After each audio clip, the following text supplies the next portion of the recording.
Ladies and gentlemen, this session will be very briefly graced by the Honorable Union Minister of New and Renewable Energy, Consumer Affairs, Food and Public Distribution, Shri Prahlad Joshi ji, Shri Nara Chandra Babu Naidu, Honorable Chief Minister of Andhra Pradesh, Shri Bhajan Lal Sharma ji, Honorable Chief Minister of Rajasthan, the Honorable Chief Minister of Madhya Pradesh, Dr. Mohan Yadav ji, Shri Vishnu Dev Sai ji, Honorable Chief Minister of Chhattisgarh, the Honorable Chief Minister of Goa, Shri Pramod Sawant ji.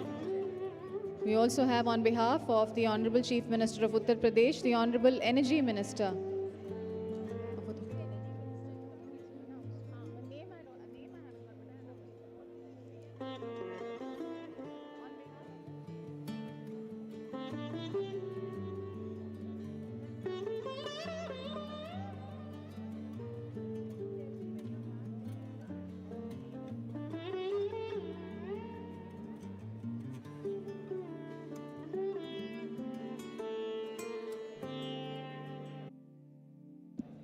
Ladies and gentlemen, may I request you to please be seated.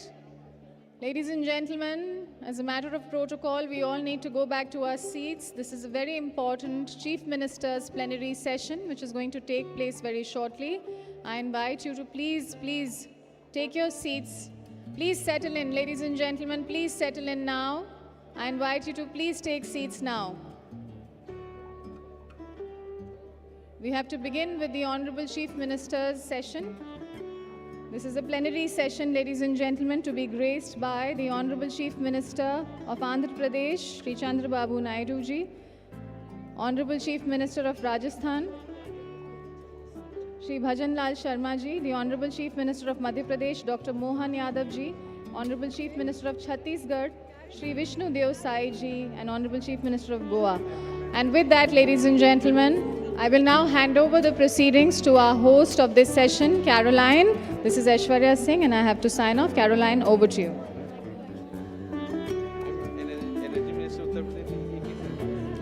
एक second इनको बता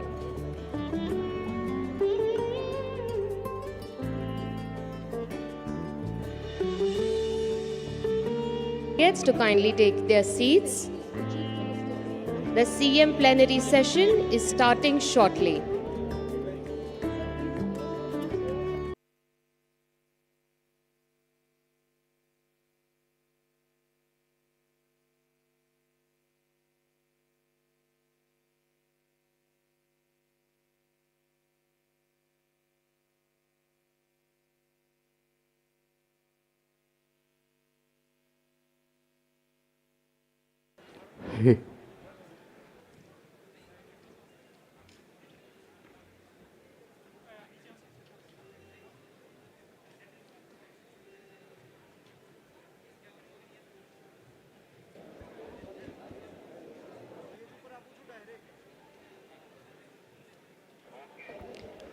Check one.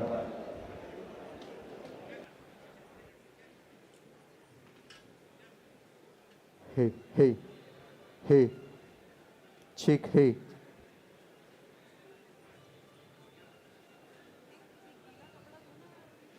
Hey, check, hey.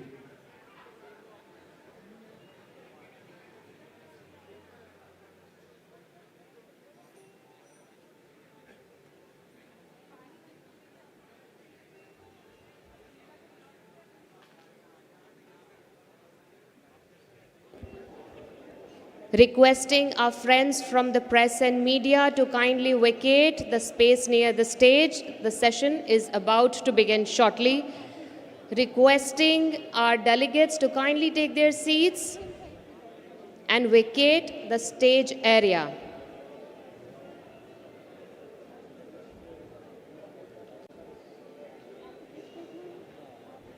Requesting officials to kindly help clear the stage area.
Requesting our friends from the press and media to kindly vacate the space from the stage area, requesting officials to kindly help us vacate the area. The session is about to begin shortly. The CM plenary session is about to begin shortly. Requesting all delegates to kindly take their seats in the convention hall.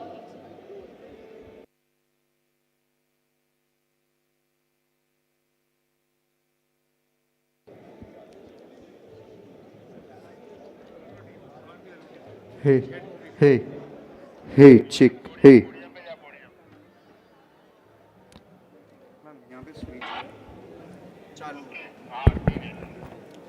Ladies and gentlemen, we request you to please take your seat so that we can begin the next session of your program successfully.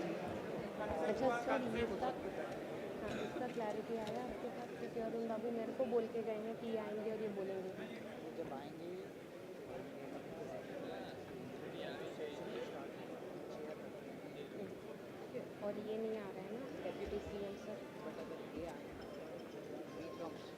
Pankaj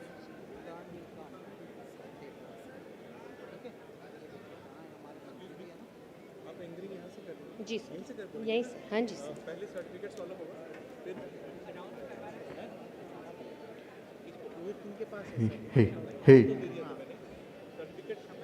felicitation ना sir हाँ जी उसी order में है sir हाँ जी it's all sir हाँ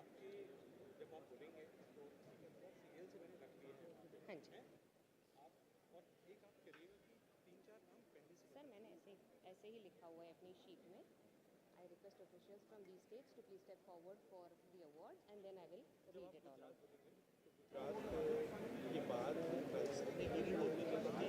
beginning में मैं बोल दूंगी कि इन सारों के रिप्रेजेंटेटिव आगे आ जाएं उसके बाद गुजरात का representative it will be taken care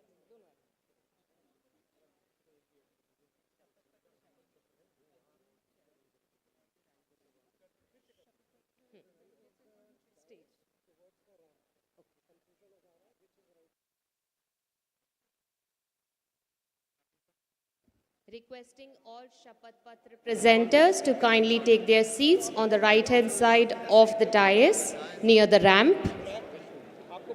Right-hand side of the dais near the ramp. Please take your seats. I request all delegates to kindly take your seats.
Requesting our delegates to kindly take their seats.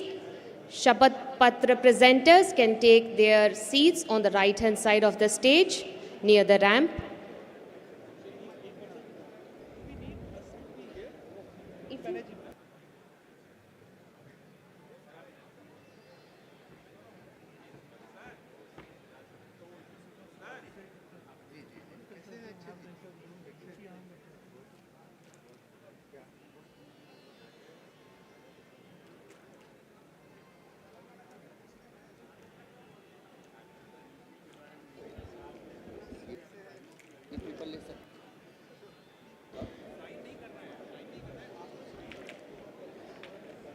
We will shortly begin the CM plenary session at the 4th Global RE Invest 2024. Chief Ministers from several states will be present for the session. We will have Chief Ministers from the state of Gujarat, the Deputy Chief Minister from Telangana. We'll also be graced by the Honorable Chief Minister of Andhra Pradesh, Honorable Chief Minister of Chhattisgarh, Honorable Chief Minister of Goa, Honorable Chief Minister of Madhya Pradesh, Honorable Chief Minister of Rajasthan. We request all the attendees, our delegates, and friends from the industry to kindly take their seats. The session is about to begin shortly.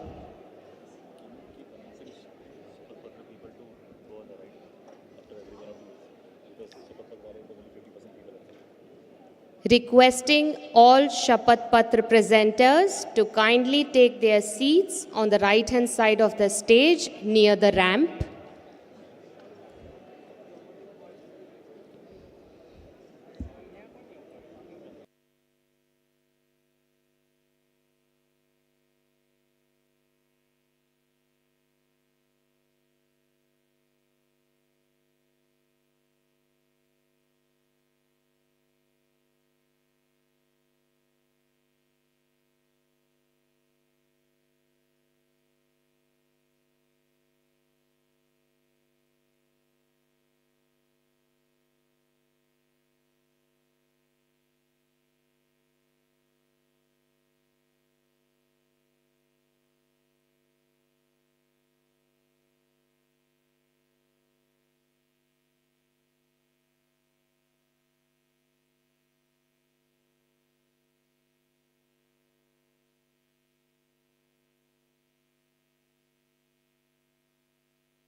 Requesting all Shapath Patra presenters to kindly take their seats on the right-hand side of the dais near the ramp.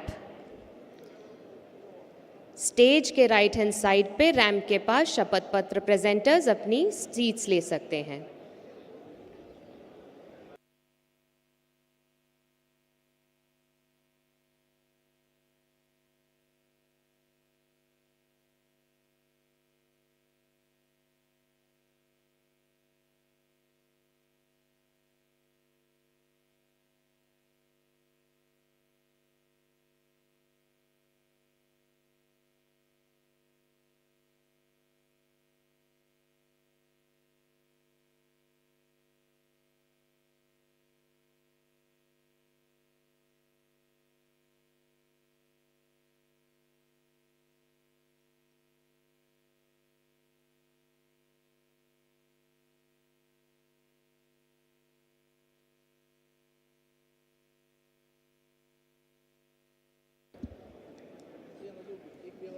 Requesting representatives from the stage to kindly take their seats in the middle rows.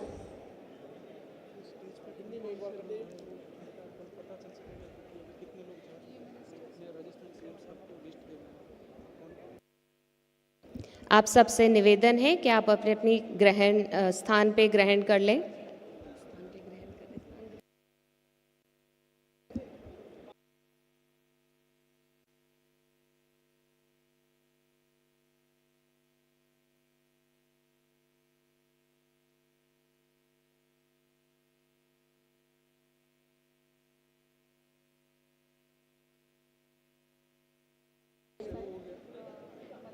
Requesting our delegates to kindly take their seats. The session is about to begin shortly.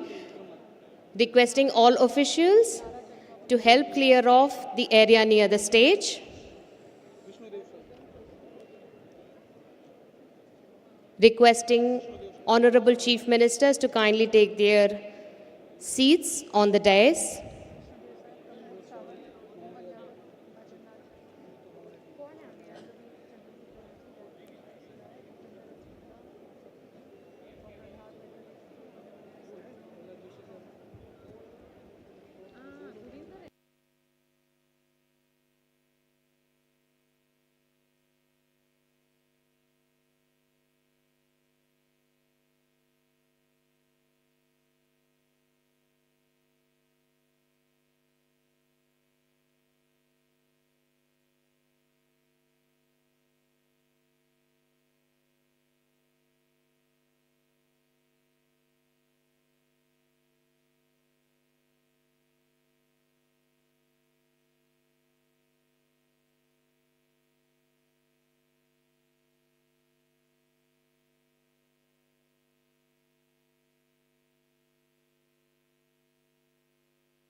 Requesting our delegates to kindly keep their mobile phones on silent as we begin the CM plenary session shortly.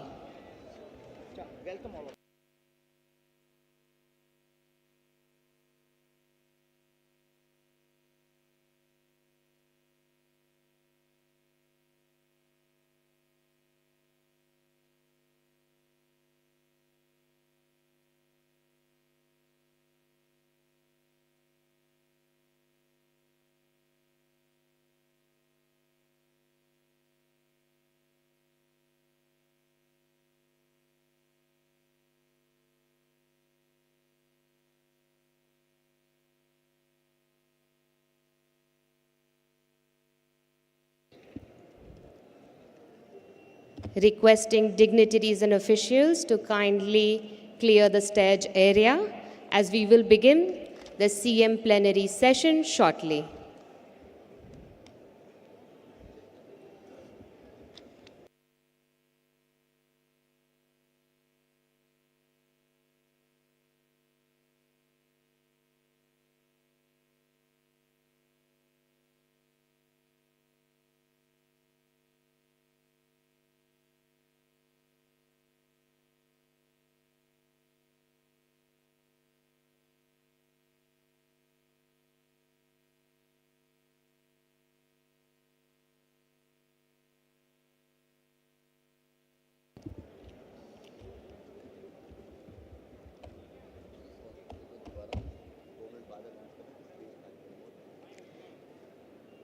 Requesting all dignitaries and officials to kindly clear the stage area as we will begin the session shortly.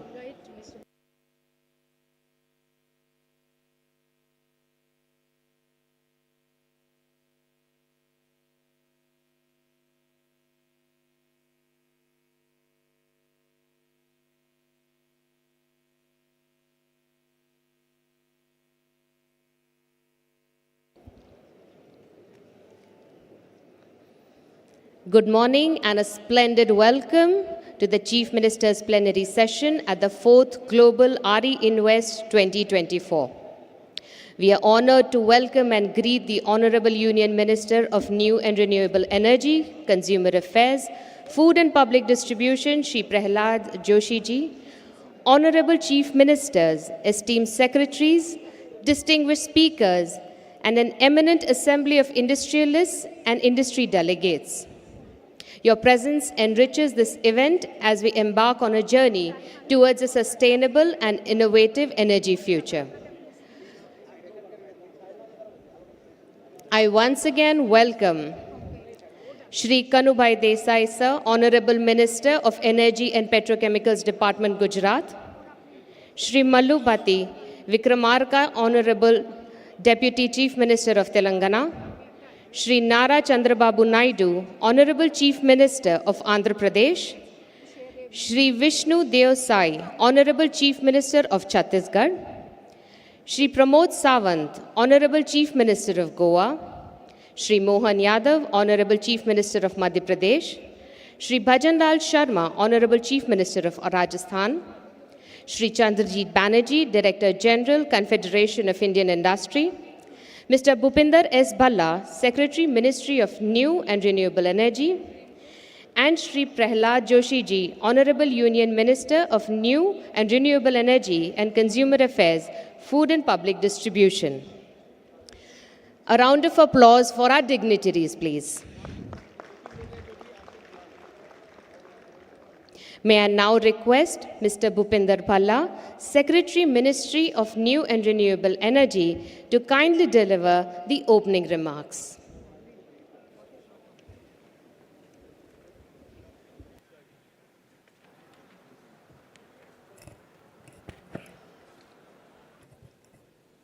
Honorable Union Minister of New and Renewable Energy, Consumer Affairs, Public and Food Distribution,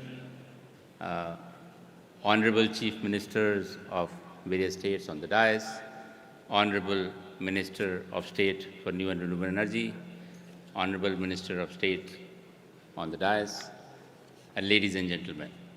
Thank you for joining us in this very, very important plenary session immediately after the inaugural session. And we are very, very delighted and honored by the presence of Chief Ministers and the Ministers of States on the dais. And we are very happy to have them among us because of the importance of this session. So I'll just outline in briefly what we are going to do in the session.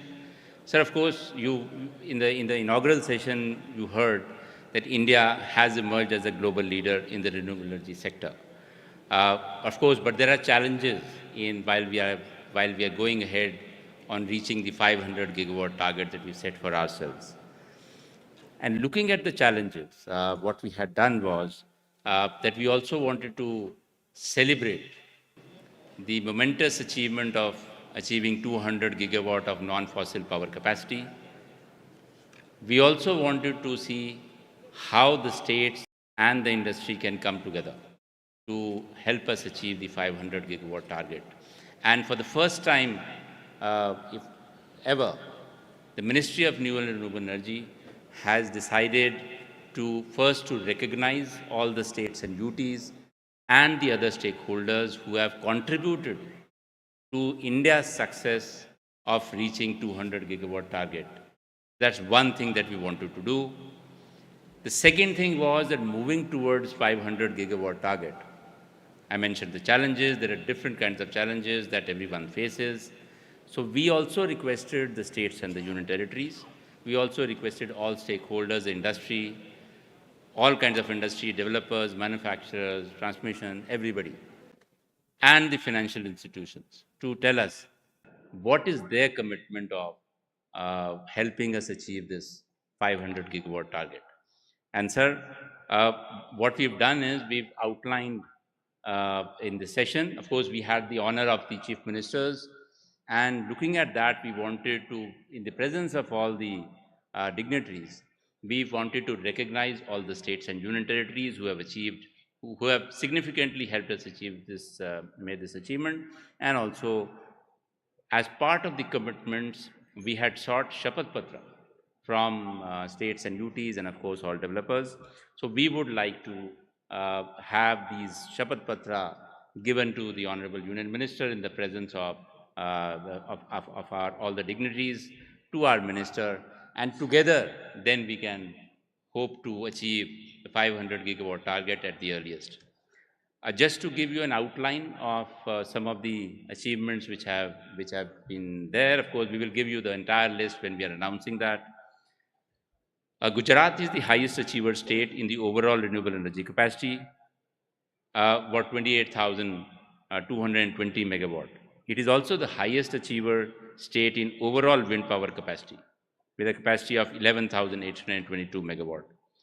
Rajasthan is the highest achiever state in the overall solar power capacity, with a capacity of 22,031 megawatt. Himachal Pradesh is the highest achiever state in hydropower capacity, with a capacity of 11,092 megawatt. Yeah, among the northeastern states, I mean all the states which are in the northeast part of India, Sikkim is the highest achiever in the overall renewable energy capacity. It's also the highest achiever in the overall hydro capacity.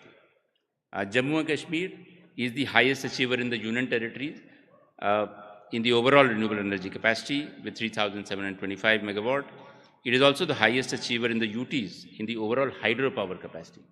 So it was very difficult to compare the bigger states with the smaller states. So what we did was we formed three categories: the large, the Union Territories, the northeastern states, states in the northeast, and of course then the rest of the state. That's how we, in three buckets, we looked at what their achievement is.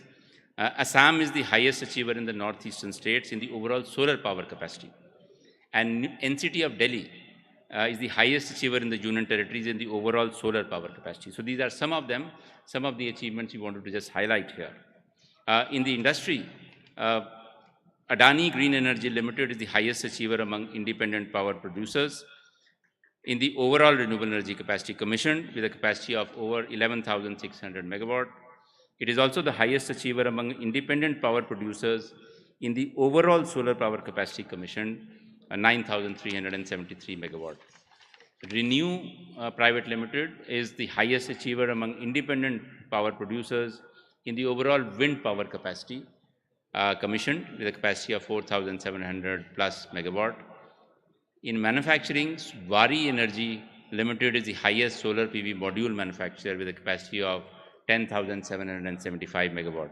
And in wind sector, Vestas Wind Technology India is the largest wind turbine manufacturer with a 5,000 megawatt capacity. I've just outlined a few of them. We'll give you more details when we are handing over the recognition certificates. Among the financial institutions, IRDA, the NBFC, which under the Ministry of New and Renewable Energy, is the highest achiever among the non-banking financial companies, with maximum loans disbursed of over about 1,29,000 crore. And among the public sector banks, State Bank of India is the highest achiever for maximum loans by loan amount of about 1,05,000 crore. So these are some of the numbers that I wanted to mention. As I mentioned, while we celebrate this movement, we remain focused on the 2030 target and have strategies in place to achieve it. I'm pleased to acknowledge the substantial commitments made by various renewable energy stakeholders.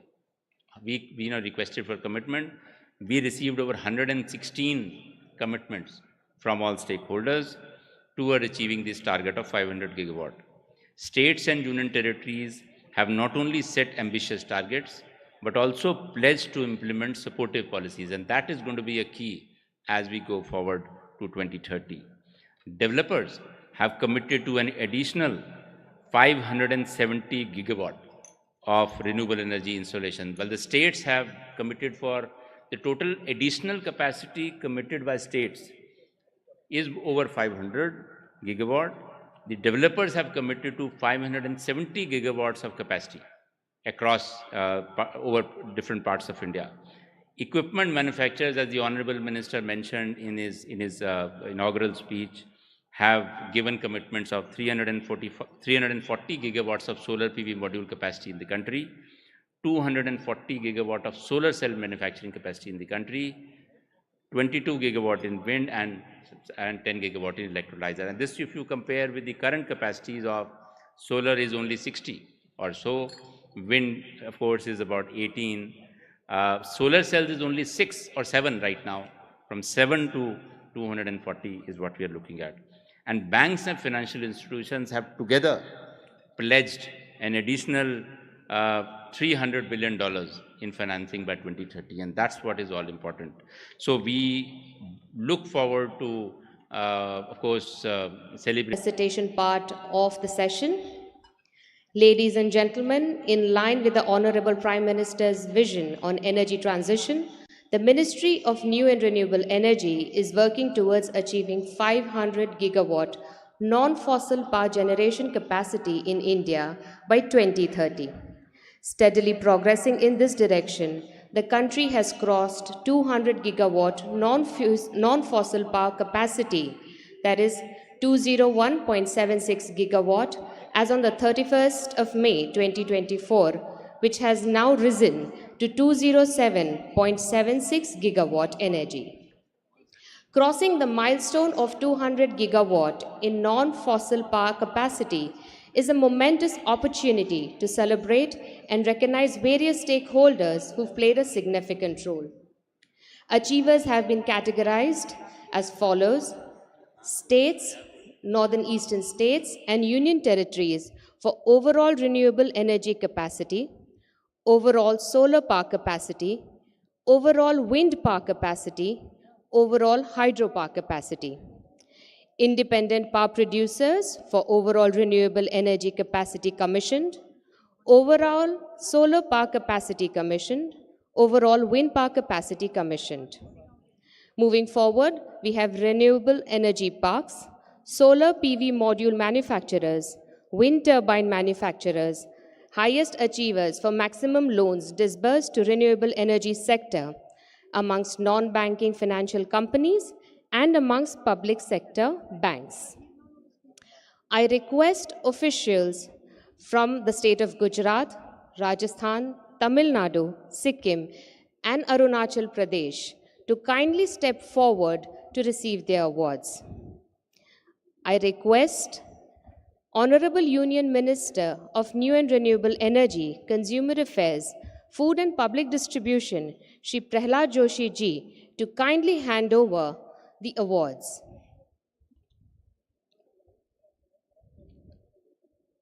Requesting officials from Gujarat, Rajasthan, Tamil Nadu, Sikkim, and Arunachal Pradesh.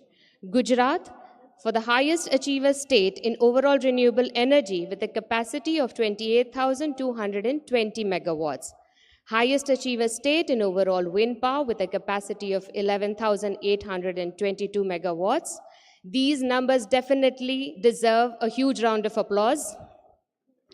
Second highest achiever state in overall solar power energy with a capacity of 14,202 megawatts, followed by Rajasthan, highest achiever state in overall solar power with a capacity of 22,031 megawatt. Second highest achiever state in overall renewable energy with a capacity of 27,803 megawatts, followed by Tamil Nadu, which is second highest achiever state in overall wind power with a capacity of 10,739 megawatt, third highest achiever state in overall renewable energy with a capacity of 22,495 megawatt. Followed by Sikkim, highest achiever in northeastern states in overall renewable energy with a capacity of 2,339 megawatt, highest achiever in northeastern states in overall hydropower with a capacity of 2,336 megawatts. Followed by Arunachal Pradesh, second highest achiever in northeastern states in overall renewable energy with a capacity of 1,240 megawatts, second highest achiever in northeastern states.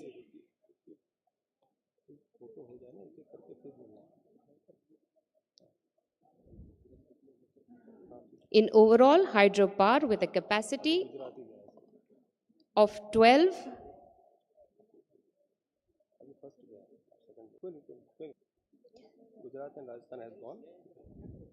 Tamil Nadu, second highest achiever state in overall wind power with a capacity of 10,730 megawatt, third highest achiever state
And Arunachal has happened. Okay. चलिए मैं coordinate कर देता हूँ. अभी राजस्थान हो गया, तमिलनाडु नहीं आए. कौन तुम बॉल करिए तब. Okay. Requesting officials from the state of Tamil Nadu to please step forward for the award. Requesting officials from Sikkim to kindly step forward for the appreciation. Officials from the state of Jammu and Kashmir, if they are present here. Jammu and Kashmir as the highest achiever in Union territories in overall renewable energy with a capacity of 3,725 megawatts. It is also the highest achiever in Union territories in overall hydropower with a capacity of 3,643 megawatts. It is also the third highest achiever in Union territories in overall solar power with a capacity of 81 megawatts. Next को भी कर दीजिए. Next is Requesting officials from Assam to kindly step forward. Officials from the state of Assam. Assam. Requesting officials Delhi. from the National Capital Territory of Delhi. Officials from Delhi. From Delhi. तो आइए ना madam.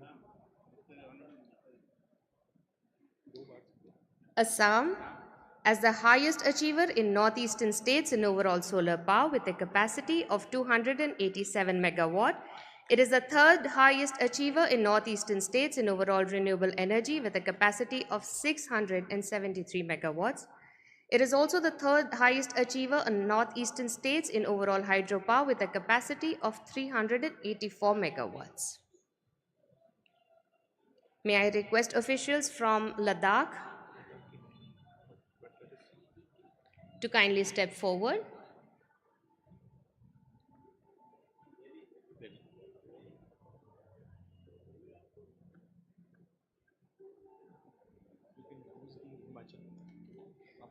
Okay.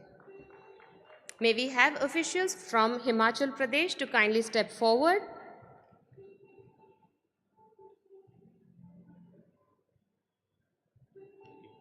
Himachal Pradesh has the highest achiever state in overall hydropower with a capacity of 11,092 megawatts.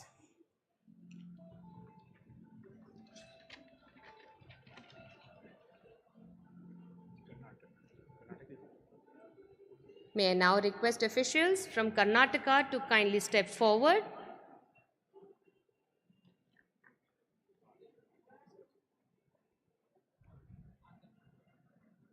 Karnataka has the second highest achiever state in overall hydropower with a capacity of 4,580 megawatt, second largest renewable energy park in the country. Pavagada Solar Park, Karnataka, developed by Karnataka Solar Power Development Corporation Limited with a capacity of 2,050 megawatt. It's the third highest achiever state in overall solar power with a capacity of 8,825 megawatt. It is the third highest achiever state in overall wind power with a capacity of 6,556 megawatts. May I now request officials from Mizoram to kindly step forward. Officials from the state of Tripura.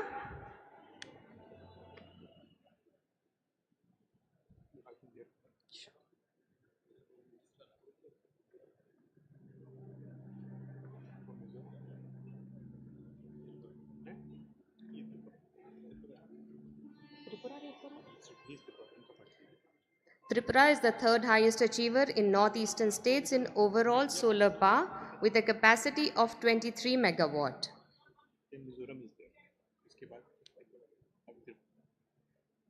Mizoram as the second highest achiever.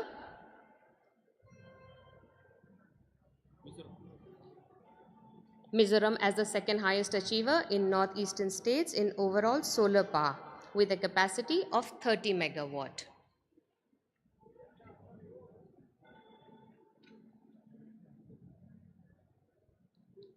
May we have officials from Dadra and Nagar Haveli and Daman and Diu to kindly step forward.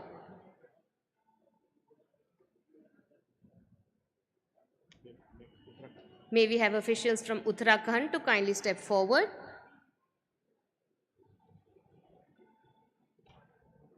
Officials from Andaman and Nicobar Islands.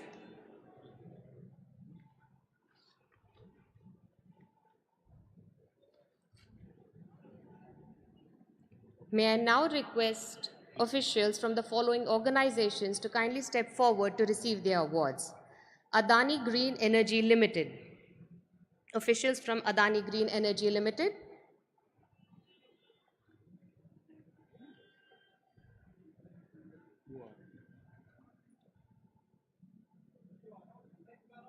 Next. Officials from Renew Private Limited.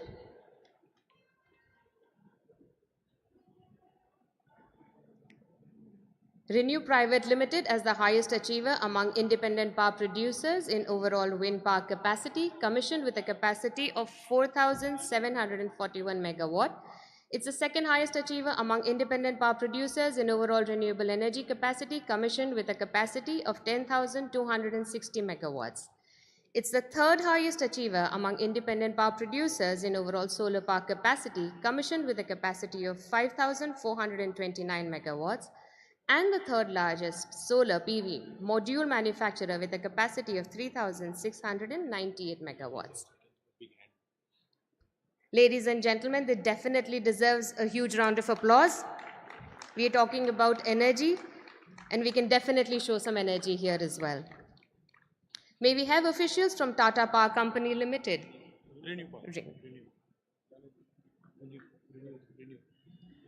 Renew Private Limited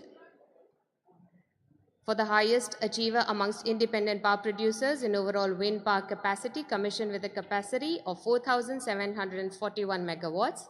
Second highest achiever among independent power producers in overall renewable energy capacity, commissioned with a capacity of 10,268 megawatts. It's the third highest achiever amongst independent power producers in overall solar power capacity, commissioned with a capacity of 5,429 megawatts. May I now request officials from Tata Power Company Limited to kindly step forward. Tata Power Company Limited as the second highest achiever among independent power producers in overall solar power capacity, commissioned with a capacity of 6,068 megawatts. Request officials from Greenco Group to kindly step forward.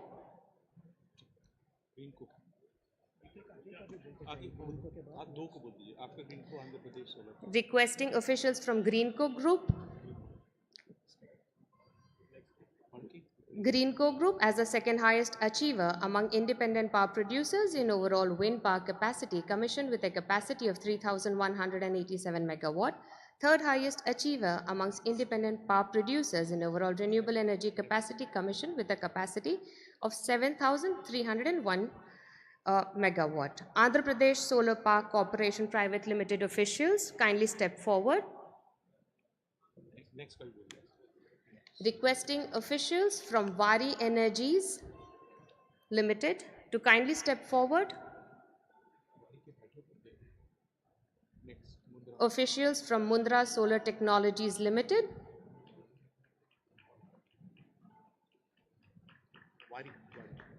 Vari Energies Limited as the largest solar PV module manufacturer with a capacity of 10,775 megawatts.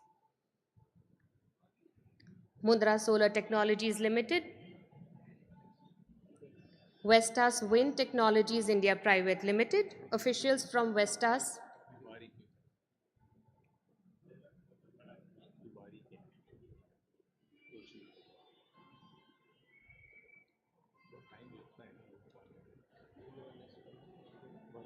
Vestas Wind Technology India Private Limited. Yes.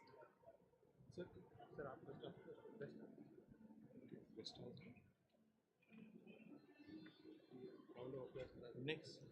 Can we have a huge round of applause for all of our achievers here? Vestas Wind Technology India Private Limited as the largest wind turbine manufacturer with a capacity of 5,000 megawatt.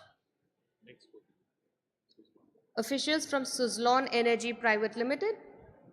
Suzlon Energy Limited.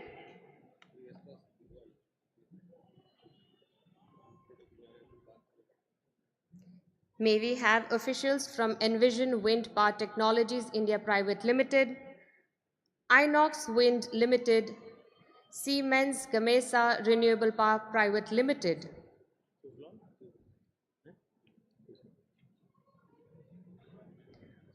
Suzlon Energy Private Limited as the second largest wind turbine manufacturer with a capacity of 3,150 megawatt.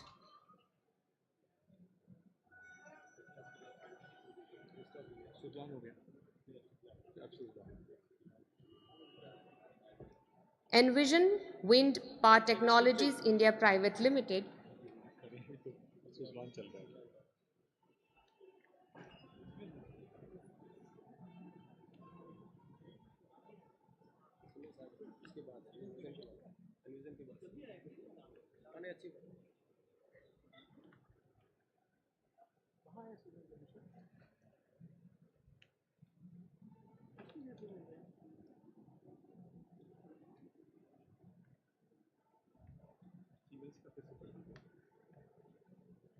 Siemens Gamesa Renewable Power Private Limited, Inox Wind Limited, Envision Wind Power Technologies India Private Limited jointly hold the third largest wind turbine manufacturer with a capacity of 3,000 megawatt each.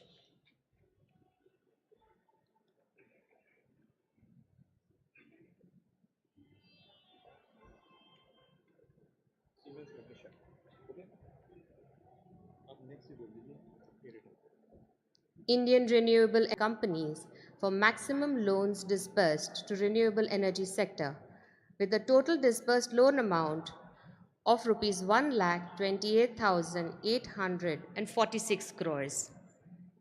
That is a whopping. May we have officials from Rural Electrification Corporation Limited?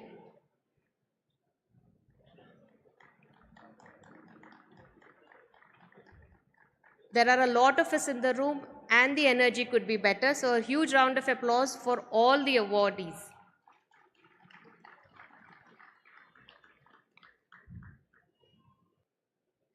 Next, Union Bank. Officials from the Union Bank of India and Punjab National Bank.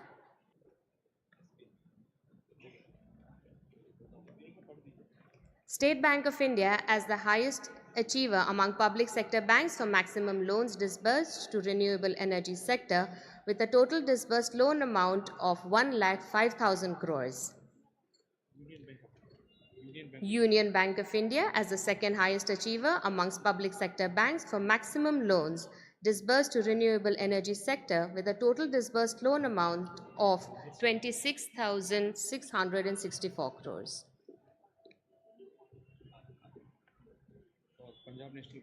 And Punjab National Bank as the third highest achiever amongst public sector banks for maximum loans disbursed to renewable energy sector with a total disbursed loan amount of 16,976 crores.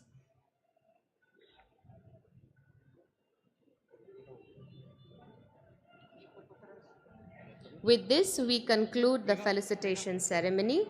We will now move on to the Shapath Patra awarding ceremony. Honorable Union Minister of New and Renewable Energy and Consumers Affairs, Food and Public Distribution, Shri Prahlad Joshi ji. May I now call upon Category 1, Commitments by States and Union Territories. I request officials from respective states and Union Territories to come and present the Shapath Patra to Honorable Union Ministers. Minister, as I call the names, please. The first one to come up on the stage, the first state is Gujarat. 128.60 gigawatt renewable energy capacity addition committed till 2030. A huge round of applause, please. May I invite State of Gujarat, please? Followed by Andhra Pradesh. Followed by Andhra Pradesh, Maharashtra, Rajasthan, please.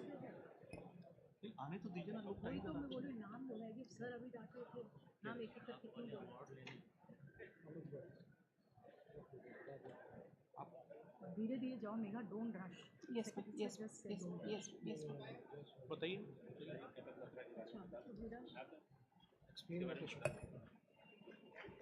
ये शपथ पत्र इन सभी राज्यों ने अपने commitment के लिए जो कि 2030 तक ये लोग करेंगे renewable energy capacity addition installation करेंगे उसके लिए है। तो second is Andhra Pradesh 72.60 gigawatt. आप आ जाइए।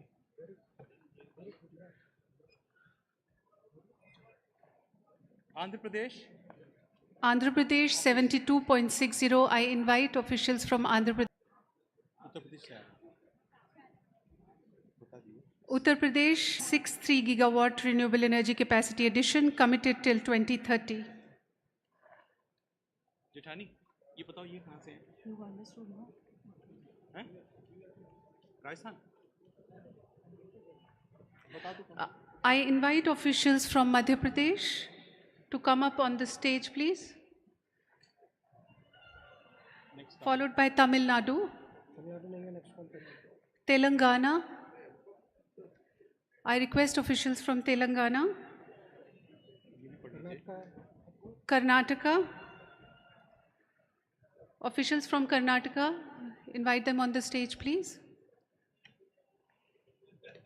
Odisha. May I request officials from Odisha to come on the stage, please?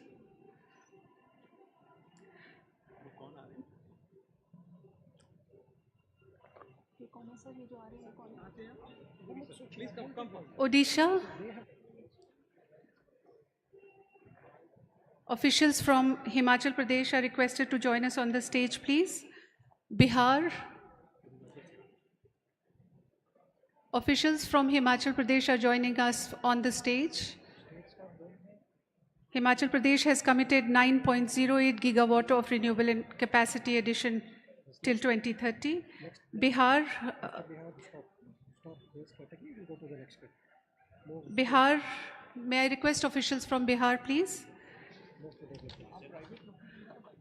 The next category is renewable energy developers category. I request renewable energy developers to come and present the Shapath Patra to Honorable Union Minister. As I call their names, please. All those who have given above 5 gigawatt are requested to kindly line up on the ramp. All the renewable energy developers who have committed more than 5 gigawatt are requested to come forward towards the stage, please. Line up on the ramp. Right side. Come up on the stage, please. All the developers who have committed more than 5 gigawatts. Request them to line up on the ramp. Kindly line up on the ramp.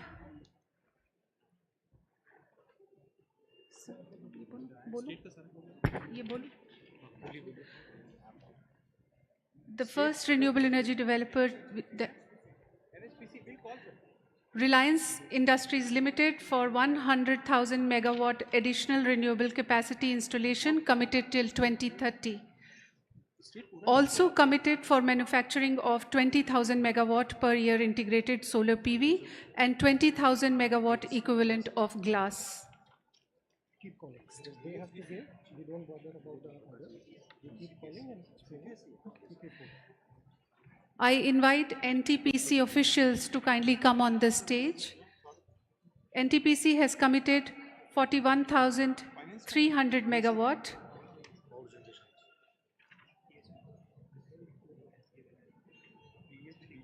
We have NTPC chief on the stage with us right now.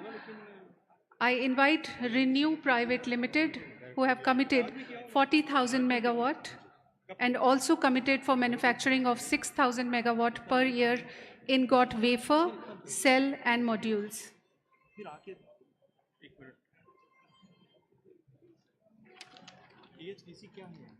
Renew Private Limited, please.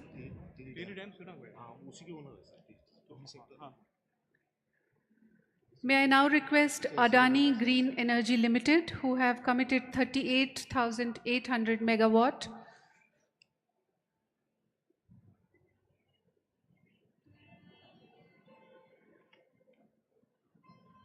I request officials from Adani Green Energy Limited to kindly come.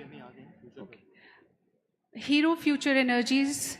We invite Hero Future Energies officials on the stage. Hero Future Energies has committed 28,250 megawatt.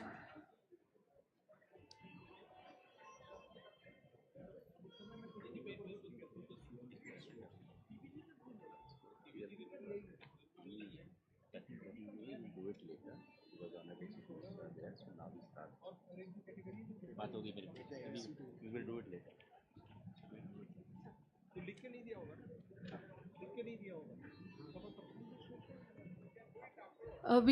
Yes, sir. Yes, sure, sir. Sure, sir. Sure, sir. Understood. The Shapath Patras will be taken up afterwards, as honorable ministers have to have other commitments as well. We are continuing with the program.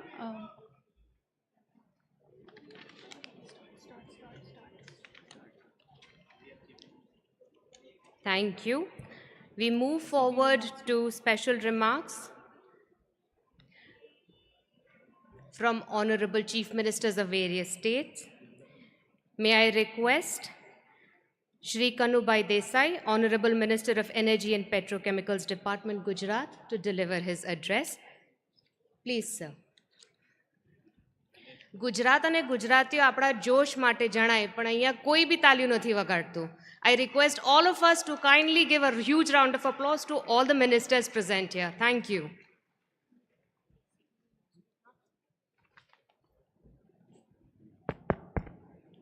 Thank you. Namaskar. I welcome Sri Prahlad Joshi ji, Honorable Cabinet Minister for New and Renewable Energy, Government of India, and also thank him for organizing this RE Invest, first time outside Delhi for the 4th edition. I also welcome Sri Chandrababu Naidu ji, Honorable Chief Minister of Andhra Pradesh, Sri Bhajanlal Sharma ji, Honorable Chief Minister of Rajasthan, Sri Mohan Dev ji, Honorable Chief Minister of Madhya Pradesh, Sri Pramod Sawant ji, Chief Minister of Goa, Sri Vishnu Dev Sai ji, Honorable Chief Minister of Chhattisgarh, Sri Mullu Bhati, Honorable Deputy CM of Telangana.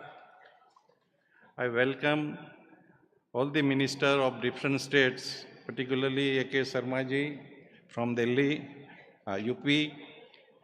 Today we have with us Sri Bhupender Singh Ballaji, Secretary MNRE, Sri Chandrajit Singh Banerjee, CII President, and senior officers from MNRE, Gujarat government. I also welcome, and I am proud to be holding this 4th Global RE Invest 2024. Our Chief Minister, Mr. Bhupendra Patel Sahab has already indicated that what Gujarat has done when Mr. Modi ji was Chief Minister then. People asked him that give us power for only half an hour in the evening when we have a dinner. And he gave power to whole state 24 hours. And that is continued, and Gujarat is the first state to give power to all the villages in 24 hours. Gujarat has also developed a very good robust system for maintenance. Biparjoy Vavajoda that has created a havoc, and 50 to 70,000 poles were damaged. But Gujarat has restored the power in 72 hours. And recently also, when we met all the requirements Gujarat has done their 10th Vibrant Gujarat Summit, which is meant for investment from the abroad as well as also from the neighboring states. And Gujarat has got 8,47,000 crore investment in renewable energy, and around 500 MOUs was done. So Gujarat is best destination for investment in renewable energies because we have all the resources, 1600 kilometer coastal line, we have lot many land which is being given for renewable energies, and Gujarat has committed 100 gigawatt of uh, uh, renewable power. Out of that, we have already achieved 30, and 30 we are going to achieve by 2026. And we are also planning for 50 gigawatt of green hydrogen power, which is in pipeline. So Gujarat, under the guidance and leadership of Modi ji and our Chief Minister Bhupendra Patel Sahab, we have done tremendous progress in renewable energy, and we are committed to do that in future. We also recognize Chandrababu ji has promised that he will work with us in Gujarat, and we will also invite him to invest in Gujarat, and Gujarat will support all the uh, events he wants to do it. I also want to say that Gujarat has a very good energy policy 2023, which is very good for all the investors, promoters, and the consumers. So I invite all of you to Gujarat to invest. Thank you very much. Jai Hind, Jai Bharat, Vande Mataram.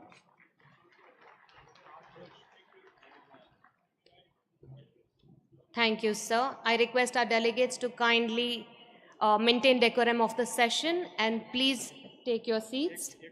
And हमारा organizer को भी मैं request करता हूँ. May I request our organizer to make request the people who are standing there, make them to kindly sit, because many senior chief ministers and the ministers, they are going to depict whatever so far has been done and what they are going to do in future. This is my earnest request. Whoever is standing there, especially to my right side, I appeal to you, kindly be seated.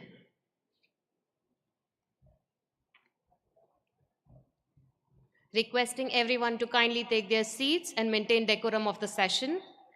Thank you, sir. I now invite Shri Nara Chandrababu Naidu, Honorable Chief Minister of Andhra Pradesh, to kindly deliver his address. Please, sir.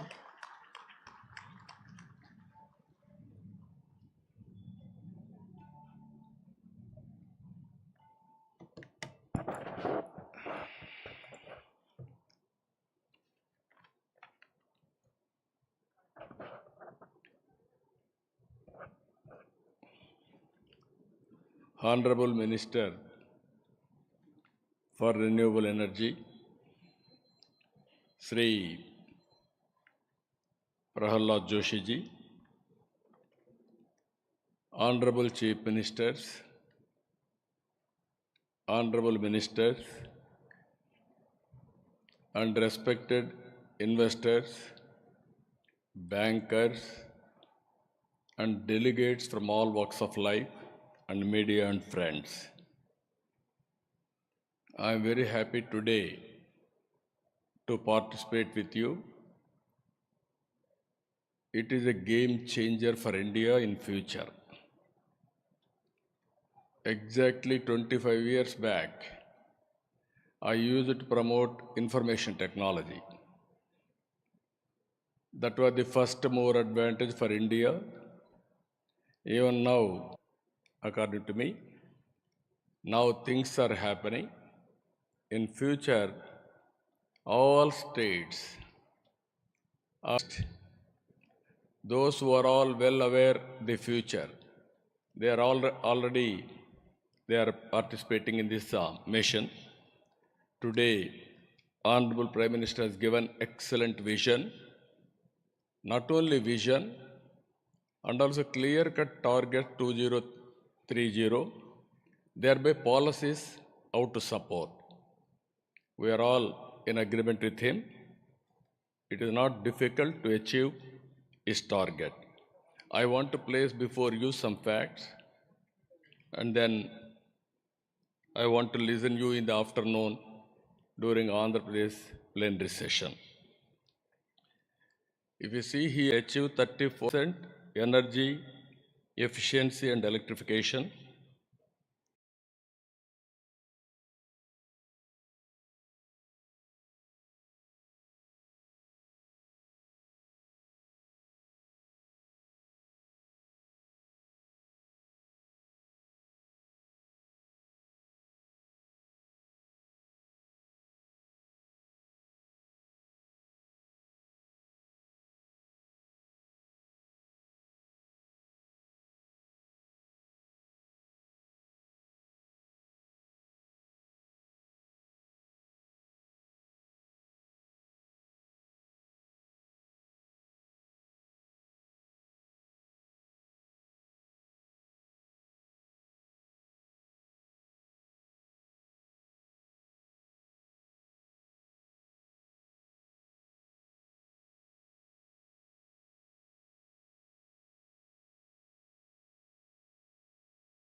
Crafting a model policy.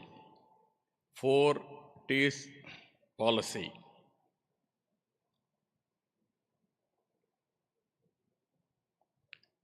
Here, if you see trends, key focus towards energy sustainability, energy independence, energy security, and global leadership. Technology, we are all aware, technology is mature now. Artificial intelligence, ML, integration digital platforms, advanced analytics, and blockchain, and also so many things have come. It has become a handy, even national grid, local grid, demand and supply, real-time monitoring, everything you can achieve now. Even transformation of energy sector through encouraging deployment of RE, RTC, green hydrogen and its derivatives, biofuels, etc. So finally, enabling government policies and incentives to attract investments through public, private, people's participation. Just now we have seen awards. Different parts of the country are having different advantages. My colleague, my friend, Rajasthan CM is here. Rajasthan is having abundant land. As on yesterday, all those lands are useful for tourism. Now you are a gold mine. You can make it. Plenty of idle power. Now Government of India is empowering them with good policies. They can produce idle power. Always, some states are very strong in wind. Some states are very strong with solar and also with the land availability. Some states are very strong in pumped energy and hydro energy. If we mix all these things, then we can go real-time green energy, their momentum. People are investing in RE. Even every industry should become a producer. A farmer should become a producer. Rupees. In 2014, we have scaled it up. At that time, Piyush Goyal was the Minister for Energy. In one conference, some of you are aware, I gave a statement. Future, green energy rate, solar energy rate will come down to 1 rupee 50 paisa. Almost all 1 rupee 99 paisa in Gujarat has come at one stage. Now, how to cover green energy? Regarding to how residential solar rooftop, India's target is 637 gigawatts, Andhra Pradesh 45 potential, AP targeting 3 gigawatt of solar rooftop development under PM Suryagar, and also Kusum, India 35 GW, Andhra Pradesh 9 gigawatt potential. We are planning up to 2030 3.7. I need Honorable Minister's support. All our targets we are prepared to achieve. At least I am taking your target 30% of the country's target, your vision. We will go for saturation mode. Energy sector transformation through wide flexibility solutions, if you can see here, specialized steel, all these things, future, I don't have any doubt. Everybody is worried about their health, their country's environment. Nowadays, we are witnessing cloud bursting also, because we have played heavily with the climate changes. Even yesterday, we had a very bad incident in Andhra Pradesh. Krishna floods, Vijayawada totally submerged. Even we have seen earlier Hyderabad floods, Bangalore, Chennai, Mumbai, all these things are coming because of environmental changes. There is a common word today, cloud burst. All these things we wanted to control. We have to protect environment. There is no other way. Here, regarding Andhra Pradesh, solar we wanted to go. We are having potential, and also 78.50 GWP, wind 35 GW, and also pumped storage to balance all these things 22 GW we are planning, and also battery another 25. Finally, Andhra Pradesh want to make it mine to module and molecule. We have to produce panels here only and molecules, thereby we can export anywhere in the world. And emerging technologies, 1.50 mm TPA green hydrogen derivatives, ethanol 1500 KLPD, bio-CNG, CBG 1000 TPD biofuels. For all these things, again, government, proper policy making, and also industry as partners here to come in a big way. That is our appeal to you. This is an investment, wise investment also, even bankers, industry, everybody. Green hydrogen hubs, thereby we can export green hydrogen to the global destinations. And also we want to create world-class infrastructure, integrated industrial hubs and cluster development. And also we are having very good raw materials, high-grade quartz, and also silica sand, and all material required for solar panels, all these things we are having. By using all these things, and at the same time, we are very strong in technology and excellent in all these things. We want to go in a big way. This is this revolution. Even here, we want to set up one university. This is University of Clean Energy, and also Institute of Center of Excellence for Circular Economy. How to do research with all these things, either industry. I have given all this due to time. I'm not going to that. Ultimate, our aim is we want to go all out. Even here, this institute will produce human resources, R&D, and also futuristic technologies, how to integrate IT, artificial intelligence, all solutions here. Finally, RE targeted capacity additions, Shapat Patra, I have given just now, our minister. By 2030, we are going to add solar 40 GWP, wind 20 GW, storage energy 12 GW pumped energy, and also battery energy 25 GWH, and also green technologies 1 MMTPA green hydrogen derivatives. I am happy to inform you missions we are establishing, so that within 5 years I want to maximum also. We are working to create excellent ecosystem, generation 2, last mile integration for green hydrogen. That is our mission.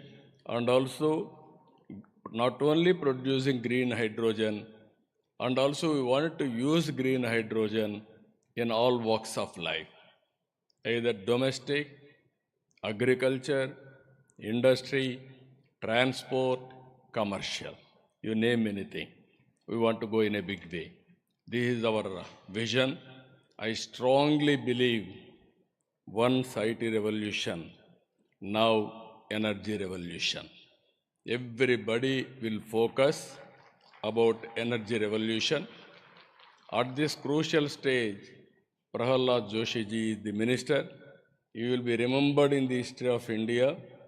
Take it up seriously. Take to the logical conclusion. It is a game changer for India. Not only one state or two states under Narendra Modi. Only you are doing business.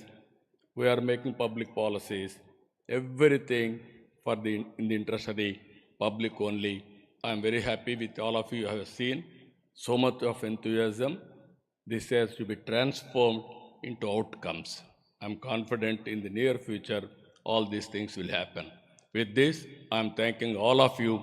Thank you one and all.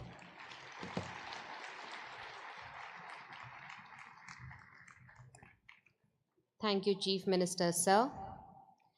May I now invite Shri Bhajan Lal Sharma, Honorable Chief Minister of Rajasthan, to kindly deliver his address. Please, sir.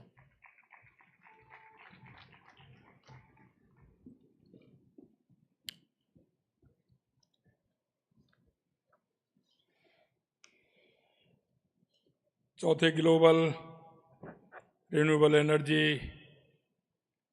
Invest 2024 के इस कार्यक्रम में मंच पर विराजमान श्री प्रहलाद जी जोशी, नई और नवीनीकरण ऊर्जा उपभोक्ता मामले, खाद्य और सार्वजनिक वितरण के केंद्रीय मंत्री भारत सरकार, जिनको अभी आपने सुना, एक विजन को लेकर चलने वाले, ऐसे आंध्र प्रदेश के मुख्यमंत्री श्री एन चंद्रबाबू नायडू जी,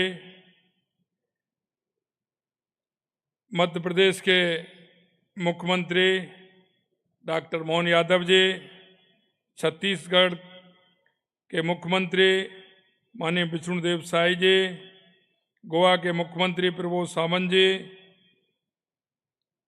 गुजरात के ऊर्जा एवं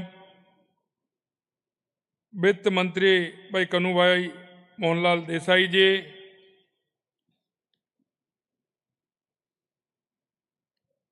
तेलंगाना के उप मुख्यमंत्री श्री मल्लू भट्टी विक्रमा रक्का जी,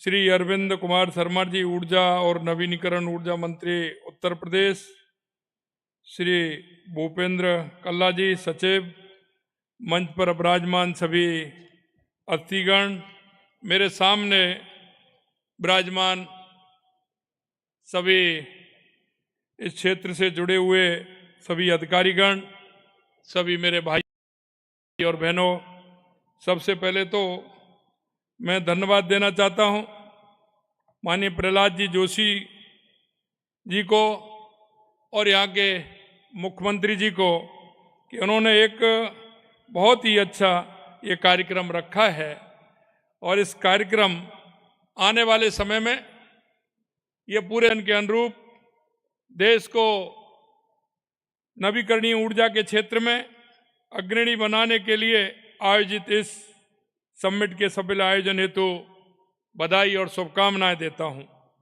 आज हम ऊर्जा उत्पादन के एक नए युग की ओर बढ़ रहे हैं। मुझे गर्व है कि आज राजस्थान भारत में अक्षय ऊर्जा उत्पादन में पहले स्थान पर है और ये राष्ट्रीय दृष्टिकोण के अनुरूप आर्थिक लाभ और पर्यावरण संरक्षण को बढ़ावा भी दे रहा है। हम पारंपरिक ईंधन पर निर्भरता कम करके न केवल ऊर्जा की जरूरतों को पूरा करने का काम कर रहे हैं, बल्कि राज्य के राजस्व में भी वृद्धि कर रहे हैं और युवाओं को रोजगार के नए अवसर भी प्रदान कर रहे हैं। राजस्थान में अक्षय ऊर्जा के क्षेत्र में निवेशकों के लिए एक अनुकूल वातावरण है, जहां प्रचुर मात्रा में भूमि उपलब्ध है। राज्य सरकार के निवेश अनुकूल नीतियों के कारण प्रदेश अक्षय ऊर्जा के क्षेत्र में निवेश के लिए निवेशकों का पसंदीदा स्थान भी बन गया है, क्योंकि हमारे पास भूमि भी उपलब्ध है और सूर्यदेव की कृपा भी हमारे ऊपर बहुत है। राज्य में हमारी सरकार ने आते ही यशस्वी प्रधानमंत्री श्री नरेंद्र मोदी जी की प्रेरणा से बिजली क्षेत्र में सुधारों के लिए प्रयास करने शुरू कर दिए हैं। हम बिजली उत्पादन बढ़ाकर प्रदेश को ऊर्जा के क्षेत्र में आत्मनिर्भर बनाने के लिए संकल्पित हैं। हमने विकसित राजस्थान 2047 के संकल्प को पूरा करने के लिए अगले 10 वर्षों में बढ़ती बिजली की मांग को पूरा करने के लिए कार्य योजना तैयार की है। हमारा लक्ष्य है कि राजस्थान ऊर्जा का एक प्रमुख केंद्र बने। राजस्थान में सौर ऊर्जा, पवन ऊर्जा, बायो ऊर्जा परियोजनाओं की बड़ी संभावनाएं हैं। फिलहाल राज्य में 28 गीगावाट अक्षय ऊर्जा परियोजना से लगभग 470 करोड़ यूनिट बिजली उत्पन्न हो रही है और 32 गीगावाट की परियोजनाएं निर्माणाधीन हैं। राज्य में 142 गीगावाट सौर ऊर्जा और 284 गीगावाट पवन ऊर्जा के उत्पादन की संभावनाएं हैं। हम 2031-32 तक 115 गीगावाट सौर एवं पवन ऊर्जा का उत्पादन बढ़ाने का लक्ष्य लेकर चल रहे हैं। राजस्थान में इस क्षेत्र में 5,40,000 करोड़ रुपए के निवेश की आवश्यकता है और इसके लिए हमने एक आकर्षक इकोसिस्टम विकसित किया है। हमारा लक्ष्य है कि राजस्थान न केवल अपनी ऊर्जा जरूरतों में आत्मनिर्भर बने बल्कि अन्य राज्यों को भी सस्ती और स्वच्छ ऊर्जा प्रदान करे, ये हमारा लक्ष्य है। राजस्थान का भड़ला सोलर पार्क 2,245 मेगावाट स्थापित सोलर क्षमता के साथ दुनिया का सबसे बड़ा सोलर पार्क है। इसके अलावा राज्य में रूफटॉप सोलर नेट मीटरिंग के माध्यम से 1,258 मेगावाट की परियोजनाएं स्थापित की गई हैं। राजस्थान में विकेंद्रीकृत और सौर ऊर्जा को बढ़ावा देते हुए रूफटॉप सोलर परियोजनाओं में भी तेजी से स्थापित की जा रही हैं। इसके अतिरिक्त प्रधानमंत्री सूर्यघर मुफ्त बिजली योजना के तहत राजस्थान के सभी जिलों में आदर्श सौर ग्राम विकसित किए जा रहे हैं। कुसुम योजना के कंपोनेंट ए में 228 मेगावाट की सोलर परियोजनाएं स्थापित हो चुकी हैं और 300 मेगावाट की परियोजनाएं निर्माणाधीन हैं। कंपोनेंट सी के तहत 4,524 मेगावाट की सौर परियोजनाओं का राज्य को आवंटन किया गया है। हालांकि अक्षय ऊर्जा का उत्पादन सस्ता होता है, लेकिन इसकी अनियमितता ग्रिड को असंतुलित कर सकती है। इसे 24 घंटे विद्युत आपूर्ति के लिए स्थिर बनाना एक चुनौती है। इस चुनौती को समाधान करने के लिए ऊर्जा भंडारण परियोजना को बढ़ावा दे रहे हैं। इसके तहत राजस्थान में सार्वजनिक क्षेत्र के उपक्रमों के साथ 1,64,000 करोड़ रुपए के MOU साइन किए गए हैं। सार्वजनिक निजी भागीदारियों हमारी नवीकरणीय ऊर्जा की पहल को मजबूत प्रदान कर रही है। बड़ला सोलर पार्क एक सफल सार्वजनिक निजी भागीदारी का उदाहरण है। मैं प्रधानमंत्री जी का आभार व्यक्त करता हूं कि केंद्र सरकार ने राज्य में 5,292 मेगावाट क्षमता के 3 अल्ट्रा मेगा अक्षय ऊर्जा पार्क स्वीकृत किए हैं। राजस्थान में 7 गीगावाट क्षमता की पंप स्टोरेज परियोजना हेतु 8 साइट भी चिन्हित की जा चुकी हैं। पंप स्टोरेज परियोजना की स्थापना प्रक्रिया के सरलीकरण के लिए नई पॉलिसी भी बनाई जा रही है। पंप स्टोरेज परियोजना की स्थापना से बिजली की अधिकतम मांग के समय विद्युत आपूर्ति सुनिश्चित हो सकेगी, साथ ही ग्रिड की जो अस्थिरता है वो भी उससे दूर हो सकेगी। राजस्थान में अक्षय ऊर्जा को अगले स्तर पर ले जाने के लिए हमें वैश्विक सहयोग, तकनीकी अनुसंधान, प्रशिक्षण और निवेश की आवश्यकता है। हमारा उद्देश्य राजस्थान को एक आधुनिक और समृद्ध राज्य बनाना है, जहां ऊर्जा क्षेत्र में निवेश की असीम अवसर उपलब्ध हो। इस दिशा में हम राइजिंग राजस्थान इन्वेस्टमेंट समिट का आयोजन 9 से 11 दिसंबर के बीच जयपुर में कर रहे हैं, जिसमें ऊर्जा क्षेत्र में निवेश के लिए उद्योगपतियों, निवेशकों को भी मैं आमंत्रित करता हूं। आइए हम सब मिलकर भारत को विकसित भारत बनाने के लक्ष्य को पूरा करने के लिए मिलजुल कर काम करें। ये देश को व्यापक ऊर्जा एवं सुरक्षा प्रदान करने में सहयोग प्रदान करें। मैं अंत में इतना कहना चाहता हूं कि आपने देखा होगा कि 2014 के बाद देश के यशस्वी प्रधानमंत्री नरेंद्र मोदी जी के नेतृत्व में हमारी जितनी भी योजनाएं हैं, देश के विकास की योजनाएं हैं, उनमें कितनी बड़ी गति मिली है।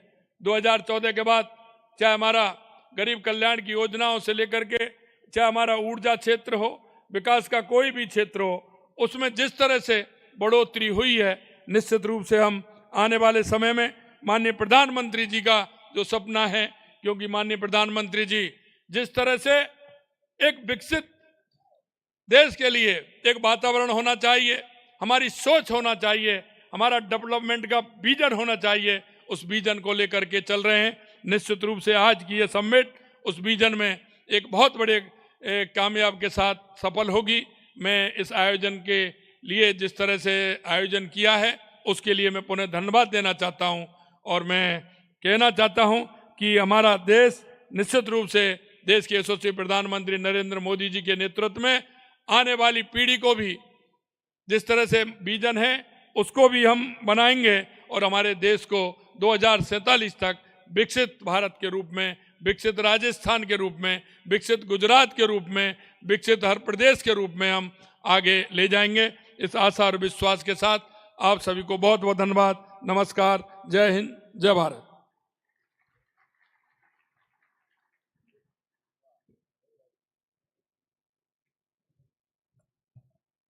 Thank you for your address, sir. May I now invite Shri Mallu Bhati Vikramarka, Honorable Deputy Chief Minister of Telangana. Please, sir.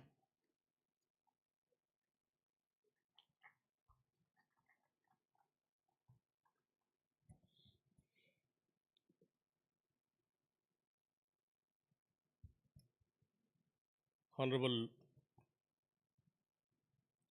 Union Minister Sri Prahlad Joshi ji, Honorable Chief Minister Andhra Pradesh Sri Chandrababu Naidu garu, Honorable Chief Minister Madhya Pradesh Sri Mohan Yadav garu, Honorable Chief Minister Rajasthan Sri Bajbal Sharma ji,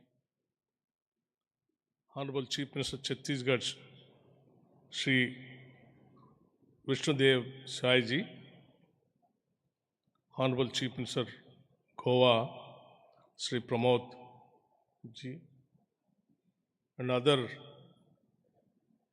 respective states energy ministers and the respective states energy secretaries, media friends, and ladies and gentlemen. Good morning to all of you from Telangana.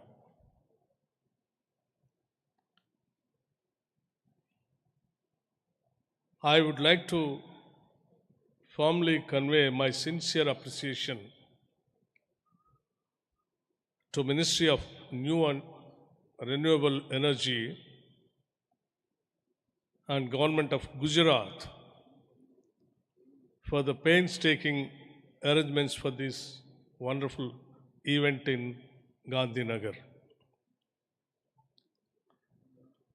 As our Honorable Prime Minister and our Chief Ministers and our Renewable Energy Union Minister, the targets and the vision, whatever that they have proposed, I think it is the need of the hour for this country.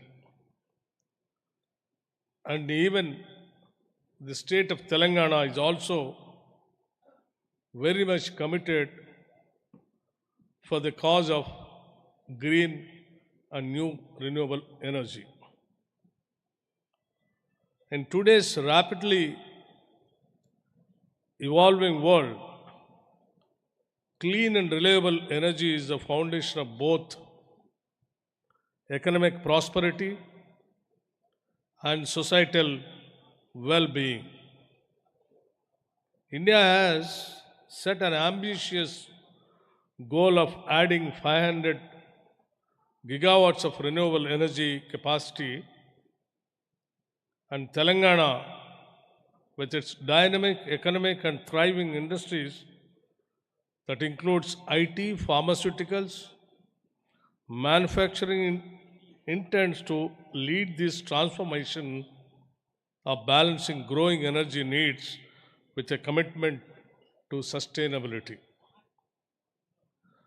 The upcoming initiatives of the government, such as Artificial Intelligence City in Hyderabad, known as Future City, centered around sustainable technologies realignment of regional ring road to connect to the key industrial corridors, and the Mosi riverfront development are expected to drive the energy growth, further providing opportunity for renewable energy in Telangana state. Telangana's abundant resources, its skilled workforce, pro-business initiatives such as TS IPAS offer compelling opportunities to companies in renewable energy sector to thrive seriously. Our state aims to add 40,000 megawatt additional renewable energy capacity by 2035. With over 300 days of sunshine as an estimated solar potential of approximately 26.4 gigawatts, and also has immense potential to take up floating solar projects at the various reservoirs in the state of Telangana. As one of the top 8 windy states in India, Telangana has a wind potential of approximately 54 gigawatt at 150 centers. The state has 2 major hydro projects with pumped storage in Srisailam and Nagarjunasagar as it is. There is further potential to undertake pumped storage projects on our river and off-river sites, utilizing reservoirs and various lift irrigation projects, and in our abandoned Singareni mines also.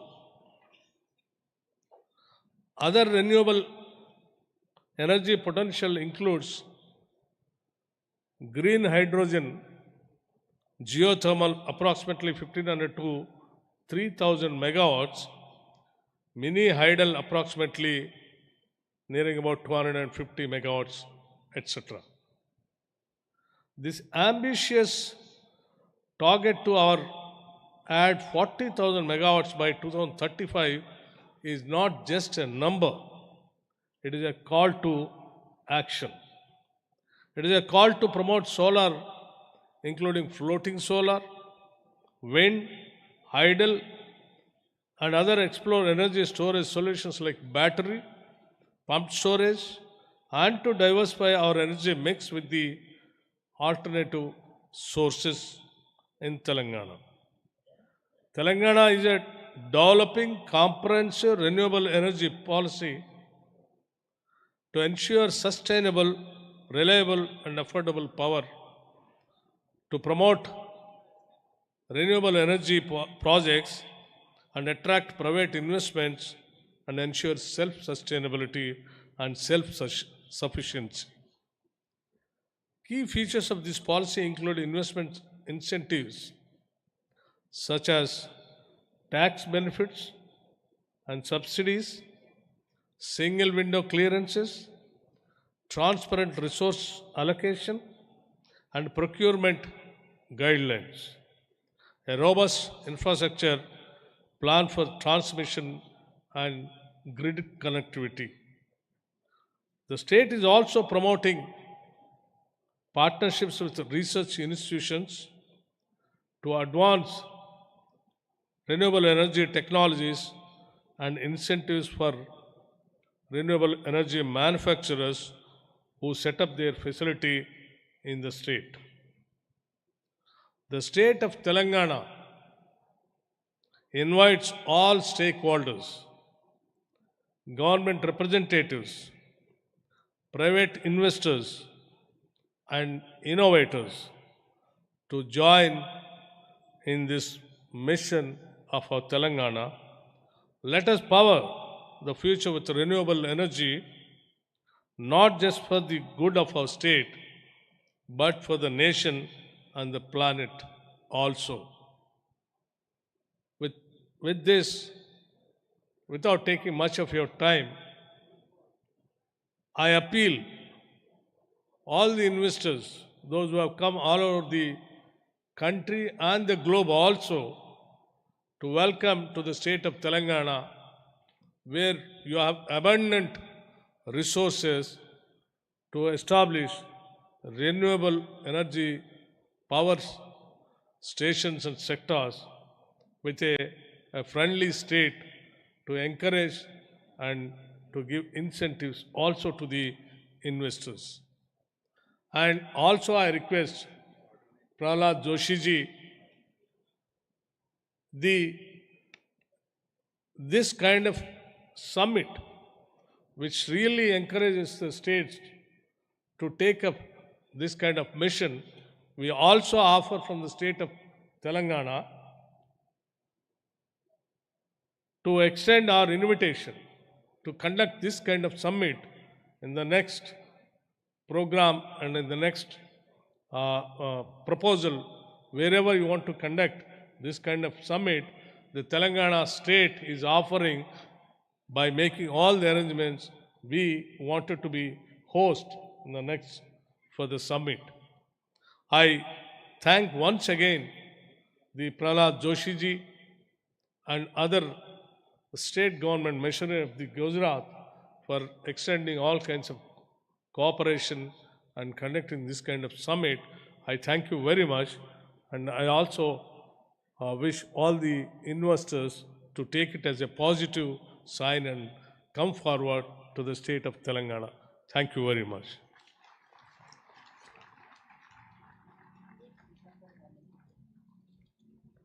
Thank you, Deputy CM, sir.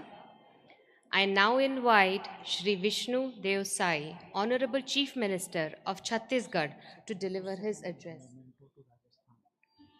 Certainly.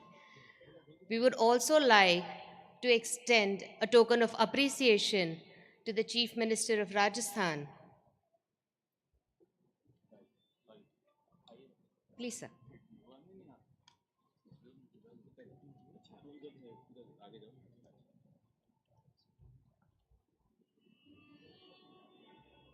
Shri Bhajan Lal Sharma, sir, Honorable Chief Minister of Rajasthan, has to be somewhere important following this session and will take our leave shortly. Can we have a huge round of applause, please?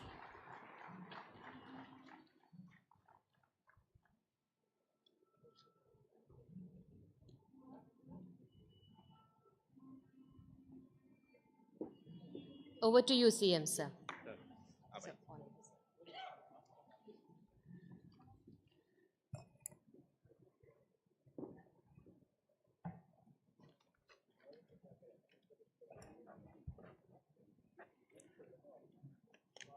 नवीन एवं नवीकरणीय ऊर्जा मंत्रालय द्वारा आयोजित आरई invest के चतुर्थ संस्करण में आज डैश में विराजमान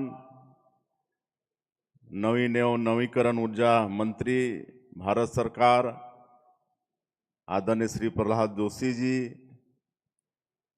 आंध्र प्रदेश के मुख्यमंत्री आदरणीय श्री चंद्रबाबू नायडू जी,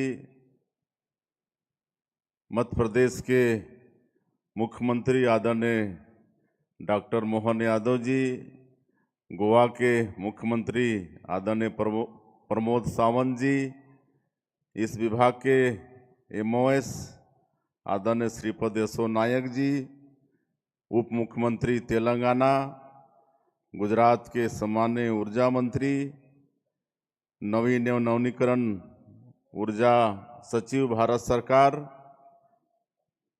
मंच में विराजमान सभी महानुभावगण और इस समिट में उपस्थित सभी डेलीगेट्स,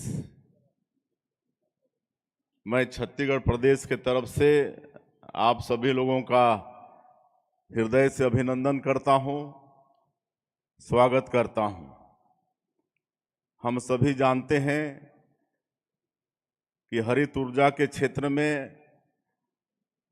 हमारे यशस्वी प्रधानमंत्री श्री नरेंद्र मोदी जी के मार्गदर्शन में देश का प्रदर्शन उत्कृष्ट रहा है एवं निरंतर हम इस दिशा में प्रगति कर रहे हैं। भारतवर्ष ने सन 2030 तक गैर परंपरागत स्रोतों से 500 गीगावाट बिजली उत्पादन करने का लक्ष्य निर्धारित किया है। मुझे आशा है कि हम इस लक्ष्य को समय से पहले ही प्राप्त कर लेंगे। मुझे यह बताते हुए अत्यंत खुशी हो रही है कि इस पुनीत कार्य में छत्तीसगढ़ राज्य की भी बहुत महत्वपूर्ण भूमिका रहेगी। छत्तीसगढ़ राज्य इस क्षेत्र में अधिक से अधिक निवेशकों को आमंत्रित करता है। वर्तमान में छत्तीसगढ़ राज्य की कुल ऊर्जा मांग औसतन 5,500 मेगावाट है, जिसका लगभग 15% बिजली की आपूर्ति ग्रीन एनर्जी से हो रही है। हम ग्रीन एनर्जी को 45% से ऊपर करने का प्रयास कर रहे हैं। छत्तीसगढ़ राज्य में कोयला प्रचुर मात्रा में है। हमारे राज्य में राज्य सरकार के साथ साथ निजी क्षेत्र के कोयला आधारित 21,000 मेगावाट क्षमता से अधिक ताप विद्युत संयंत्र स्थापित है, जिससे देश के कई राज्यों को बिजली प्राप्त हो रही है। यह हमारे नीतियों का परिणाम है कि इतनी अधिक परियोजनाओं की स्थापना छत्तीसगढ़ राज्य में हुई है। अब हम ग्रीन एनर्जी की दिशा में अधिक से अधिक ध्यान दे रहे हैं। हम ग्रीन एनर्जी जैसे सौर ऊर्जा, जल विद्युत एवं बायोमास संयंत्र को प्रोत्साहित कर रहे हैं। हमारे नीतियों में निवेशकों के लिए ऐसे कई प्रावधान किए गए हैं जिससे परियोजना की स्थापना में आसानी एवं शीघ्रता हो सकेगी। मुझे यह बताते हुए अत्यंत हर्ष हो रहा है कि छत्तीसगढ़ राज्य ने भारत की सबसे बड़ी 120 मेगावाट पावर क्षमता की बैटरी एनर्जी स्टोरेज सिस्टम की स्थापना का कीर्तिमान हासिल किया है। मैं आपको अवगत कराना चाहता हूं कि राज्य में अगले 2 वर्षों में 400 मेगावाट पावर क्षमता का बैटरी एनर्जी स्टोरेज सिस्टम स्थापित किया जाना भी लक्षित है। छत्तीसगढ़ राज्य में वर्तमान में 1500 मेगावाट क्षमता के गैर परंपरागत संसाधनों के संयंत्र स्थापित है, जिसे हम 2030 तक 15,000 मेगावाट करना चाहते हैं। इस कार्य के लिए भी हम सभी निवेशकों का योगदान चाहेंगे। मैं छत्तीसगढ़ राज्य की कुछ अन्य उपलब्धियों से अवगत कराना चाहता हूं।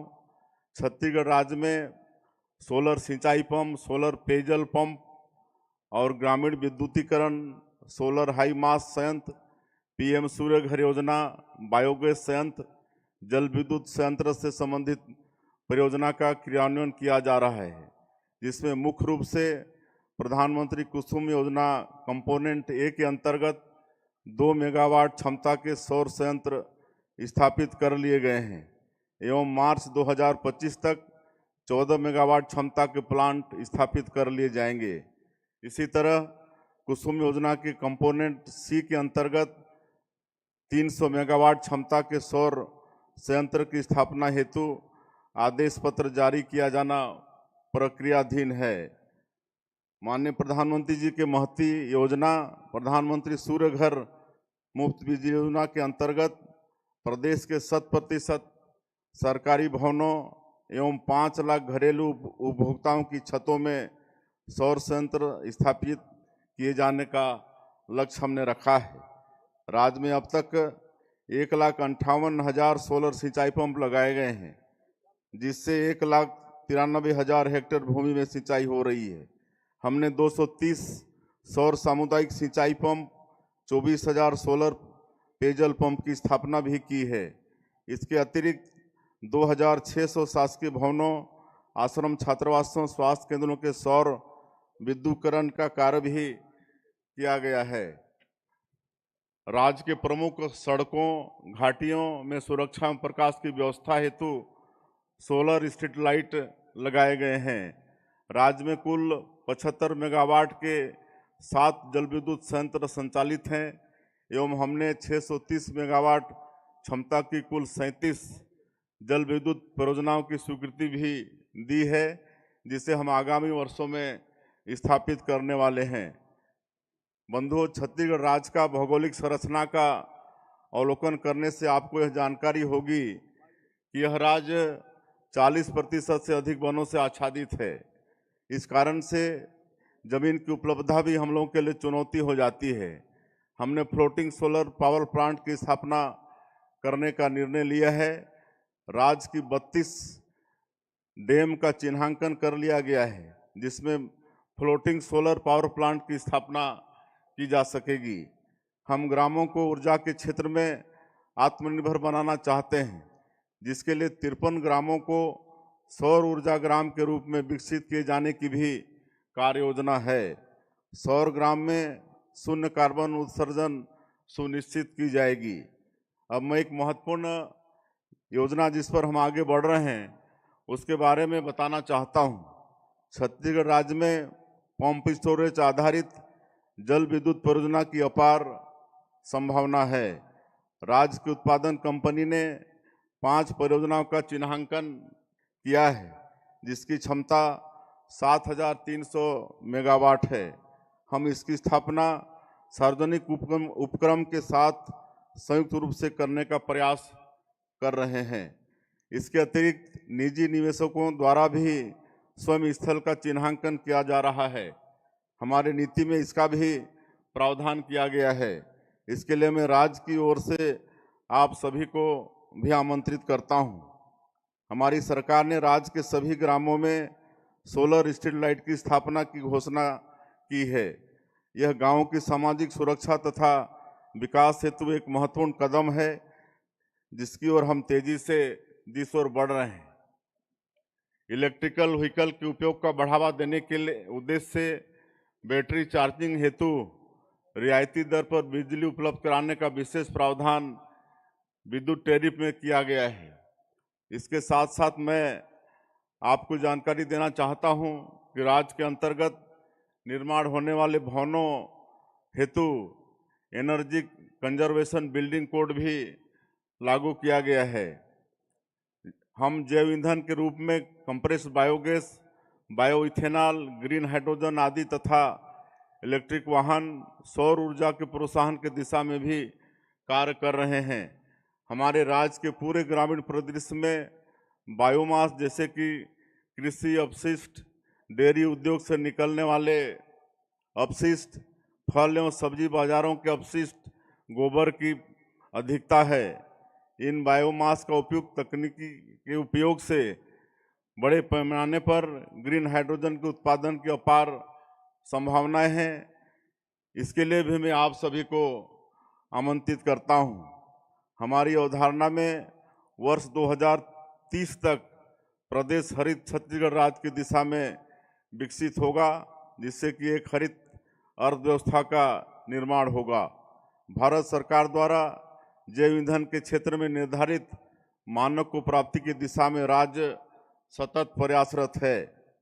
वर्तमान में छत्तीसगढ़ राज्य में पृथक से इलेक्ट्रॉनिक मैन्युफैक्चरिंग क्लस्टर विकसित किया गया है, जहां इलेक्ट्रॉनिक उद्योगों की स्थापना हेतु अपार संभावनाएं हैं। आईटी उद्योगों के संचालन हेतु विशेष रियायती दरों पर सामान्य उद्योग से लगभग 30% सस्ती बिजली 4.65 रुपया, 4 रुपया 65 पैसे प्रति यूनिट की दर से उपलब्ध कराई जा रही है। और हम इस वर्ष के अंत में नवीन औद्योगिक नीति भी लागू करने जा रहे हैं।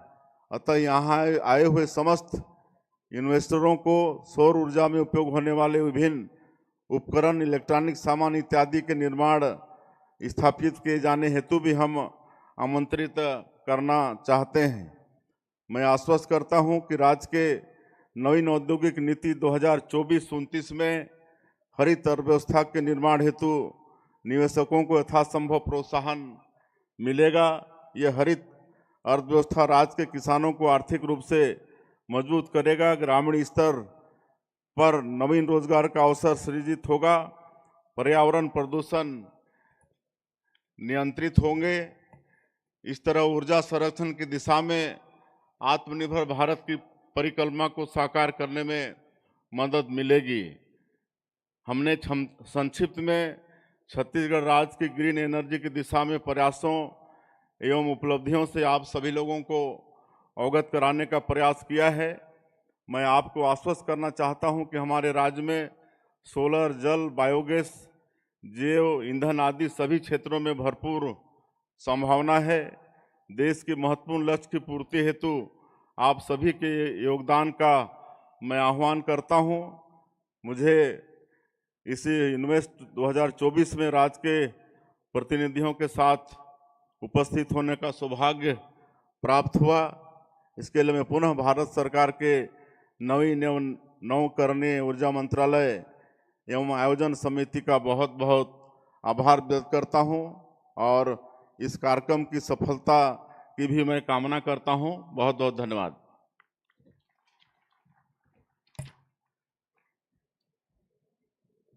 Thank you, Honorable Chief Minister, sir. May I now invite Shri Pramod Sawant, Honorable Chief Minister of Goa, to render his address. Please, sir.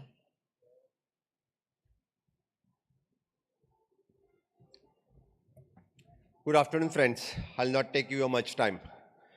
For this global summit amongst us, Mr. Prahlad Joshi, the Renewable Energy Minister, rest all the Chief Ministers, Deputy Chief Ministers, Ministers, audience, investors, bankers, and all of my dear friends. Good afternoon.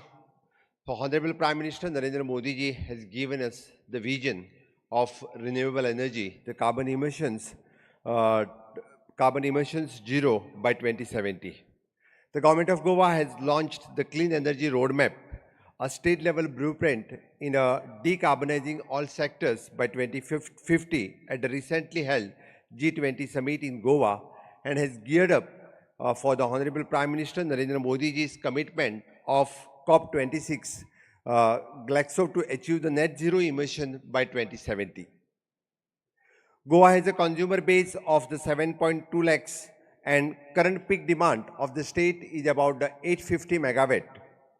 However, the state power demands is rapidly increasing due to the growing the reputations of being a renowned international tourist destination. The state has planned the total renewable energy capacity in additions is 1,455 megawatt by 2030. Goa is the small state with the 33% of the forest cover and 66% of the green cover. The area available is scarce and costly.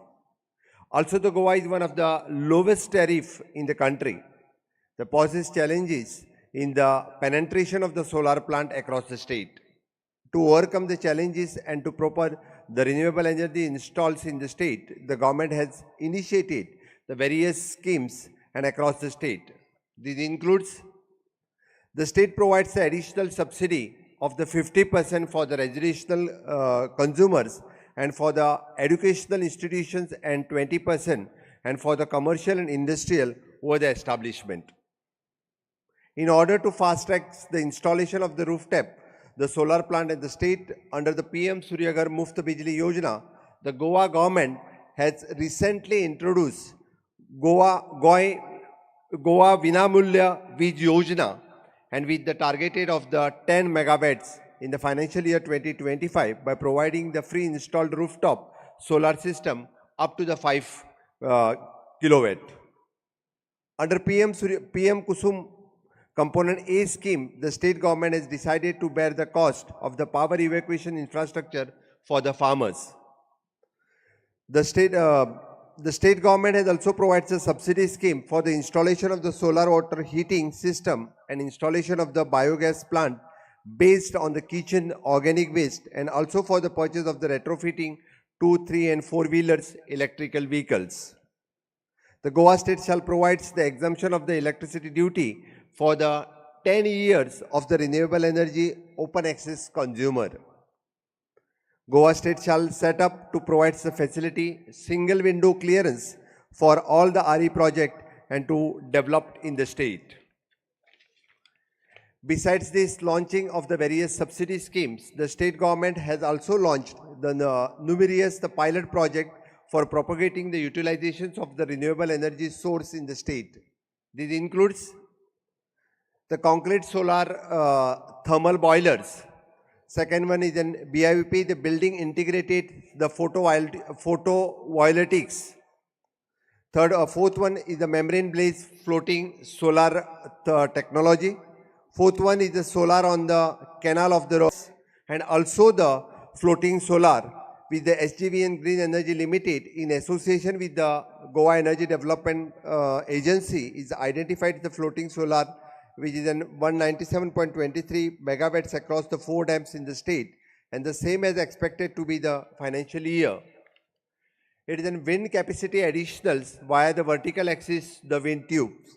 The government has already initiated the tapes, stimulating economic growth and ensuring the healthier environment for the future generations. Especially, I thank you for the attention to look forward for the fruitful discussions and collaborations also. I invite for all the investors, those are globally, they come here to invest in the state of Goa for the Vikasit Bharat 2047, for the Vikasit Goa 2047. Once again, I thanks for the Honorable Prime Minister, Honorable Narendra Modi ji, and also for our definitely, so everyone will invest, innovate and inspire in the Global Invest Summit 2024. Thank you, one and all.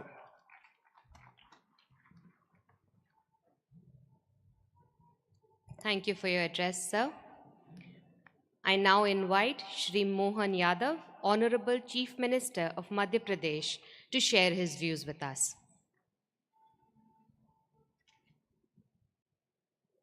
वैश्विक नवकरणीय ऊर्जा निवेशक बैठक में expo में मंच पर विराजमान भारत सरकार के यशस्वी मंत्री श्रीमान प्रहलाद जोशी जी, हम सबके वरिष्ठ नेता और अद्भुत व्यक्तित्व के धनी, जो अपनी विलक्षण कार्य क्षमता के बलबूते पर पूरे देश में नहीं पूरे विश्व में एक अलग आदर से देखे जाते हैं, चंद्रबाबू नायडू जी, आपका बहुत वंदन अभिनंदन। मेरे अभिन्न मित्र और छत्तीसगढ़ के सुयोग्य मुख्यमंत्री श्रीमान विष्णुदेव साय जी, गोवा के सुयोग्य मुख्यमंत्री श्रीमान प्रमोद सावंत जी, तेलंगाना के मंत्री जी माननीय नायक जी, मंत्री भारत सरकार, और इस अवसर पर आप सब आमंत्रित अतिथिगण, निवेशकगण, पत्रकार साथियों, प्यारे मित्रों, मैं माननीय संतोष जी से कह रहा था, प्रहलाद जी से, नवकरणीय ऊर्जा का एक शरीर अगर बनाए तो पूरे देश के अलग अलग हिस्सों से, जैसे मध्य का ऐसे आखिरी में जो स्थान होता है, मध्य प्रदेश का भी वही स्थान है। आपका धन्यवाद। कुल मिलाकर के हमारे अपने इस रचनाओं में जो नवकरणीय ऊर्जा काम कर रही है, मैं आपके सामने बताना चाहूँगा, यशस्वी प्रधानमंत्री ने जो लक्ष्य रखा है, खासकर 2030 तक 500 गीगावाट का मध्य प्रदेश पूर्ण क्षमता के साथ उस दिशा में आगे बढ़ रहा है। 2012 तक मध्य प्रदेश में नवकरणीय ऊर्जा की क्षमता 500 मेगावाट से भी कम थी, लेकिन हमने अलग से विभाग का गठन कर विभिन्न नीतियों से और अलग अलग प्रकार के प्रोत्साहन से 12 साल में 14 गुना 7,000 मेगावाट तक मध्य प्रदेश में नवकरणीय ऊर्जा का आज स्थान बना है। रीवा सौर परियोजना के अंतर्गत बड़े बड़े जो सौर ऊर्जा पार्क स्थापित किए हैं, इसने तो पहली बार देश में कोयला उत्पादित ऊर्जा से भी सस्ती सौर ऊर्जा उपस्थित की है, जिसके कारण से दिल्ली की मेट्रो को भी हमारे यहाँ से सौर ऊर्जा दी जा रही है। यही कारण है कि ऐसे कई यूनिवर्सिटियाँ, हार्वर्ड यूनिवर्सिटी में भी इसे केस स्टडी के नाते से पढ़ाया जा रहा है। आगर, शाजापुर, नीमच सौर परियोजना में नीमच सौर परियोजना में बिजली का टैरिफ तो 2.14 रुपये प्रति यूनिट है, जो देश का न्यूनतम है। इसी परियोजना से प्रदेश में भारतीय रेल को भी हम बिजली सप्लाई कर रहे हैं। आगर, शाजापुर, नीमच में 1500 मेगावाट का सोलर परियोजना निर्माणाधीन है। मध्य प्रदेश असंभव को भी संभव करने में अपनी विशेष भूमिका रखता है। यही कारण है कि माँ नर्मदा सुप्रसिद्ध 12 ज्योतिर्लिंग में से एक ओंकारेश्वर में हम 600 मेगावाट की क्षमता का सबसे बड़ा दुनिया की सबसे बड़ी फ्लोटिंग सोलर परियोजना विकसित कर रहे हैं। इसके साथ 200 मेगावाट का सोलर पैनल भी हम यहाँ लगा चुके हैं। मैं उम्मीद कर रहा हूँ कि जिस प्रकार से पानी की वाष्पीकरण से जो हानि होती है उसको बचाने के लिए एक बड़ी हमारी ये भूमिका रहने वाली है। कई कारणों से अलग अलग प्रकार से हमने अपने सभी प्रकार की नवकरणीय ऊर्जा का प्रोत्साहन देने में अपनी गति बढ़ाई है। मिशन मोड में 2025 तक सभी शासकीय भवनों पर सोलर रूफटॉप लगाने का हमने निर्णय किया है। हमारी सरकार पंप हाइड्रो ऊर्जा भंडारण की योजना पे भी काम कर रही है। आगर, धार, अशोकनगर, भिंड, शिवपुरी, सागर जिलों में 15,000 हेक्टेयर भूमि चिन्हित की है, जहां 7,500 मेगावाट सौर ऊर्जा संयंत्र की स्थापना की जाएगी। उज्जैन, आगर, धार, मंदसौर, रतलाम में 3,000 मेगावाट पवन ऊर्जा स्थापित करने का हमने लक्ष्य रखा है। अब रिन्यूएबल एनर्जी को प्रमोट करने में मध्य प्रदेश के नर्मदापुरम में 464.65 करोड़ की लागत से 227.54 एकड़ अत्याधुनिक मैन्युफैक्चरिंग जोन स्थापित कर रहे हैं।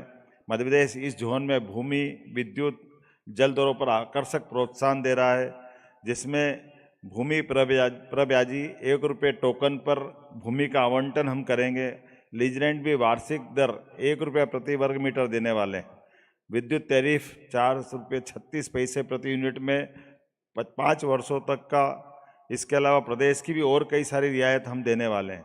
मैं आश्वस्त करता हूं माननीय प्रधानमंत्री जी के नेतृत्व में 2030 तक 500 गीगावाट नवकरणीय ऊर्जा के लक्ष्य प्राप्त करने में मध्य प्रदेश एक अपनी बड़ी भूमिका अदा करेगा। और मैं समझ सकता हूं कि आज के इस महत्वपूर्ण आयोजन में हम सब ने मिलकर जो अपना नया लक्ष्य लिया, हम अपने अपने लक्ष्य की प्राप्ति करेंगे। एक बार फिर मेरी अपनी ओर से आप सबको बधाई। बहुत बहुत धन्यवाद।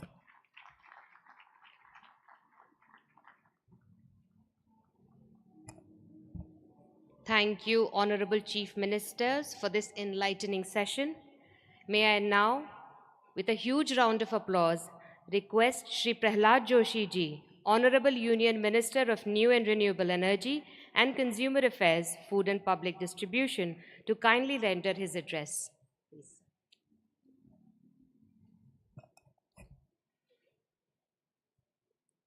Shri Chandrababu Naidu Garu, Visionary Chief Minister of Andhra Pradesh, Shri Mohan Yadav, CM Madhya Pradesh, Shri Vishnudev Sai, CM Chhattisgarh, Shri Pramod Sawant, CM Goa, and Shri Mallu Bhatti Vikramaka, Deputy CM Telangana, and Shripad Nayak, who is MOS in New and Renewable Energy. I do not want to take much of your time. It is already delayed for the lunch. मैं इतना ही कहना चाहता हूँ, इस आज का जो आज शुरुआत हुआ, माननीय प्रधानमंत्री जी के द्वारा जो उद्घाटन हुआ है, इसके प्रेरणा लेके हमको बहुत ही कमिटमेंट में मिला है। मैंने सुबह मेरा भाषण भी जो कमिटमेंट मिला है मैंने एक्सप्लेन किया हूँ। भारत सरकार के मंत्री के नाते, भारत सरकार के नाते मैं यही कहना चाहता हूँ, प्रधानमंत्री जी का निर्देश है, किसी का पार्टी का सरकार क्यों है उन प्रदेश में, आप सभी सरकारों से बात करो और रिस्पेक्टिव स्टेट्स में इस energy healthy competition, renewable energy के क्षेत्र में हेल्दी कंपटीशन के साथ आप काम करो, सबके साथ बात करो। और मैं इतना ही आग्रह करता हूँ, कई राज्यों अभी तक ये जो ग्रीन हाइड्रोजन का जो पॉलिसी है उसमें काम किया है। स्टेट्स लाइक राजस्थान, आंध्र प्रदेश, मध्य प्रदेश, और इसमें policy hydrogen, green hydrogen policy के बारे में ऑलरेडी उन्होंने पॉलिसी डिक्लेयर किया है और गुजरात वाइट पेपर ही इशू किया है। तो इसलिए मैं आग्रह करता हूं सभी राज्यों से, इस क्षेत्र में भी काम करने के लिए बहुत ही मौका है। तो इसलिए मैं आग्रह करता हूं कि आगे बढ़ते हुए हमको और भी तेजी से काम करना है. वी शुड बिकम आत्मनिर्भर as far as energy is concern. मैं प्रिपेयर्ड भाषण के बारे में बहुत पॉइंट्स इसमें है, मैं बाद में जब भी मौका मिलेगा मैं बात से लोगों से शेयर करता हूं. लेकिन मैं शुरुआत अभी अंत में इतना ही कहना चाहता हूं कि future is in the renewable energy. We should never forget that. Energy security is the primary need. अगर देश नंबर 1 बनना है और आने वाले दिनों में तीसरे नंबर पर जाना है तो energy security is the most important thing and that is the primary thing. Keeping that in mind हम सब लोगों को मिल के काम करना है. प्रधानमंत्री जी का टीम इंडिया का स्पिरिट यही है. इतना ही मैं आपसे निवेदन करते हुए, जो मुख्यमंत्री इधर आए हुए थे माननीय चंद्रबाबू नायडू गारू, तो जब मैंने फ़ोन किया था he was visiting the flood affected areas.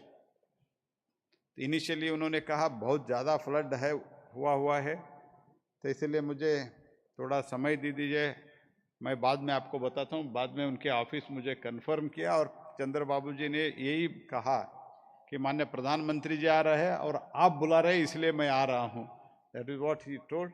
And all other chief minister Mohan Yadav ji, and on my one phone call request आपने इधर तक पहुँचे और छत्तीसगढ़ का सीएम, राजस्थान का सीएम, गोवा का सीएम और डिप्टी सीएम तेलंगाना, ये सब इधर आके हमारा जो हमको जो प्रोत्साहन मिलना था और इन्वेस्टर को जो प्रोत्साहन मिलना था उसमें आपका बहुत बड़ा योगदान हुआ है. मैं आप सब लोगों को बहुत बहुत धन्यवाद अर्पित करता हूं. विशेषतः गुजरात सरकार को बहुत अच्छे ढंग से इसको ऑर्गेनाइज किया है. I am really thankful to them. और आगे भी बहुत सेशंस है. मैं सब इन्वेस्टर से, स्टेक होल्डर से रिक्वेस्ट करूंगा, ऑफिसर से,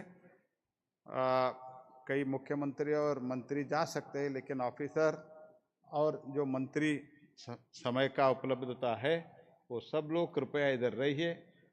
माननीय चंद्रबाबू जी तो शाम तक इधर हमारे साथ रहने वाले हैं. बाकी सब लोग जो भी पॉसिबल है वो सब लोग इधर रहिए. स्टेक होल्डर से, इन्वेस्टर से बात कीजिए, तो इसके लिए आपका प्रदेश को बहुत उपयोगी होगा.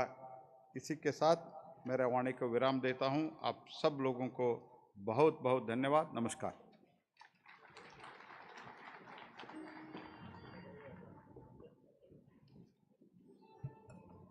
Thank you, Honorable Minister, sir, for your valuable presence and address. May I now request Honorable Union Minister of New and Renewable Energy and Consumer Affairs, Food and Public Distribution, Shri Prahlad Joshi ji, to present a token of appreciation to the Chief Ministers seated on the dais. May I now request Prahlad Joshi, sir, to share the token of appreciation with Shri Nara Chandrababu Naidu, Honorable CM of Andhra Pradesh. Can we have a round of applause, please?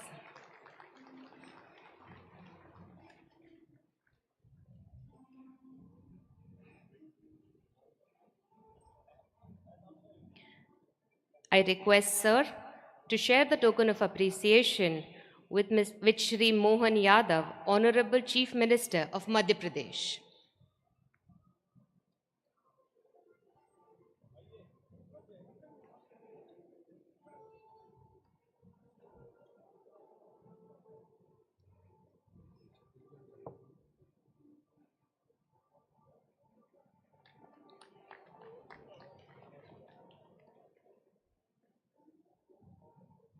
Requesting, sir, to share the token of appreciation with Shri Vishnu Dev Sai, Honorable Chief Minister of Chhattisgarh.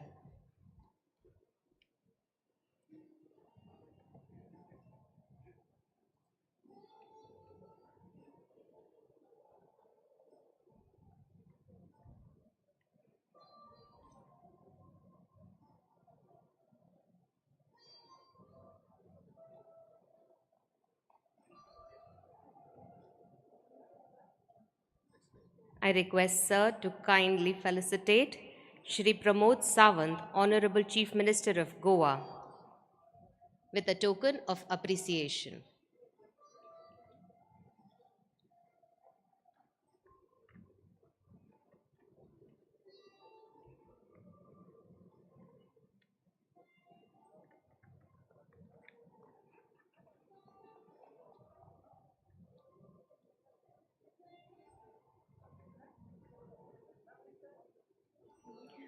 I now request Honorable Minister of State, Mr. Shripad Nayak, to kindly felicitate Shri Mallu Bati Vikramarka, Honorable Deputy CM of Telangana.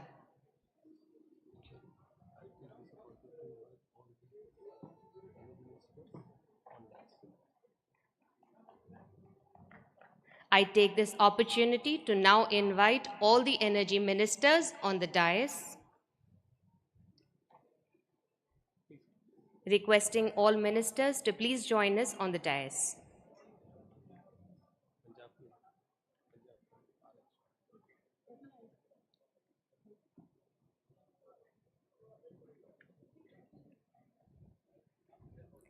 Requesting Minister of State, Shri Shripad Nayak, to felicitate our ministers.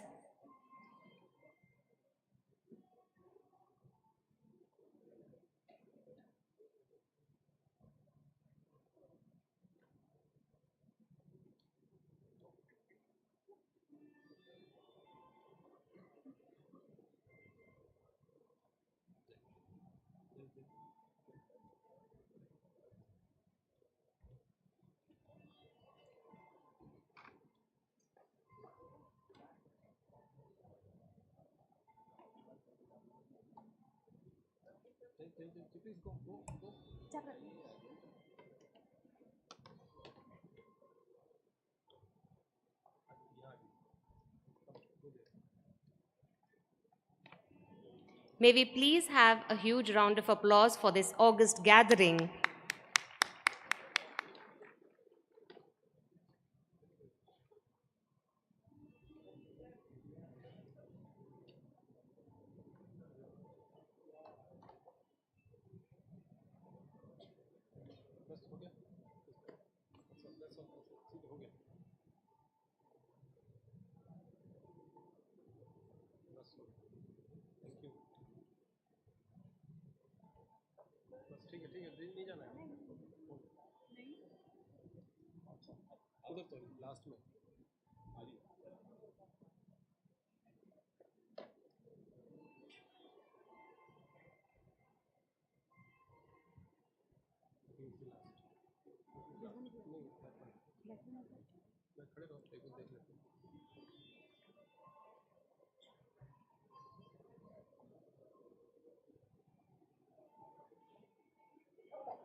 Requesting our dignitaries on the dais to step forward for a group photograph.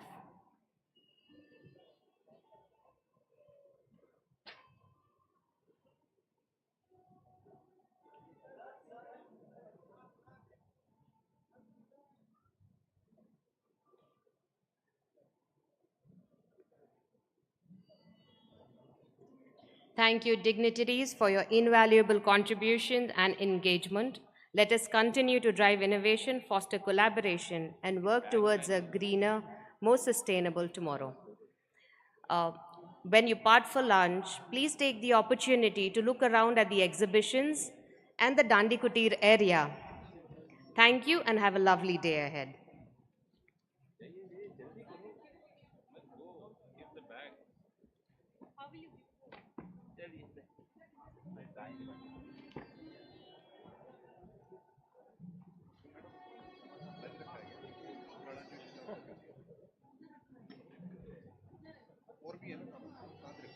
इनको पता नहीं होगा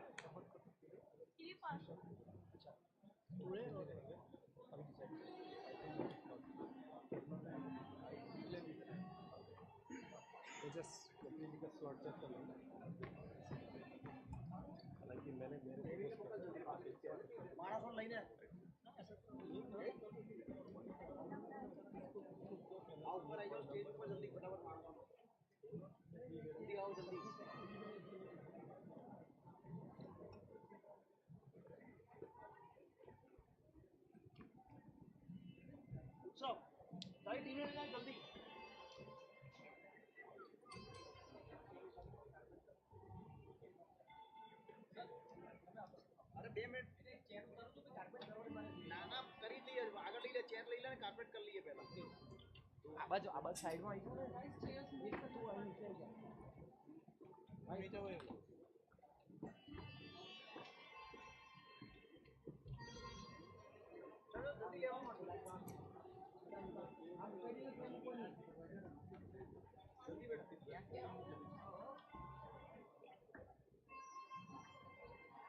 એક જણ અડધે આવો એક જણ અડધે આવી જાઓ હા બે ત્રણ જણા રહો એક માણસથી નહીં થાય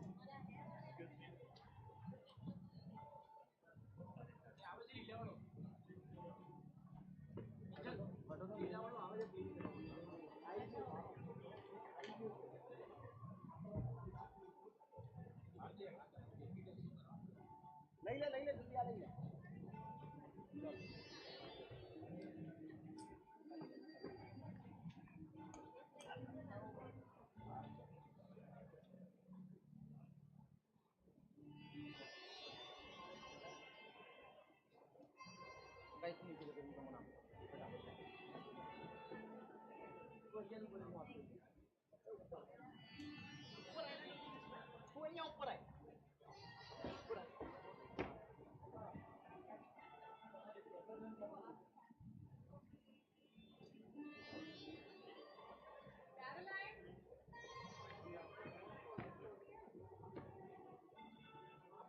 ટેબલ આગળ લઈ લો જલ્દી એટલે કાર્પેટ ખેંચાય કરવા માંડ થાય છે ટાઈમ નથી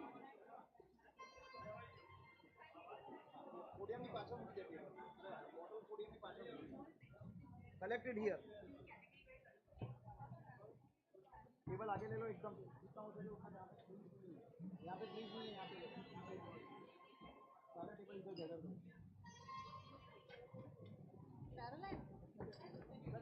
બધા ટેબલ ત્યાં લઈ લો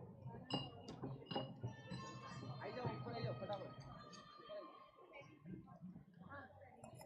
Ladies and gentlemen, we now invite you for lunch.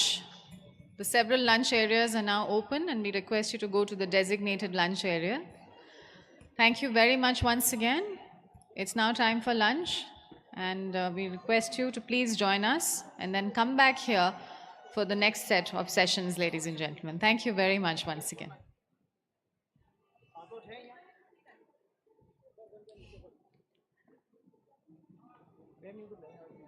Team આવે છે કે નહીં એટલે આજે આવશે કે કાલે તો હું લટકાવવાના છે મારે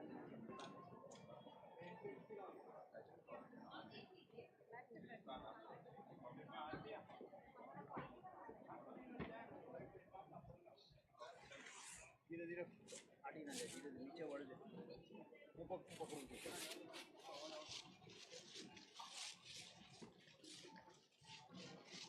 બસ કજીના ફટાફટ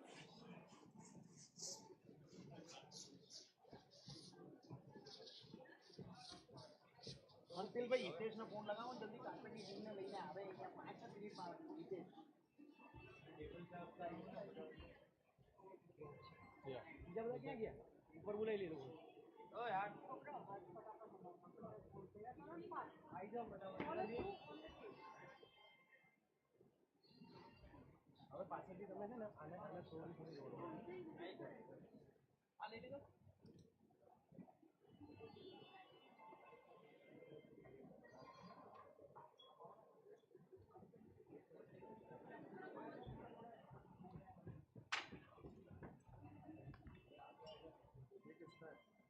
But you don't have an agenda. I think she has an agenda.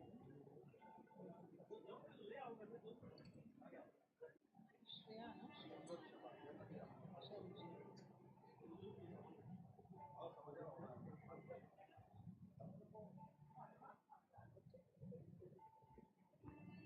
Shani, do you have an agenda? Maybe so nice. जल्दी कहीं से 5 मिनट वहाँ पे वहाँ पे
wind, and water are nature's untamed forces, creating enough clean energy to meet global needs several times over. Avada is harnessing these elemental forces, transforming them into a future filled with the promise of a sustainable future. If there is a balance in nature, there will be a balance everywhere. There will be balance in our life too.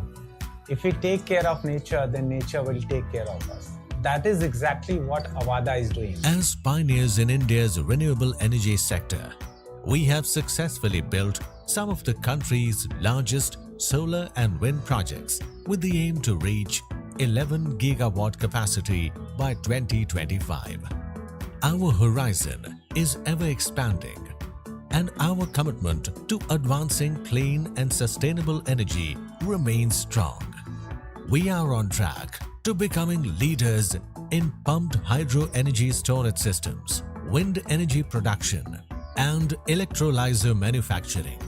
Our aim is to achieve 0.5 million tons of green ammonia, a green hydrogen variant production by 2025. Next step in our integrated vision is to establish a self-sufficient solar manufacturing unit poised to manufacture 5 gigawatts of ingots, wafers, cells and modules by 2025. We are the pioneers of the sand to molecule vision, converting sand into remarkable green hydrogen molecules and their derivatives like green hydrogen and ammonia, green methanol, and sustainable aviation fuel. Our commitment to sustainability isn't just about reducing carbon emissions, but energizing communities, fostering growth, and building a future filled with clean and sustainable possibilities. This is just the beginning.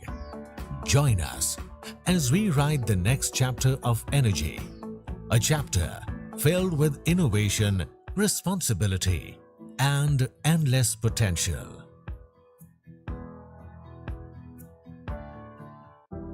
Hi, we're MNRE. We started in 1992 manufacturing and distributing solar thermal solutions. But why? Well, frequent power cuts brought our lives to a stop. So we thought, what if we could find a reliable solution to this power problem? What if that solution didn't deplete natural resources? What if that solution could provide employment to people too? It seemed like a good idea. Generating renewable power solutions would give us the power to do some good. So in 2001, we set up a state-of-the-art production plant for complete solar thermal systems. In 2006, we pioneered photovoltaic modules with India's first automated line-in machine with 15 megawatt capacity. 2 years later, we opened a sales office in Berlin and Heppenheim, Germany for PV module distribution in Europe. In 2009, we inaugurated India's largest state-of-the-art manufacturing facility. 2011 saw us set up PV project development and EPC in India and Europe. By 2018, we completed 1 gigawatt of PV module supply. 2022 kicked off a 1.25 gigawatts module manufacturing facility for polycrystalline and mono-PERC solar panels with the ability to upgrade to TOPCon. By the end of 2023, we'll have 3 gigawatts production capacity, including 1.5 gigawatts of wafer-to-module capacity. Over 30 years, we won awards for leadership, fostering healthy economic relations, contributions to the solar industry, customer satisfaction and manufacturing. Today, we are one of the country's leading manufacturers of PV modules, and we're the leading choice of some of India's top solar companies.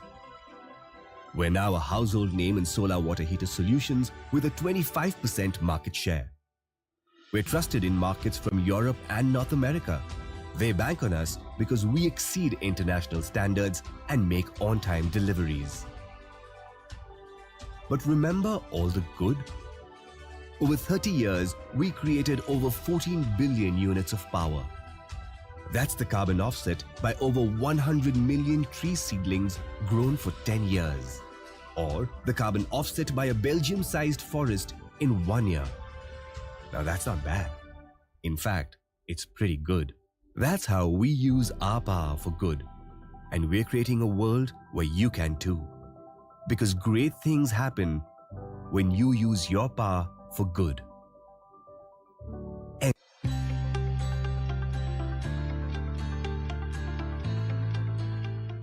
Envision is among us the top 5 green tech global companies.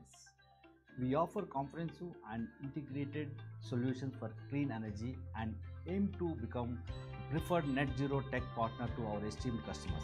Our mission is solving the challenges for sustainable future. Envision designs, sells, operates smart wind turbines, smart energy storage systems, hydrogen electrolyzers, digital solutions. We have global innovation centers in Germany, Denmark, USA, Japan, Singapore and China. We have invested around 500 crores in India, established 3 gigawatts annual manufacturing capacity in Pune, Maharashtra for National Hub, and 2.5 gigawatts annual manufacturing capacity in blades with 9 molds in Trichy, Tamil Nadu, Karnataka and Gujarat. We further geared up to increase our manufacturing capacity from 2.5 gigawatts to 4 gigawatts depending on market demand. We are indeed strengthening our Indian financials, and of course, we also draw and sort of leverage our parent financials to draw a working capital at a very, very competitive price across major banks in India. We have a robust cash management system which drives our growing business seamlessly and support our extremely strong supply chain management, which is our key differentiator. We, as a vertically integrated company with in-house design and manufacturing of all key turbine components, help to offer lowest LCOE turbine with enhanced equipment reliability and certainty on turbine delivery to customers. Our turbine models are equipped with advanced condition monitoring system having artificial intelligence based digital twin models which help in performance monitoring and predictive fault diagnosis.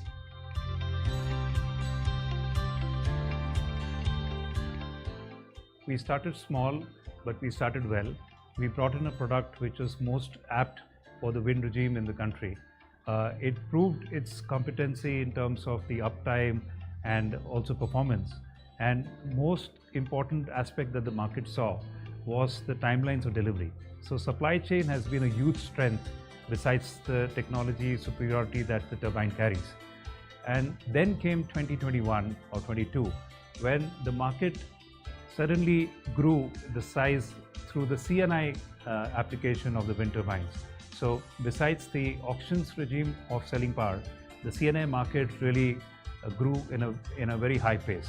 So that gave a great opportunity for Envision to use its technology and supply chain strengths to capture the market and grow the size to a level which was completely unprecedented in the 2 decades or 2.5 decades of wind history in the country. Further, considering the fast-growing demand for energy storage solutions in India, we are ready to launch state-of-the-art lithium-ion battery-based energy storage solutions. Envision acquired Nissan AAC's battery manufacturing business in 2019 and has increased the production capacity in merely 4 years. We aim to reach 300 gigawatt hour by 2025 with plants across UK, France, Spain, US, Japan, and potentially India, besides China. Our success in the field of energy transition has been recognized globally. Envision has been ranked top 10 in the world's 50 smartest companies by MIT Tech Review. Envision ranked second in Fortune magazine's Change the World list in 2021. Our aim in India is to lead an energy technology revolution in an open and collaborative manner. As India enters a period of sustained economic growth, Envision is proud and excited to participate in the push to make India a 10 trillion economy by 2035. We will continue to create high quality direct and indirect jobs as a result of our business expansion. As part of Atmanirbhar Bharat and localization drive, we have made significant progress in localization with our strong SCM capabilities. We achieved 45% within 1 year. We are in final stage of sourcing other key components from India, which will increase localization content from 45% to 70% next 1 year.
Envision continues to promote renewable and storage as the new coal, EV battery and hydrogen as the new oil, the AOT network as the new grid, the net zero industry park as the new infrastructure, and an ecosystem of net zero technology as the new industry.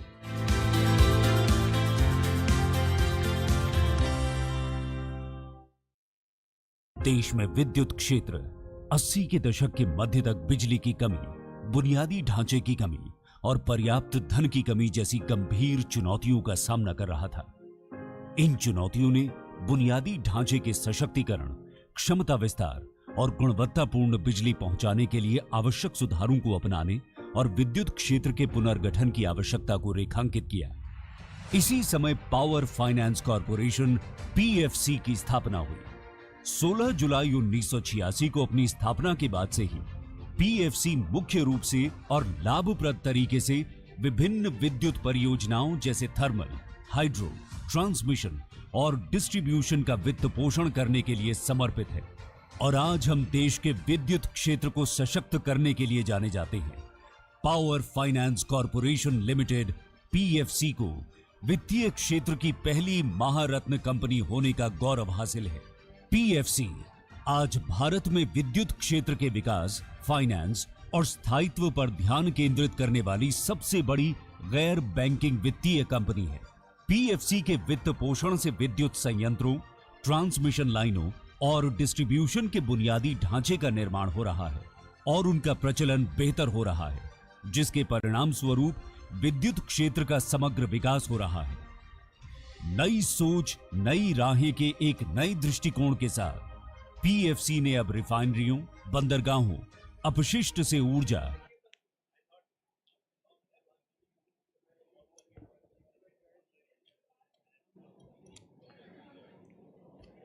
A very good afternoon to all of you. I would request each and every one of you to kindly take your seats so that we can get started with the first state plenary session of the day, which is the Andhra Pradesh state plenary session.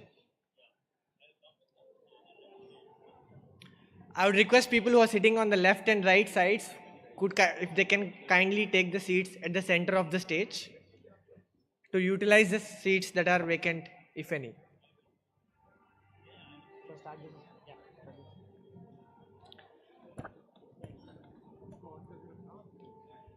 Ladies and gentlemen, a very good afternoon to all of you. I am Subramaniam Pulipaka, the Chief Executive Officer of the National Solar Energy Federation of India. It is my honor and a privilege of lifetime to be moderating and facilitating this Andhra Pradesh State Plenary chaired by none other than Honorable Chief Minister of Andhra Pradesh, Shri Nara Chandrababu Naidu Garu. Today, before we begin with the state plenary session, I would like to take this opportunity to welcome the panelists and the government officials of the state of Andhra Pradesh on the stage. I would request Shri R.K. Tyagi, CMD Power Grid, Shri B.C. Tripathi, Advisor Greenco, Mr. Jörg Abel, President German Solar Association, Shri J.P. Chalasani, CEO Suzlon, Mr. Suman Kumar, CEO Evren Energy, to kindly join us on the stage. I would also request Shri Amit Singh, CEO Adani Green Energy Limited, to also join us on the stage. It is my privilege to also request Honorable Energy Minister Shri Gottipadi Ravikumar Garu to also join us on the stage.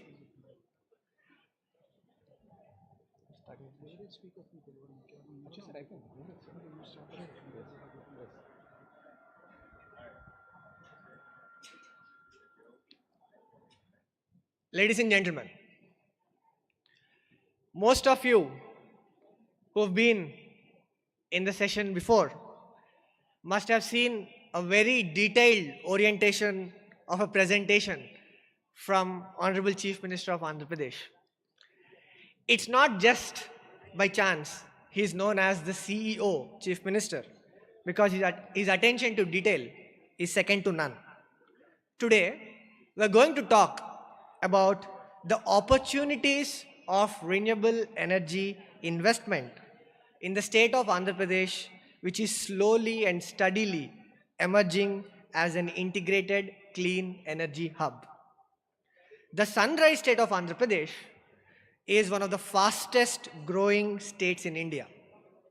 Believe me when I say, the state under the leadership of Honorable Chief Minister between 2014 to 2019 has witnessed 475% of increase in the installed renewable capacity, where from a mere 1.34 gigawatt, the state's capacity increased to 7.7 gigawatt. We often talk about geographical advantages when we talk about renewable energy. While Andhra Pradesh, as Honorable Chief Minister mentioned in his presentation, is blessed with a unique resources, potential, with both solar and wind, the state also boasts of one of its longest coastal line in the country. This makes the state of Andhra Pradesh a perfect fit for growing as an integrated renewable energy hub. Today's panel discussion is focusing on three key main objectives. One, of course, is to discuss on how the state can emerge as a clean energy hub, but also to go through the fine prints of the entire renewable energy value chain. Honorable Chief Minister's presentation covered some of them in the previous session. We'll be taking more detailed approach to this today. It is now, with this context, my pleasure to invite Shri Gottipati Ravikumar Garu, Honorable Minister of Energy, Government of Andhra Pradesh, to deliver his welcome remarks. Ravikumar Garu.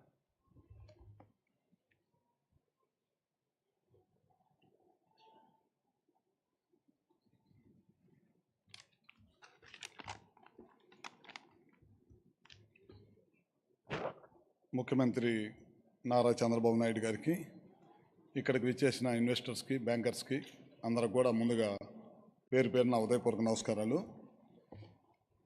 With great honour and enthusiasm that I welcome you all to RE Invest 2024 here in the vibrant state of Gujarat. Andhra Pradesh has a long history of innovation in the power sector under the visionary leadership of our Honorable Chief Minister Shri Nara Chandrababu Naidu Garu. Our journey begins with Reforms 1.0 initiated between 1995 and 1998, which marked the first step towards the liberalization and privatization of the power sector. Then came Reforms 2.0 from 2014 to 2019, focusing on improving operational efficiency, reducing transmission and distribution losses, and increasing access to power. These reforms accelerated economic growth and helped make Andhra Pradesh one of the most progressive states in the country in terms of energy management. To meet this growing demand, Andhra Pradesh has expanded its total capacity to over 27 gigawatts, of which 9 gigawatts is renewable energy, making a substantial contribution to India's overall power needs. Andhra Pradesh has the second longest coastline in India and abundant natural resources, making it an ideal destination for development of renewable energy projects such as solar, wind, pumped storage projects, and green hydrogen and its derivative plants. Under the visionary leadership of our Honorable CMC Nara Chandrababu Naidu Garu, our state is at the blink of Reforms 3.0 with the goal of making Andhra Pradesh a national leader in clean energy. Key reforms. Round-the-clock renewable energy. Andhra Pradesh plans to replace existing thermal plants with round-the-clock renewable energy solutions by integrating solar, wind, and energy storage technologies. Storage solutions. Andhra Pradesh will focus on energy storage solutions, aiming to become the storage capital of India. Large-scale battery storage systems, pumped hydro storage, and other advanced storage technologies will be developed to ensure the availability of clean power. Advanced technologies. By integrating such as AI, machine learning, and big data into our energy infrastructure to optimize power generation, distribution, and consumption, these technologies will help us predict demand, improve grid stability, and enhance the overall efficiency of the power sector. Distribution generation. With the widespread adoption of rooftop solar, decentralization of microgrid, and other innovatives, we aim to bring power generation closer to the people, enhancing energy security at the grassroots level. In the next few weeks, we will announce our new integrated clean energy policy. This policy will help encourage innovation, attractive investments, and provide the regulatory framework needed to drive RE projects across the state. With Reforms 3.0, Andhra Pradesh will continue to create an ecosystem that ensures energy security, economic growth, and environmental sustainability. I welcome investors, industry leaders, policymakers, and our citizens to join us in this ambitious journey. Together we can make Andhra Pradesh the energy powerhouse of India. Thank you and all.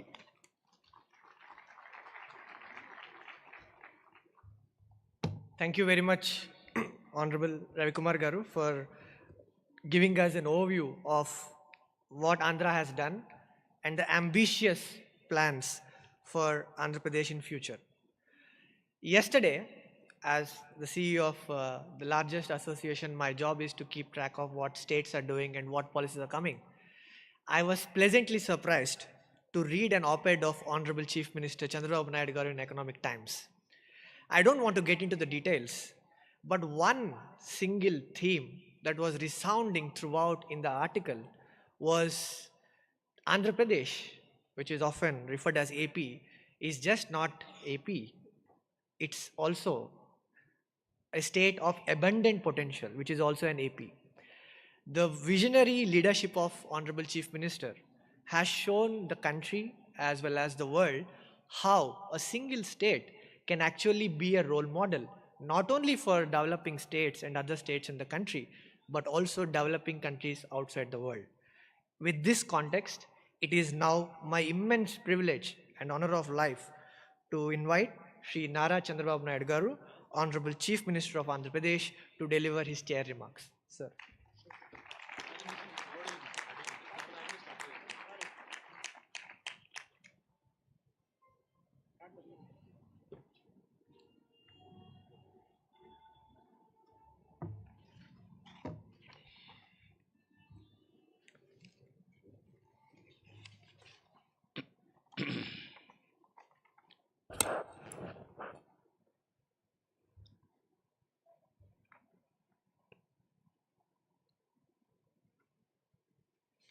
Respected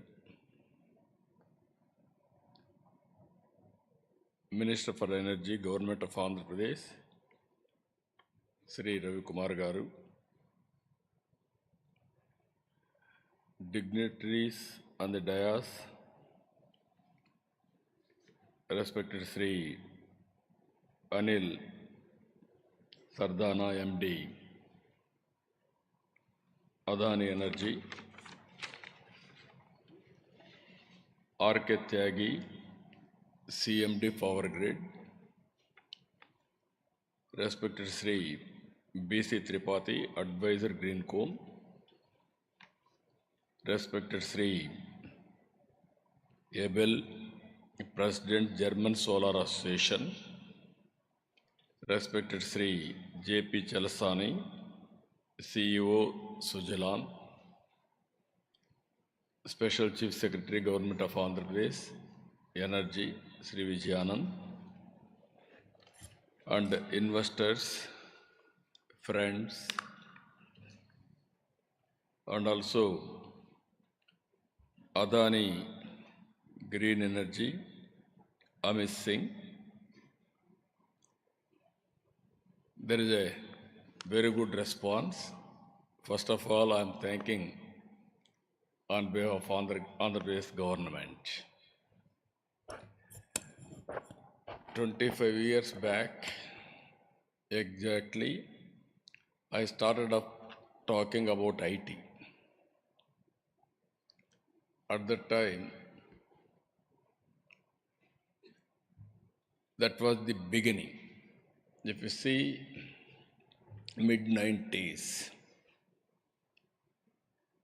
internet revolution has come. Bill Gates innovated internet. That is the beginning of information technology in a big way. And also India had an advantage. We started economic reforms in 1991. All of us, if you go back, pre-economic reforms, post-economic reforms, there is a sea change.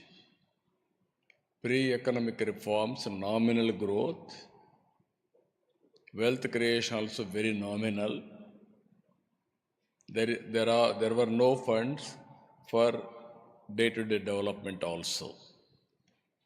Post-economic reforms, we are able to move very fast. Added to that, technology, first mover advantage for India. That is where I always say, if you can go anywhere in the world now, for every 4 IT professionals, one is Indian. Further, if you deep dive, Among 4 IT professionals of Indian, one is from Andhra Pradesh, from Telugu states. Now there is a windfall gain. That windfall gain is demographic advantage. Now we promote entrepreneurs also.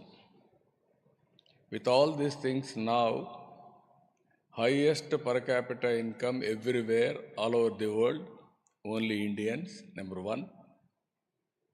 Not wealth, but per capita. The day will come, wealth also Indians will dominate by doing better services globally. This is going to happen. At that time, I used to talk about information technology, revolution, how it is going to emerge. I have seen everything up to artificial intelligence now. Cloud management, fintech, you name anything, everything is possible. Drones, virtual, horizontal integration, everything is happening. Now, it is beginning of green energy revolution. Morning also I told very clearly, I have seen no fire in my village. When I was in elementary school, slowly fire has come. We used to celebrate.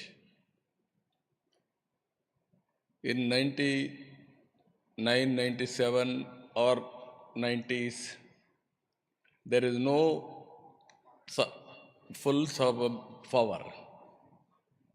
In assemblies, we used to have budget session, March, April.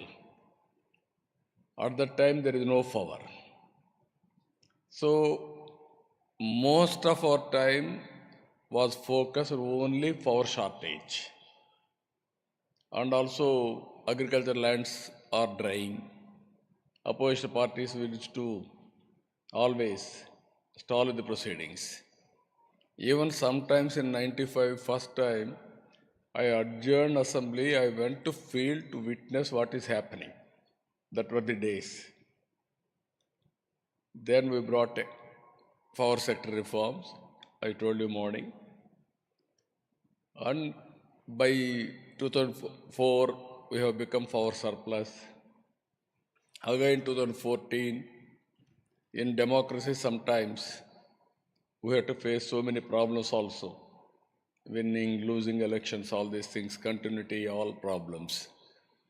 2014, again I started solar, wind energy in a big way. Today again, 5 years we had a gap. Otherwise, today in this function we should have taken awards, all awards, not other states.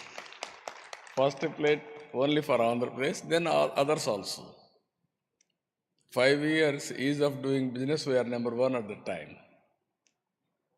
So naturally proactive policies and also very, very aggressive way of promoting, then others also will work in the direction.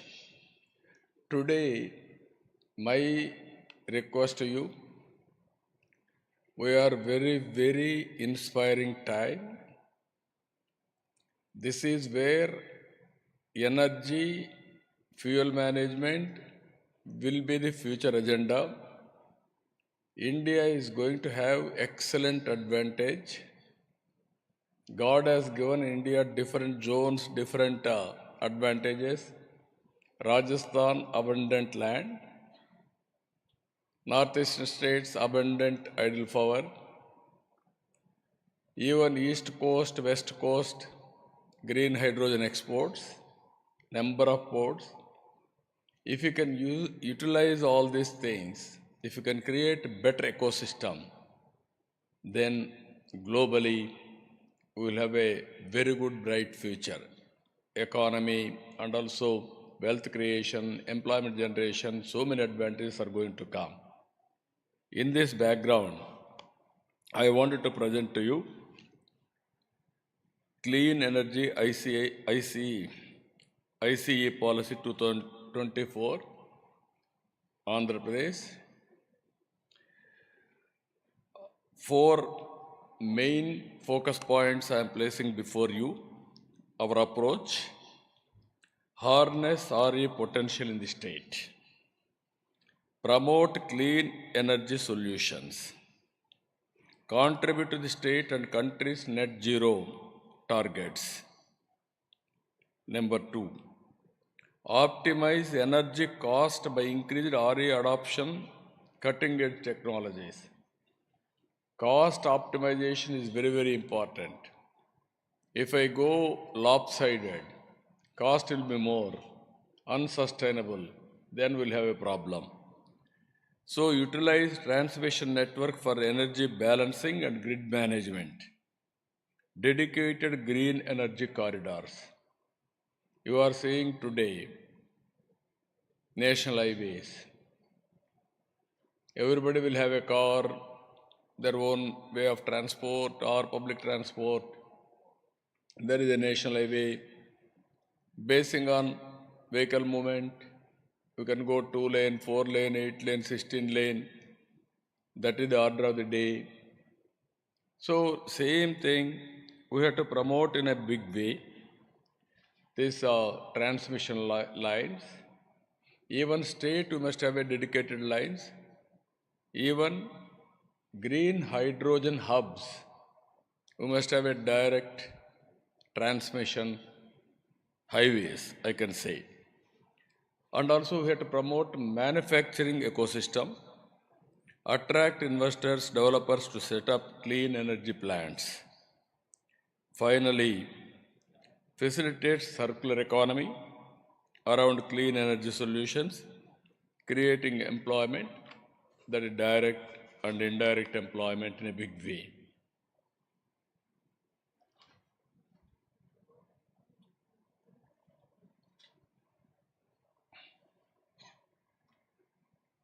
Sorry.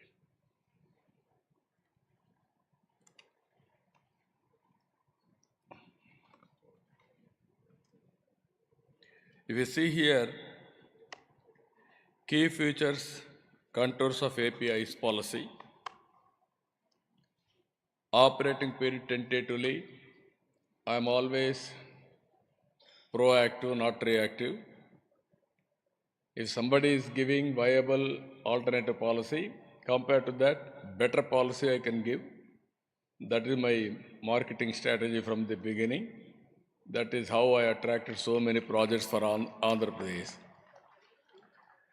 And also policy applicability, RE projects including manufacturing projects, undertake midterm reviews wherever there is a necessity, technological advancements, remove any difficulty, inconsistencies with Electricity Act 2003 and its amendments, project or SPY transfers, allotment process simplified and SPY transfers allowed, project timelines, project milestones will be defined, and deemed cancellation increases of defaults, clean energy knowledge, skill development center, NEREDCAP and SDC to establish university like that, all training in a big way by associating with all of you.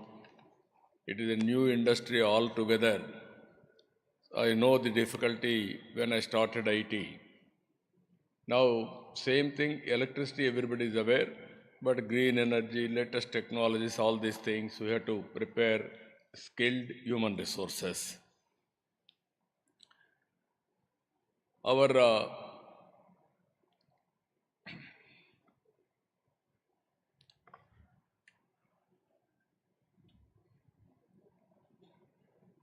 nodal agency, our NETCAP, they will act as a nodal agency, land facilitation, obtain list of available lands, parcels and facilitate land, lease, everything. We are having good amount of land, but we will acquire land wherever necessary. Generally, in Andhra Pradesh, acquisition of land, through win-win situation. Always, sometimes we may not give required compensation for them. Then it is very difficult. Whenever there is a land acquisition, we have to go with human angle, convincing them everything, then we can do positively. For evacuation, open access, availing central government incentives totally, coordination activities, coordination central and state agencies, arranging necessary statutory clearances, approvals, capacity allocation, everything, this SNA will be net cap. They will do all these things, they will work it out. Next one is incentives, wind and solar hybrid projects, land at reasonable lease rates, and also private land at competitive lease rates, distributed solar rooftops, net metering, gross metering, net billing, virtual net metering, group net metering allowed. Various types of, wherever there is innovation, we are with you to take innovation.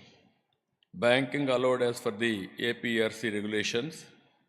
Distribution wheeling charges nil if injection and withdrawals are the same voltage levels, INR unit of LT consumers, and block wise and for others. And incentives for solar and wind manufacturing, stamp duty of land conversion, waiver of stamp duty of conversion to non-agricultural land and exemption land ceiling act, reimbursement of SGST,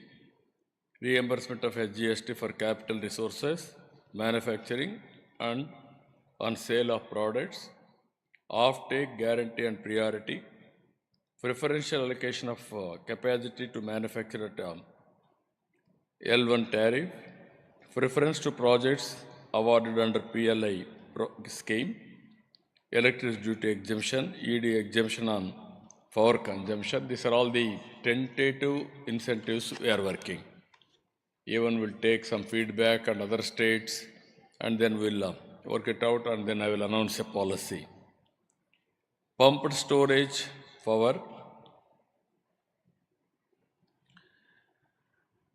land lease budgetary support, land lease at competitive rates, SNA coordinates with MOP for grants, budgetary support and enabling infrastructure, for evacuation charges, block wise 15 minutes, intrastate transmission wheel charges, INR unit for LT consumers, electricity duty, waiver of conversion loss, all other facilities, exemption from clearances and royalty, exempted for obtaining pollution clearances, no requirement of free power to home state, other incentives, waiver of stamp duty for land to be acquired for off the river PSPs, supply of water for the initial filling and evaporation losses, and waiver of water cess. These are all some other incentives at pumped energy, pumped storage energy. If you can go for BESS, enabling business models, cost plus model, competitive bidding, sharing of profit, storage as a service, distribution wheeling charges nil if injection and withdrawal are at the same voltage levels, INR unit for LT consumers and block wise for others. Transmission charges and electricity duty, block wise 15 minutes, intrastate transmission charges, electricity duty ED waiver for conversion losses, SGST and cross subsidy surcharge, reimbursement of net SGST, CSS levied only on the final consumption of electricity. Here, incentives for biofuels, capital subsidy,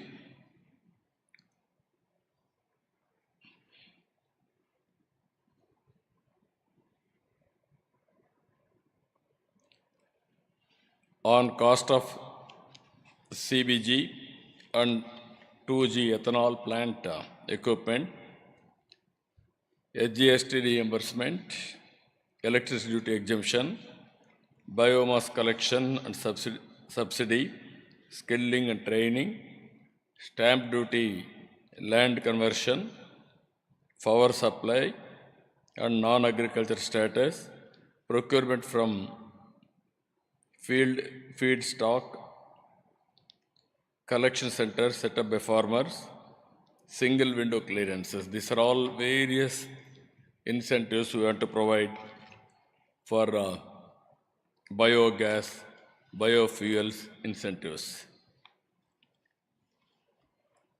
Then if you can see green hydrogen and its derivatives, capital subsidy for GH and its derivatives, land lease at market rates, green hydrogen hubs, transmission charges, electricity duty, additional surcharge, all these things we are giving clarity, exemption of stamp duty and SGST reimbursement. This is where green hydrogen we are working.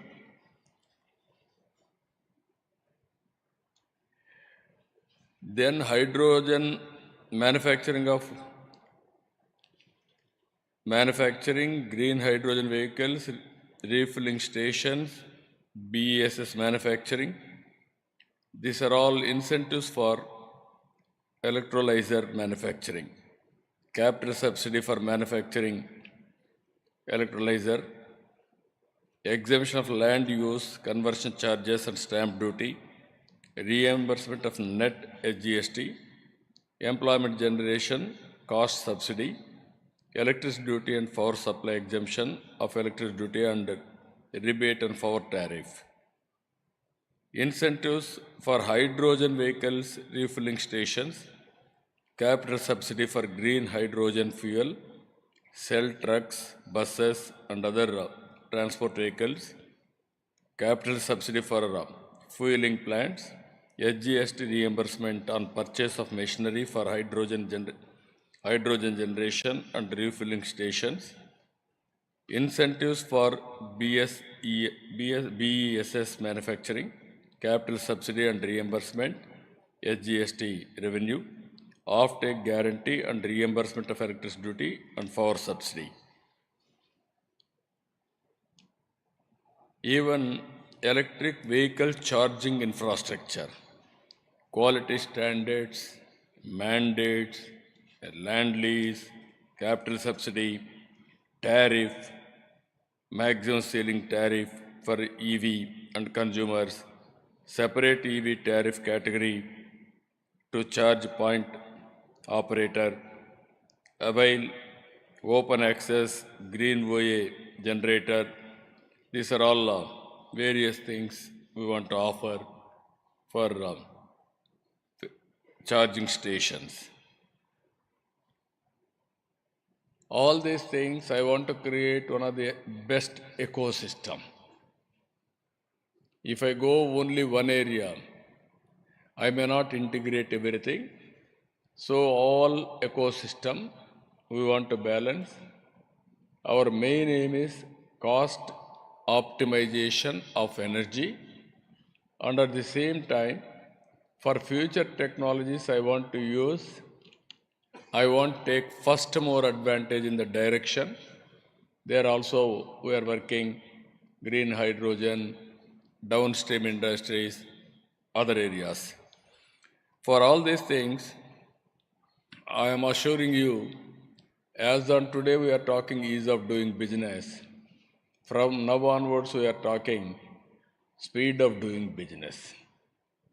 Ease of doing business once, that is the history.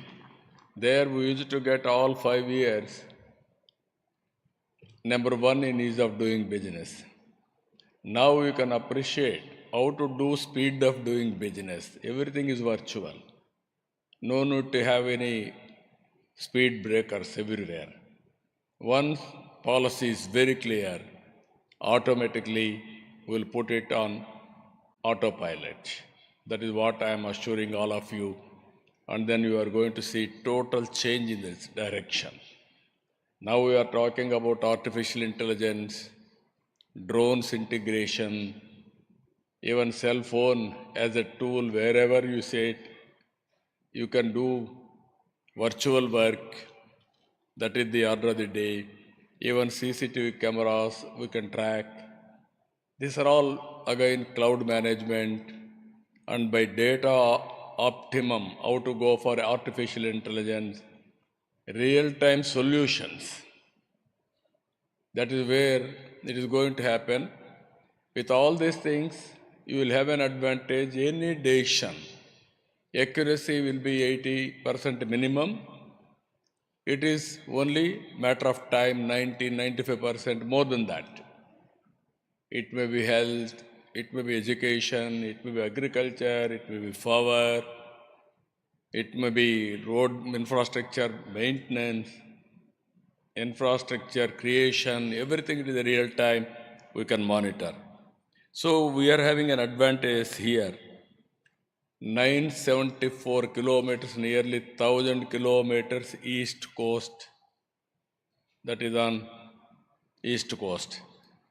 No other, that is central place. That is the biggest advantage we are having. Already we are having 6 ports. Now 4 more ports are coming. It will be 10 ports. On information technology, we are very strong. In knowledge economy, you are seeing Telugu states are dominating now. With this, we are having manpower. We will train them. We are having excellent manpower. And also we are going to create industrial hubs, cluster development, and port-led economy to reach there also. Excellent in road infrastructure, rail infrastructure, air infrastructure, everything will integrate there. Government support and incentives time to time, we will watch, we will extend all this support for you. Access to infrastructure anyway, I told you very clear. And also raw materials, high-grade quartz, silica sand, all required mineral wealth is available in Andhra Pradesh. I want to go modules and molecules. That is the strength we are having. So with all these things, this policy, democratization, decentralization, dynamic policy always. Democratization of power generation, everything. Decentralization, automatically it will happen, and also dynamic policies will create. That is where I told you 3 dimensions to do speed of doing business instead of ease of doing business. With this, goals of AP Clean Energy Policy, Green Power Catalyst, aims to serve as a green power catalyst profiling India's RE goals. Human Capital Hub for RE. Evolve as the premier talent hub through public-private people's partnership, shaping the future of India's RE sector. I am involving here one more P. As on today, economic reforms we have done public-private partnership. Now I am adding public-private people's partnership. Farmer, he will join here. Once he join, he will be a partner in this. Then there is no problem at all. He will produce power, he will give it to grid or rooftop. Like that, we can create innovative policies. By evolving these policies, then automatically we will create one of the best ecosystem. Even my Amaravati, 34,000 acres of land, without paying 1 rupee, I was able to acquire under Land Pooling Act.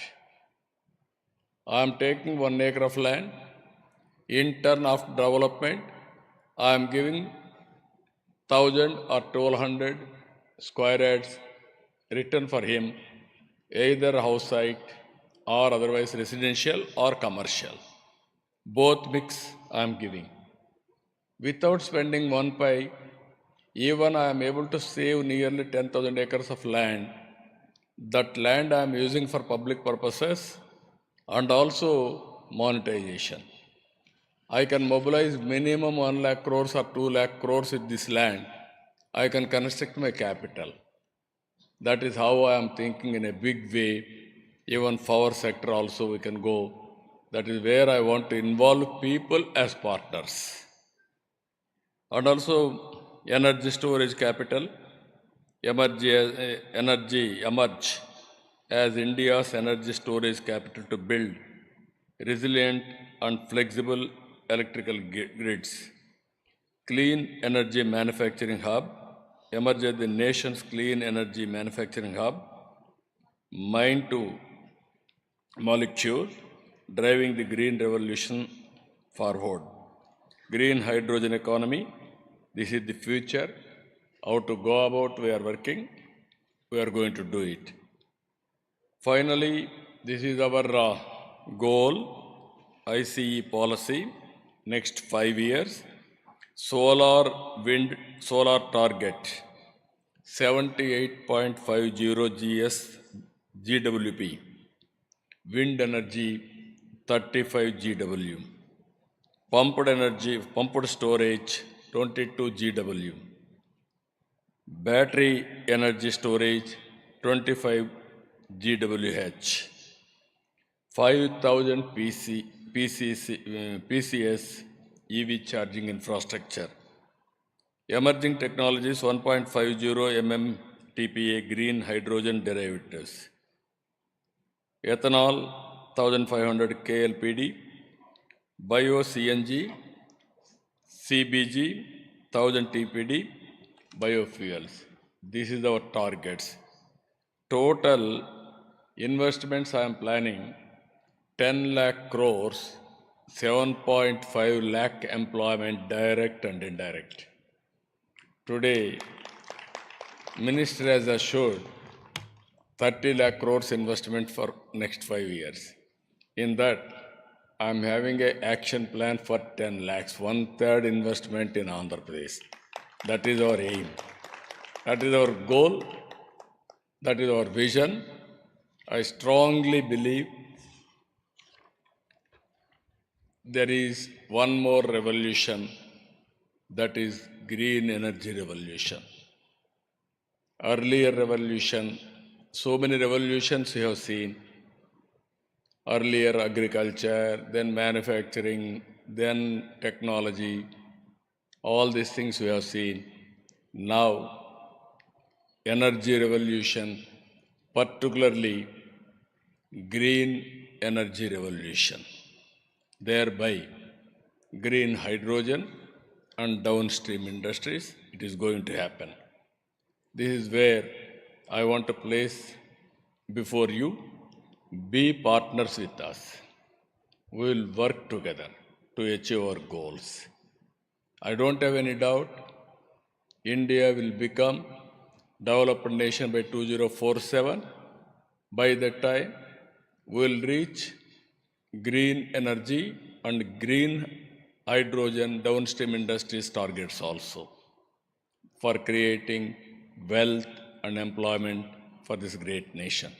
With this, I am thanking all of you. Thank you one and all. Anybody want to ask any questions? What is the structure? Yeah.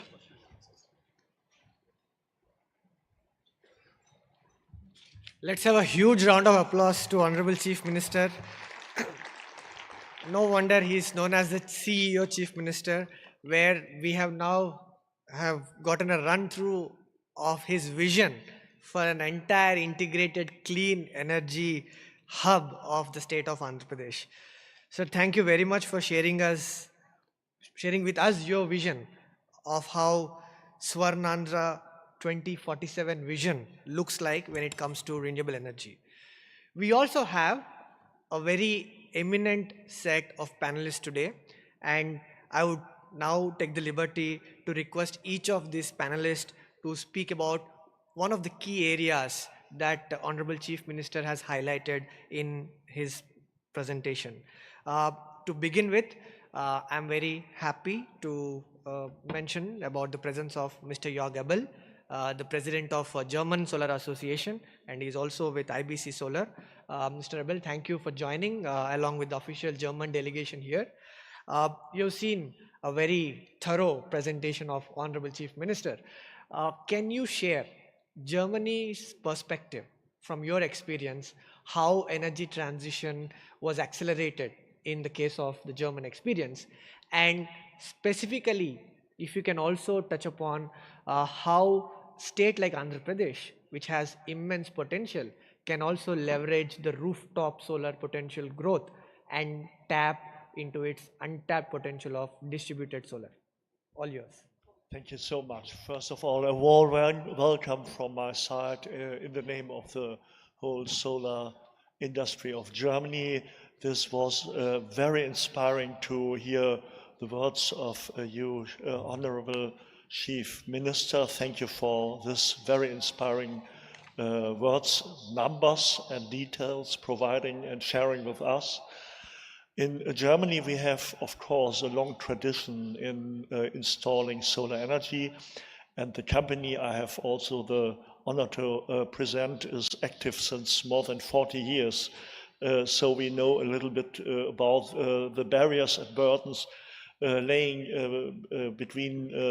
before the deployment of solar.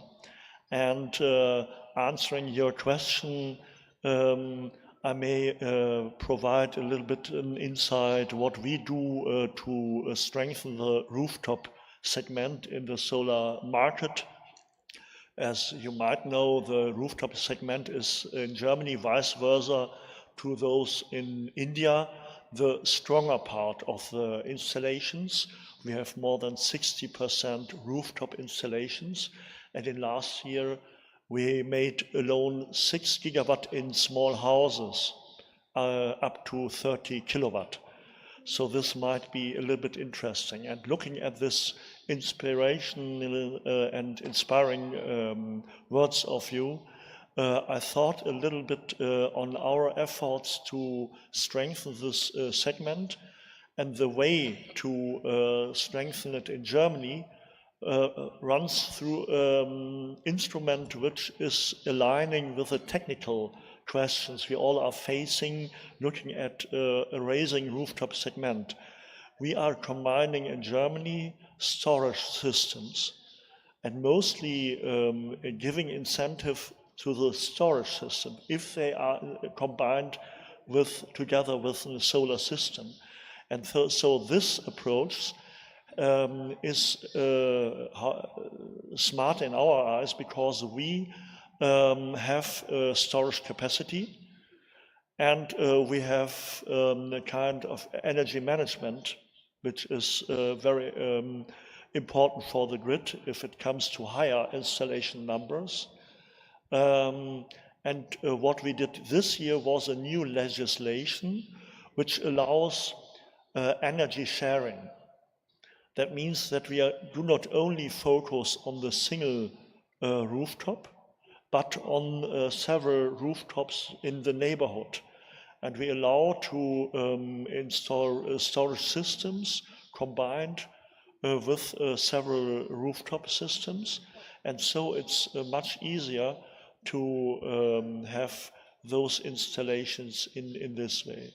And another thing I'd like to share is that we started this year with the liberalization of balcony solar, because this is a first attempt to get people to being allowed to use photovoltaics, which do not have the opportunity or the money to install complete rooftop systems, but to have cheaper one. And the way for this is beneath net metering, which you already allows, to have certain standards to avoid that too cheap and maybe too unsecure systems will be installed.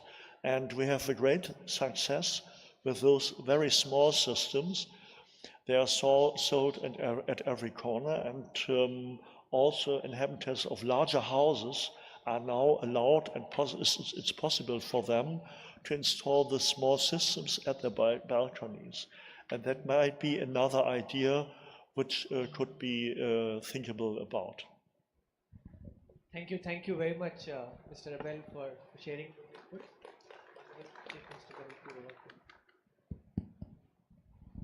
You have cluster approach you have taken, rooftop, cluster approach.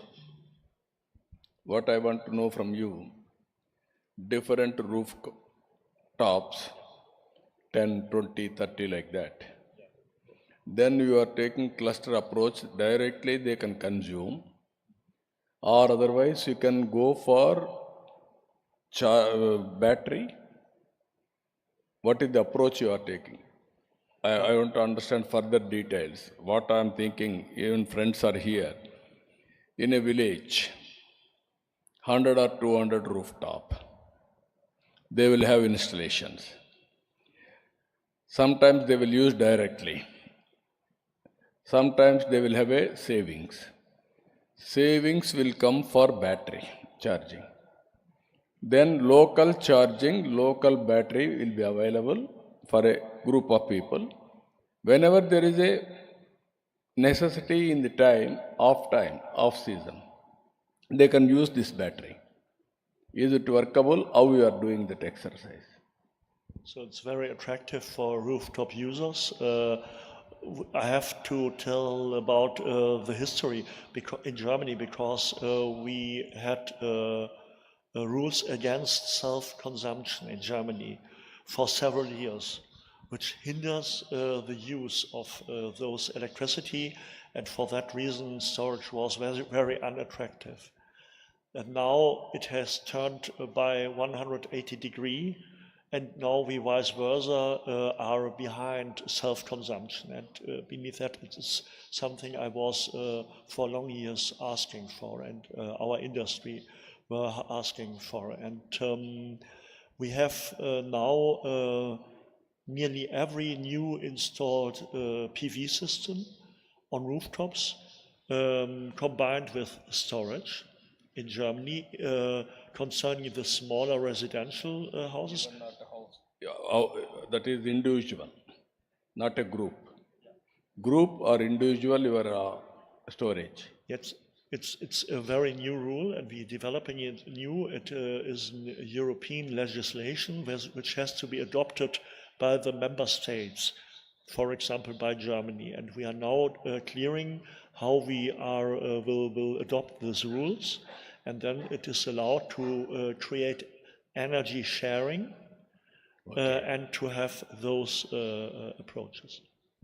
No, that is a very good idea he has given. I have seen this power department around late 90s. At that time, very cumbersome procedures. One person will come, he will take the energy bill, consumption, he will take a meter reading. He will go to department, he will give it to office. Then office will send it to one auditor. Auditor will raise the bill, some agency. Again bills will come. Again electricity department will say somebody has to go and deliver door delivery to every consumer. Then there is a bill collector. He used to go to one day, particular day, every consumer has to come and pay for our bill. You can see again it has to verify all these things. Even somebody is not paying, then other electrician has to go and disconnect. This is the procedures we are following. Then I told them, what nonsense, you are outdated, what is happening, technology has come. Then I created a device, automatic billing. That means one fellow will have a automatic device, billing device. He will go to home, he will give bill. After that I innovated go to that street, read the meter, not going home, and send a bill. Today, we can do remote reading.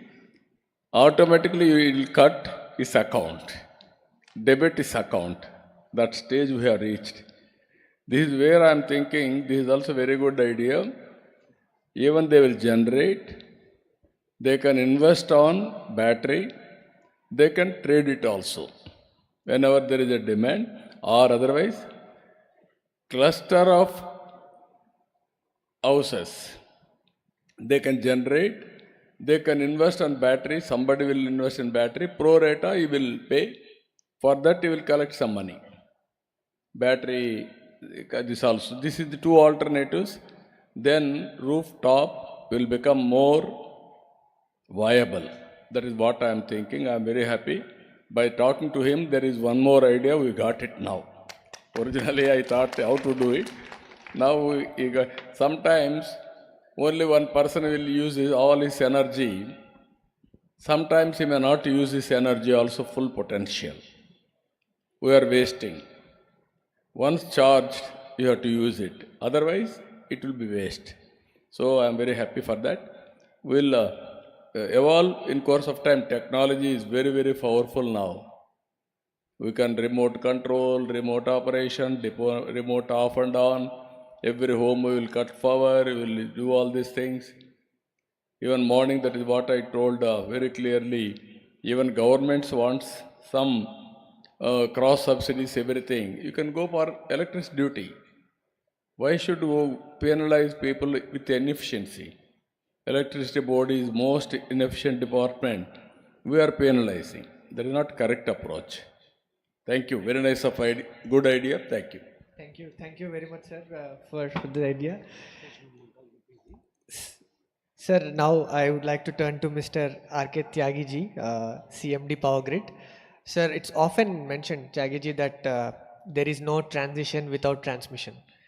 So, what do you think are Power Grid's plans for creating a robust infrastructure, especially with the ambitious targets Honorable Chief Minister has mentioned? And he also mentioned about green transmission highways that can be used for dedicated evacuation of renewable energy. So I would like to hear some thoughts from you briefly on the same.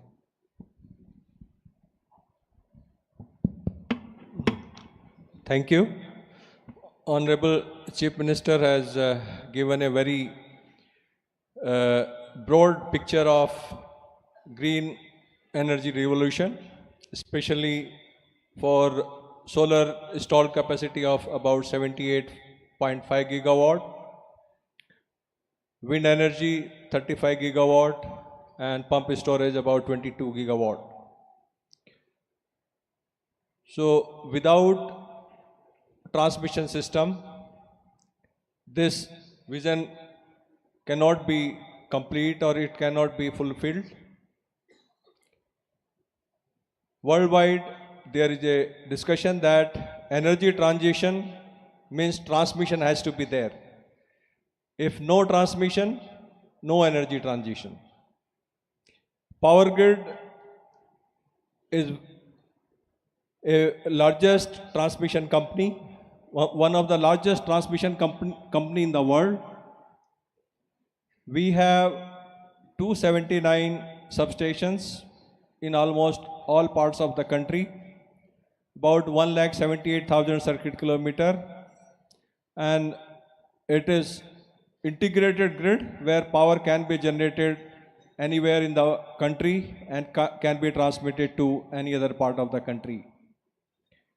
If Andhra Pradesh is thinking of green energy revolution, so transmission system has to be strengthened. It has to be upgraded to 765 kV level, 800 kV HVDC, narrow base transmission line towers, especially in urban area where monopole or bipoles, where the ROW or land requirement is minimum.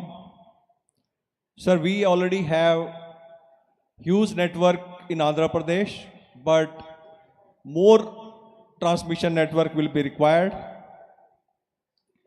Government of India has already planned for about 51 gigawatt solar power in Andhra Pradesh, and mainly Kurnool, Anantpuram, Kadapa, these are the areas where potentials have been identified.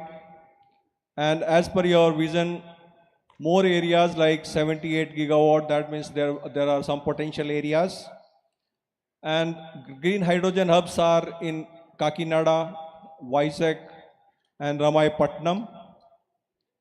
So we have to connect these solar potential or RE potential area with green hydrogen hubs, load centers, with highly technical solutions, with reactive power management, dynamic compensation, and for intermittency of renewable, we have to take state-of-the-art technologies. And I'm sure that with participation or collaboration of Power Grid, vision of Honorable CM will be fulfilled. And we are fully committed for Andhra Pradesh, sir. Thank you. Thank you. Thank you very much, Mr. Tyagi, for outlining your plans for Andhra Pradesh. I would now like to shift the discussion to the large-scale projects, and we have with us Mr. Suman Kumar from Evren. Mr. Kumar, Evren has committed a significant investments for developing RE projects in Andhra Pradesh. So what, according to you, makes AP the hot spot for attracting investments in the country? 1 minute. You are prepared for going joint ventures also? Your policy permits now? Yes, sir, we are ready. Like we already have joint venture with Bihar and Rajasthan. Not only governments, even private people. Normally we have joint venture with the state of a particular state like Rajasthan or Andhra, and private we have to take approval from Government of India. No, everything PPP model, public-private participation. That is where roads, I fought roads in late 90s. At that time, nobody agreed. Even departments won't agree. You may not agree. I know. Don't mistake me. Always. At that time, they opposed. Then we fought. That is how public-private partnership has come. First road, Nellore to Chennai, first bid by Malaysian company. Then Golden Quadrilateral Road. Then all roads have come. Now they are having surplus funds. You are also very rich. You are having more funds, I know, Power Grid Corporation. But need of the future is very huge. Yeah. Why can't you prepare? Even Government of India has to create a policy. We'll talk to them. Public-private partnerships. Then huge opportunities. Governments will work it out. Even private also will bring, more accountability will come. We'll think. Thank you very much, sir. So basically, Subbu asked me why you are investing so heavily in Andhra in renewable energy sector. So before I give a long answer to him, I have a short answer. Today, entire day, Honorable CM is the only presentation which is so comprehensive. Each and everything is crystal clear, all the policies, all technologies. So it was so informative. What as business people and industry people, we could have taken 4 days or at least couple of hours to learn. We learned only in half an hour. So we are just by attending this AP session, we have a profit of 3.5 hours and more. So imagine what will happen if you go and invest that estate. So that is the short answer on a lighter note. Now, thank you, sir. I was personally very impressed. It was so comprehensive, business friendly. So I thought I should put it on record. I took the liberty of mentioning this.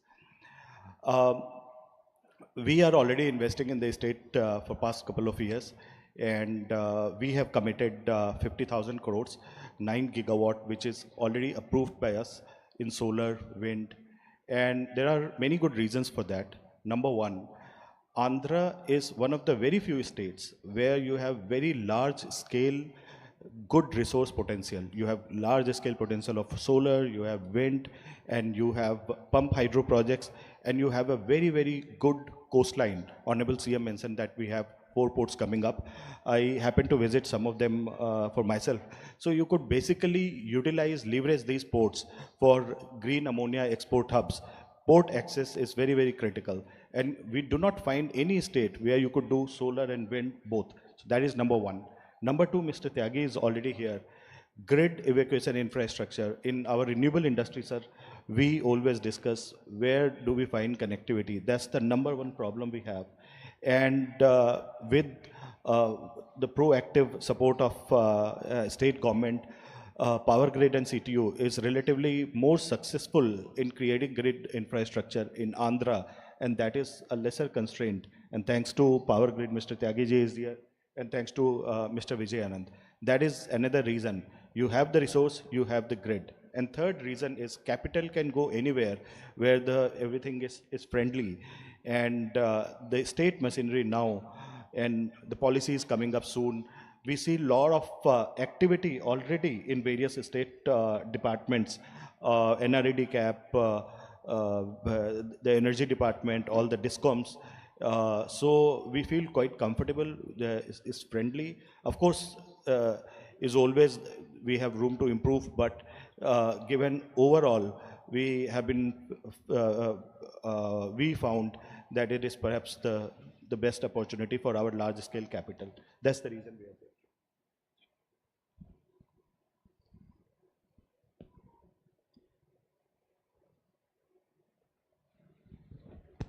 Thank you. Nice, kind words. We will live up to your expectations. We will work in that direction. I am very happy. Always improvement, there is a scope. By listening all of you, how to improve further, we will work in that direction. Thank you. Thank you very much, sir. I would now like to shift the discussion towards one of the most important topics, which is also closer to your heart, which is the wind sector. We have with us Shri JP Chalsan Garu, CEO Suzlon. Mr. Chalsani, AP is undoubtedly one of the leading states in the country with respect to wind. And today we are seeing appetite for firm, dispatchable, renewable energy growing. So in your opinion, what do you attribute to the success of AP in India's wind story? And how do you see the role of Andhra Pradesh emerging in the new age bids, which are not plain vanilla solar or wind? Thank you, Subbu. 2 caveats before I speak. One is I'm a domicile of AP, and second is I'm a big fan, I don't mind announcing that, of Mr. Naidu, professionally. So the thing is that I've been following you for the last 40 years. I had my experience of creating Simadri project with you and various things. And you just not talked about distribution, billing. I distinctly remember when Delhi got privatized, I wasn't realized that time, I was the first CEO of a couple of distribution companies there. The first phone call we requested was AP Discom CMDs for learning how to do the distribution, how you improve the efficiencies there. I remember that after a few months, then Mr. Anil Ambani said, let's go and meet Mr. Naidu. Let's see what we can do in AP in distribution, because we wanted to expand our business. Sir, you may not remember, it was at a Sankranti, we came to your house, spent there. When we were talking about distribution, for 2 hours, you gave me a lecture on what are you doing on distribution, billing, old city problems, how are you resolving the billing and collection there. We came out, I told Mr. Ambani saying that, sir, this is not the place, they're already doing it, let's go and do somewhere else. So I think that's something which you've been teaching us, not just me, the most of the professionals in the power sector. Even the latest flood relief what you have done. So there are some lessons for corporate CEOs like us. Okay? I was at Vijayawada last weekend. When you talk to the people, what you hear from them is that it's not that what you have done. I think more importantly is that the confidence that government is working, they will take care of us. That anxiety of people is what you're taking away. If as corporate CEO we can do that internally and externally, that's a big thing for us. That's what I wanted to put a caveat. But coming back to Subbu, what you asked on things. AP is really blessed in a number of ways. As we saw the huge potential for wind, huge potential for solar. But what also important factor is that in wind, everybody looks at PLF. But AP has a uniqueness that even if the PLF is little lower compared to the neighboring states, the power availability during the peak hours is much higher in AP. So therefore, the AP is a hotbed for hybridization compared to other states. So that's one thing. You can't just look at what is the PLF in AP versus a PLF in Tamil Nadu. But that wind profile, when you look at it, it's ideally suited for hybridization. So therefore, on top of it, with the whatever you can do in solar manufacturing there, you talked about mine to module, putting that, and hydro.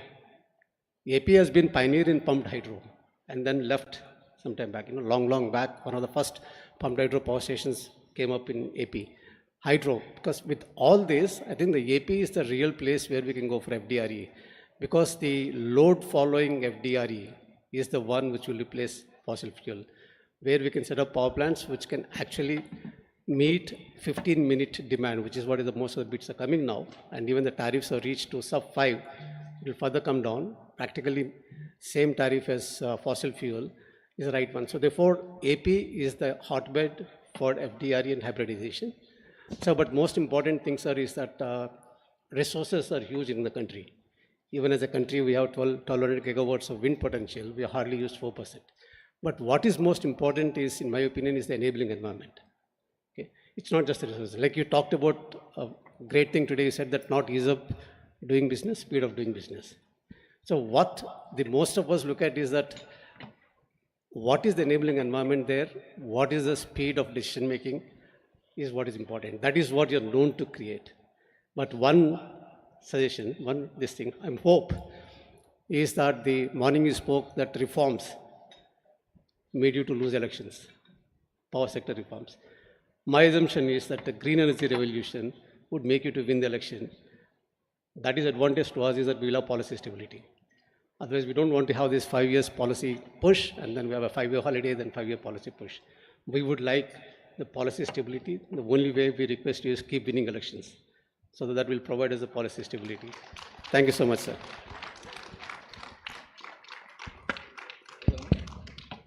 Last, what you said?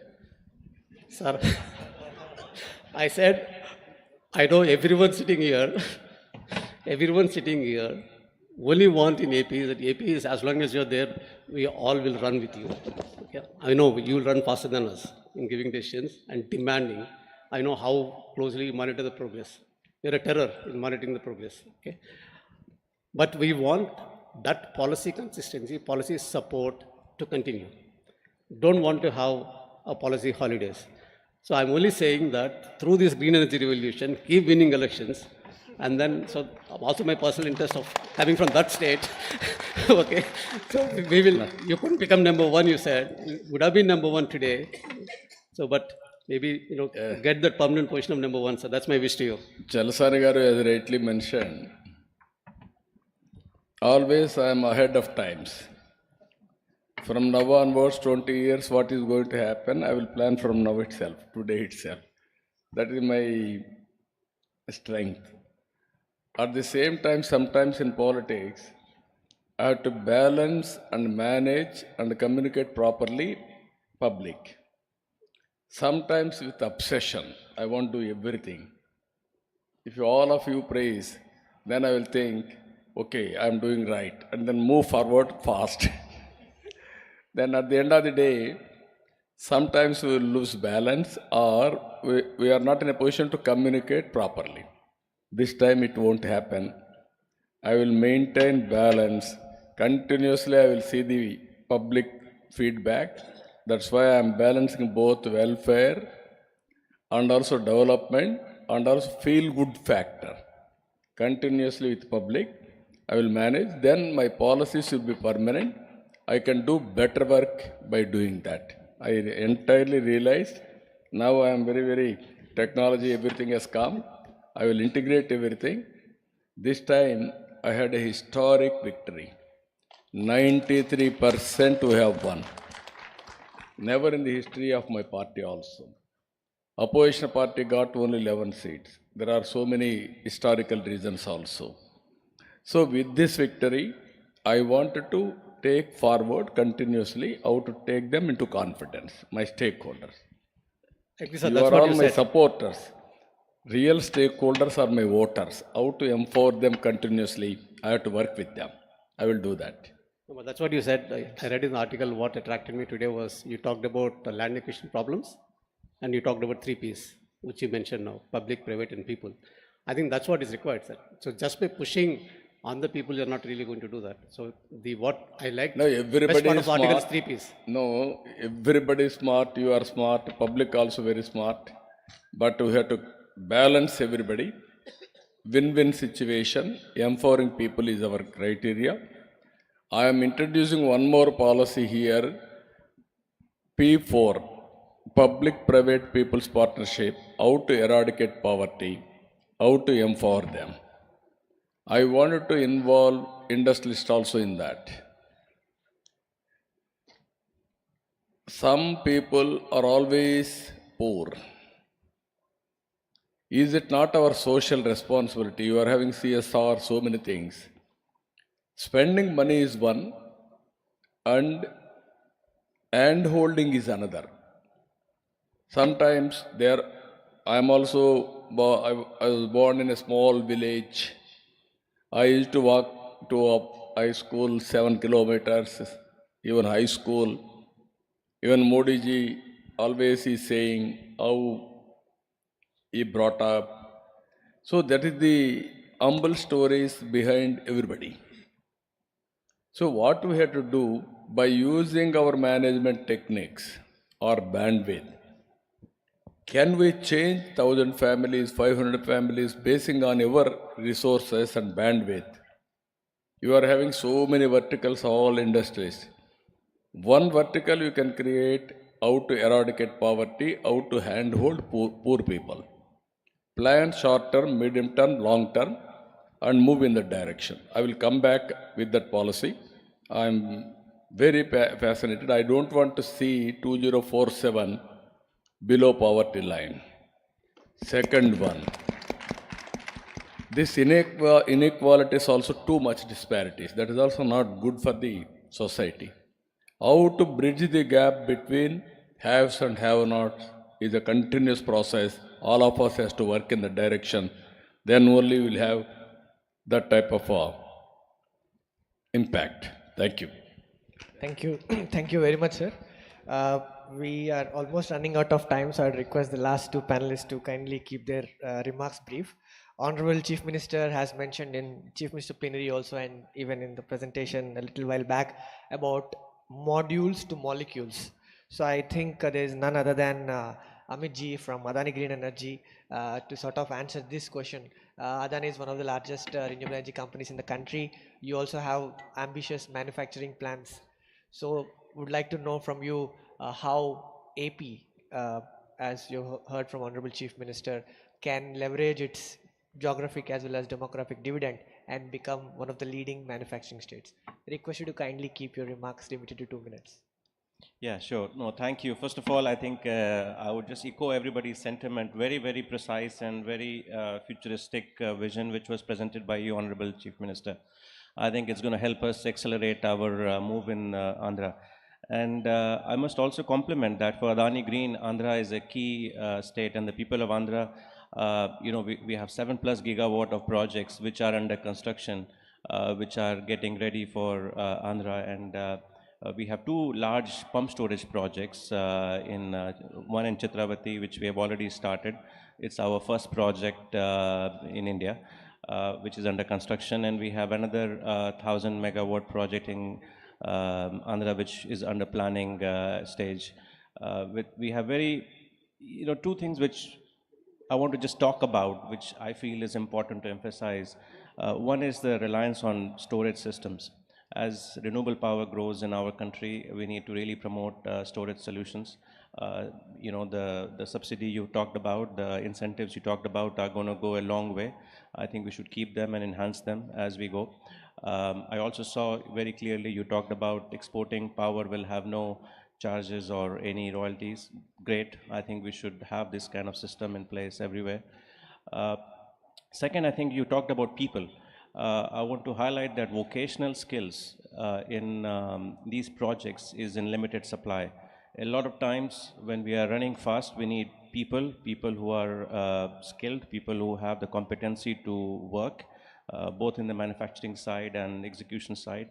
It will be great to have a very focused approach towards skill development, especially vocational skill development. And I'm an engineer myself, but I think we need more people who have practical skills to do the groundwork. And I think that is something which I would encourage. And third thing I can just chip in, renewable power depends a lot on weather. Weather forecast is a critical area of improvement as well. Today, if you look at the density of weather monitoring stations we have, our ability to forecast short-term and long-term wind or solar radiation, especially with wind, is still far from ideal. I think that is something which I didn't notice on your slides, sir, but I would highly encourage that a focused effort is made to improve our weather forecasting systems, which will greatly impact and benefit the sector and improve our deployment as well. Adding on to that, maybe Bhuvan Chand Tripathi ji from Greenco, we heard from modules. Honorable Chief Minister's vision is also on molecules, and Greenco is one of the leading green hydrogen manufacturers, and you also tied up a lot of capacities for export. How do you look at AP emerging as the hub for green hydrogen, not just in India but also for Southeast Asia? Thank you, Honorable CM. It is always a pleasure to be interacting with you. I remember from way back 2000 when I made first presentation to you in a combined state of Andhra Pradesh. I have been interacting with you. Just to share the audience here, I have been interacting with you as the Chairman Gale, resolving issues in Andhra Bhavan in Delhi over a breakfast. So that's the way you have been solving and helping the industry. So you are known for that. So it's always a pleasure, sir. And I could not realize that after my retirement, I'll have this opportunity to work with the organization, which is your home company in the state of Andhra Pradesh. You talked about integrated policy and all the facets of that. Greenco is already present in Andhra Pradesh. Greenco has already committed $10 billion investment in all the facets which you talked about. It started with a small company with 5 to 10 megawatt capacity. Today it is 7.5 gigawatt operating platform. People are talking about storage is the necessity for better penetration of renewable. I think I must compliment the promoters. They have thought about this 3 or 4 years back. And you are going to have the Asia's largest energy storage project getting commissioned in next few months in the state of Andhra Pradesh, which is going to be a 10 gigawatt hour renewable energy storage platform operating on a digital cloud with state-of-art AI and ML facility. And Greenco has already carved a strategy go to 100 gigawatt hours. Right now, around 25 gigawatt hour storage projects are being implemented as in Rajasthan and Madhya Pradesh. You talked about green molecule. They have already identified a green molecule complex in Kakinada, where they are going to set up. One of the key elements in this is the electrolyzer manufacturing.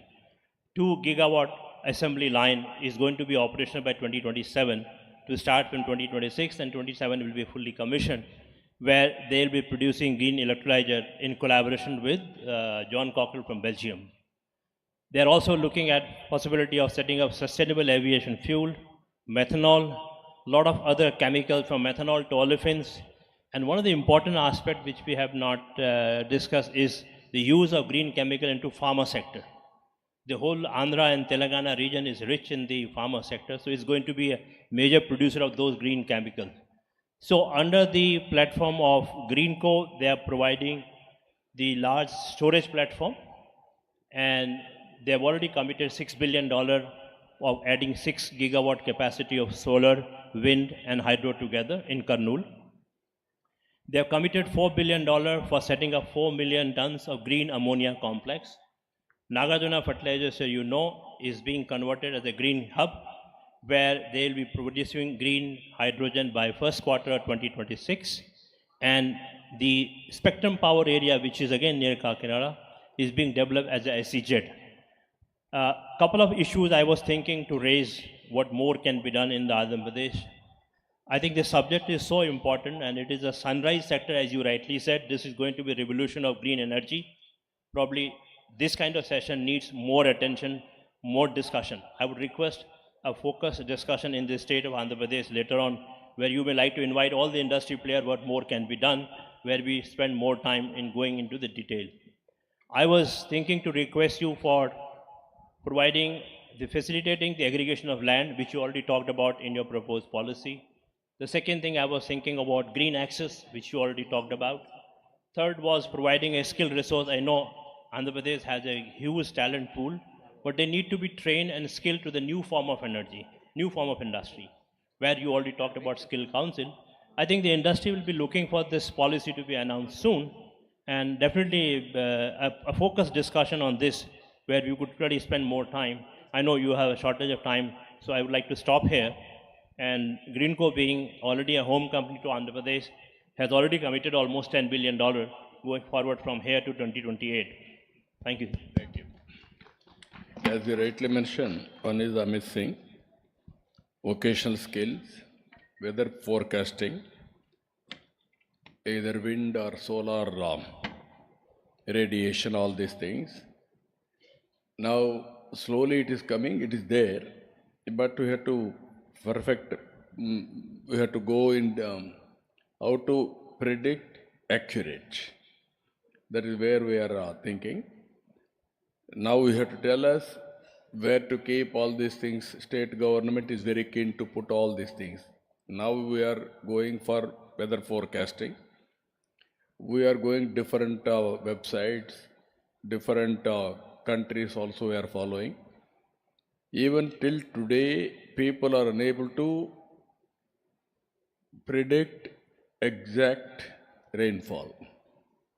That problem still persists. Broadly, indicators are coming. Sometimes that indicators also deviating. I don't mind this also wind and solar radiation, how far they are able to do.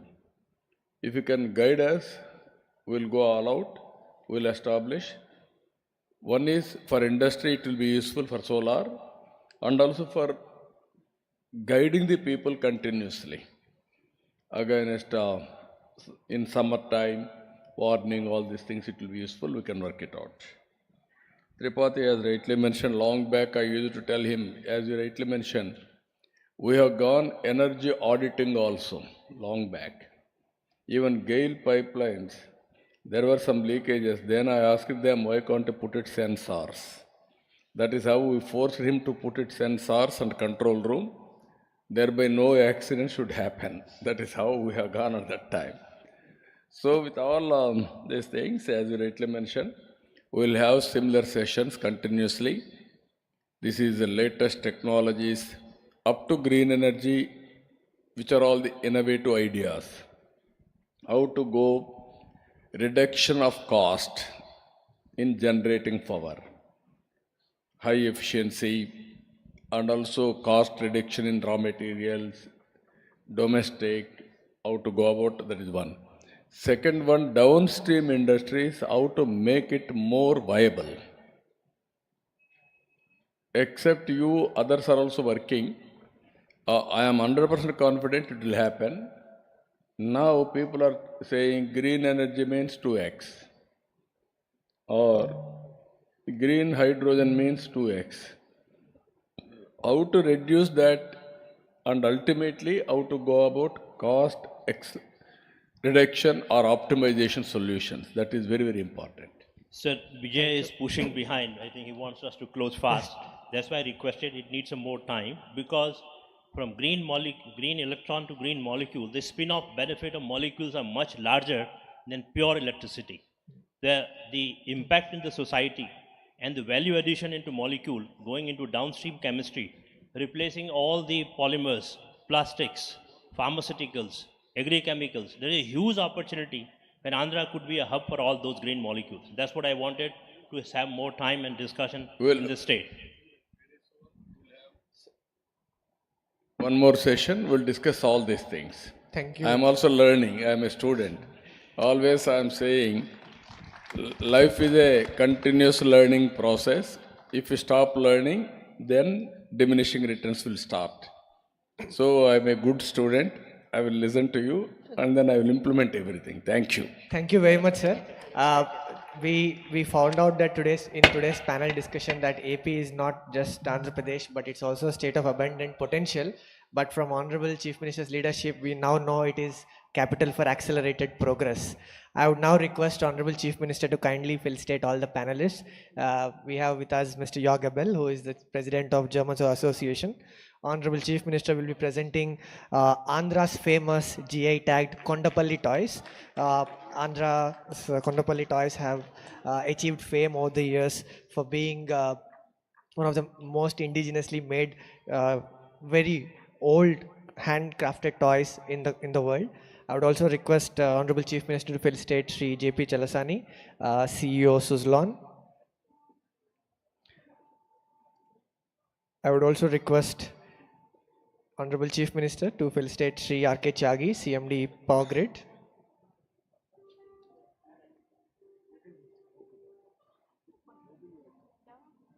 It's also my pleasure now to invite Mr. Suman Kumar. I would request Honorable Chief Minister to also felicitate Mr. Suman Kumar, CEO Avren.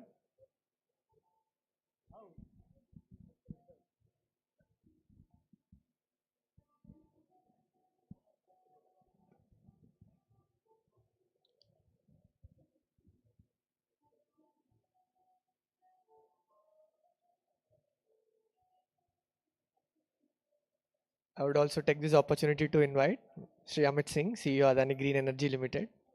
Request Honorable Chief Minister to kindly hand over the token of appreciation from the Government of Andhra Pradesh.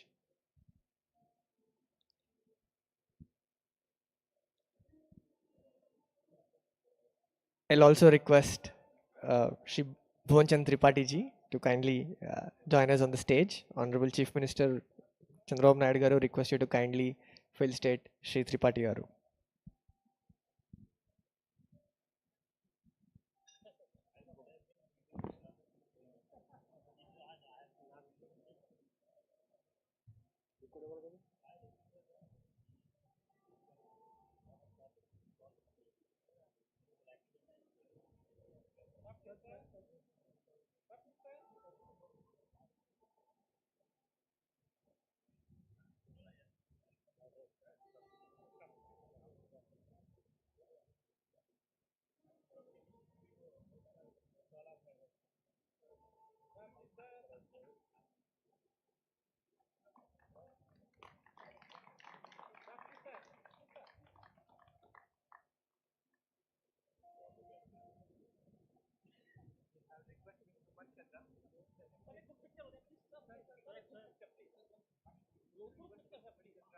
Director MNRE to kindly felicitate Honorable Chief Minister Sri Chandrababu Naidu.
Ladies and gentlemen, may I request you to kindly take your seats, and those delegates who are moving out of the hall, I would like to inform you that we have a very interesting session from the state of Uttar Pradesh starting.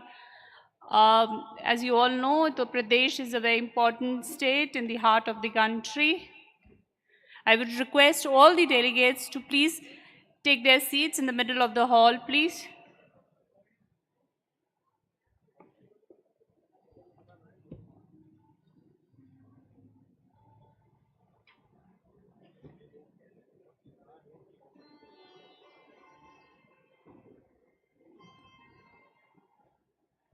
This will be the last session from a state government, and a very important one. We have people from the industry as well as from the government of Uttar Pradesh joining us. I would request the delegates to please take their seats in the middle of the hall.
All the delegates are requested to please come in the middle of the hall and take their seats. We are starting the session.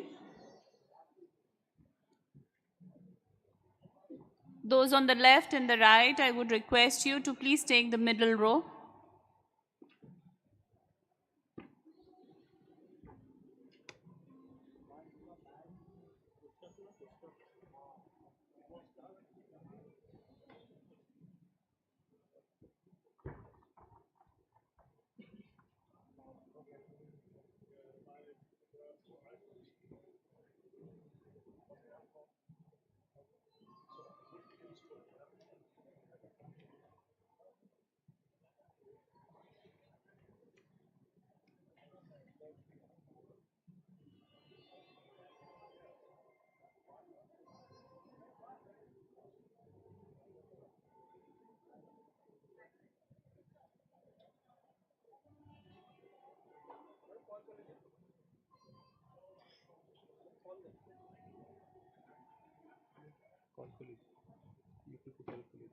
हाँ? हाँ,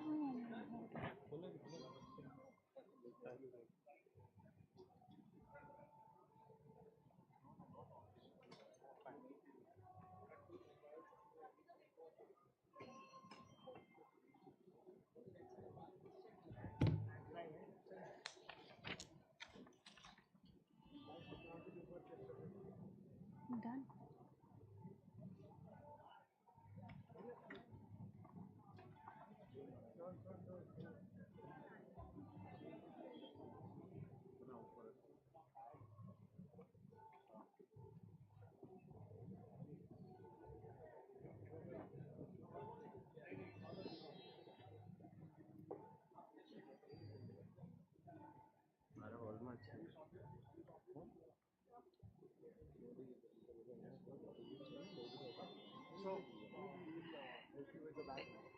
Good evening, ladies and gentlemen. The day started with the Honorable Prime Minister setting the tone for the next phase of renewable energy development in the country as we aim for 500 gigawatts by 2030.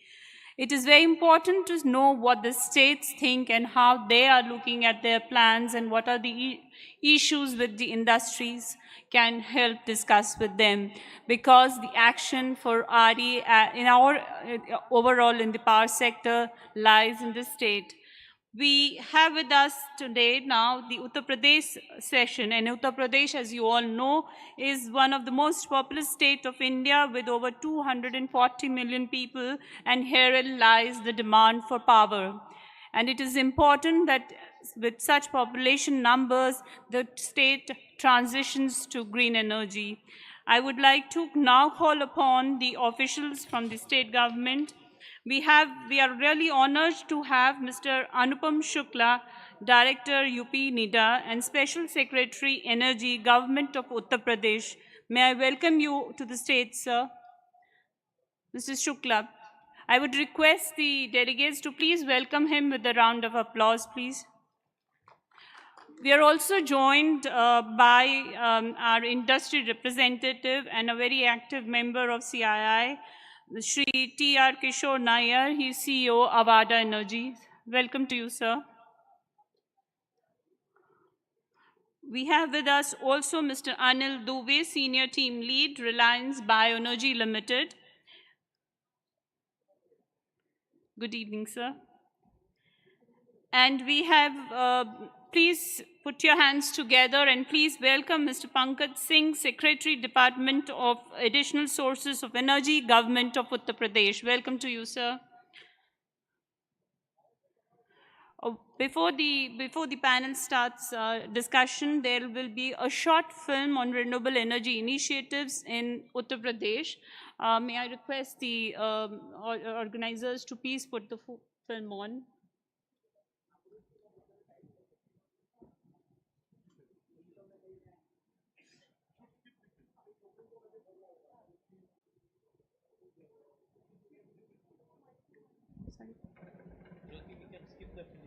Okay, so because of the paucity of time, I'm being told that we are skipping the film, and I would now request Mr. Anupam Shukla, Director UP NIDA and Special Secretary Energy, Government of UP, to give his remarks on the renewable energy policies and available incentives in state of Uttar Pradesh.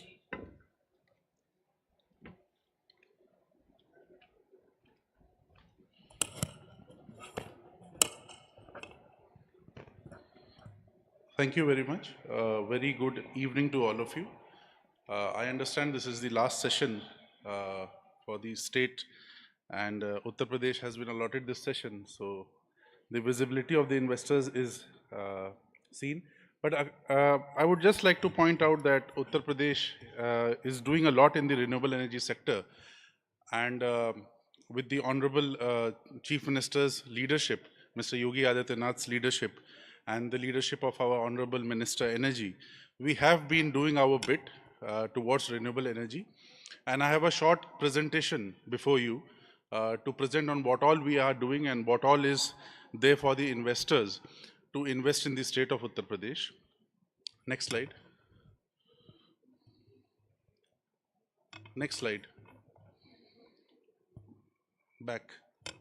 So I think most of us here must be aware and must have read in the newspapers that our Chief Minister has dreamt of making Uttar Pradesh a $1 trillion economy in the coming times. And in that perspective, industrialization of the state is something which is going to happen in a big way.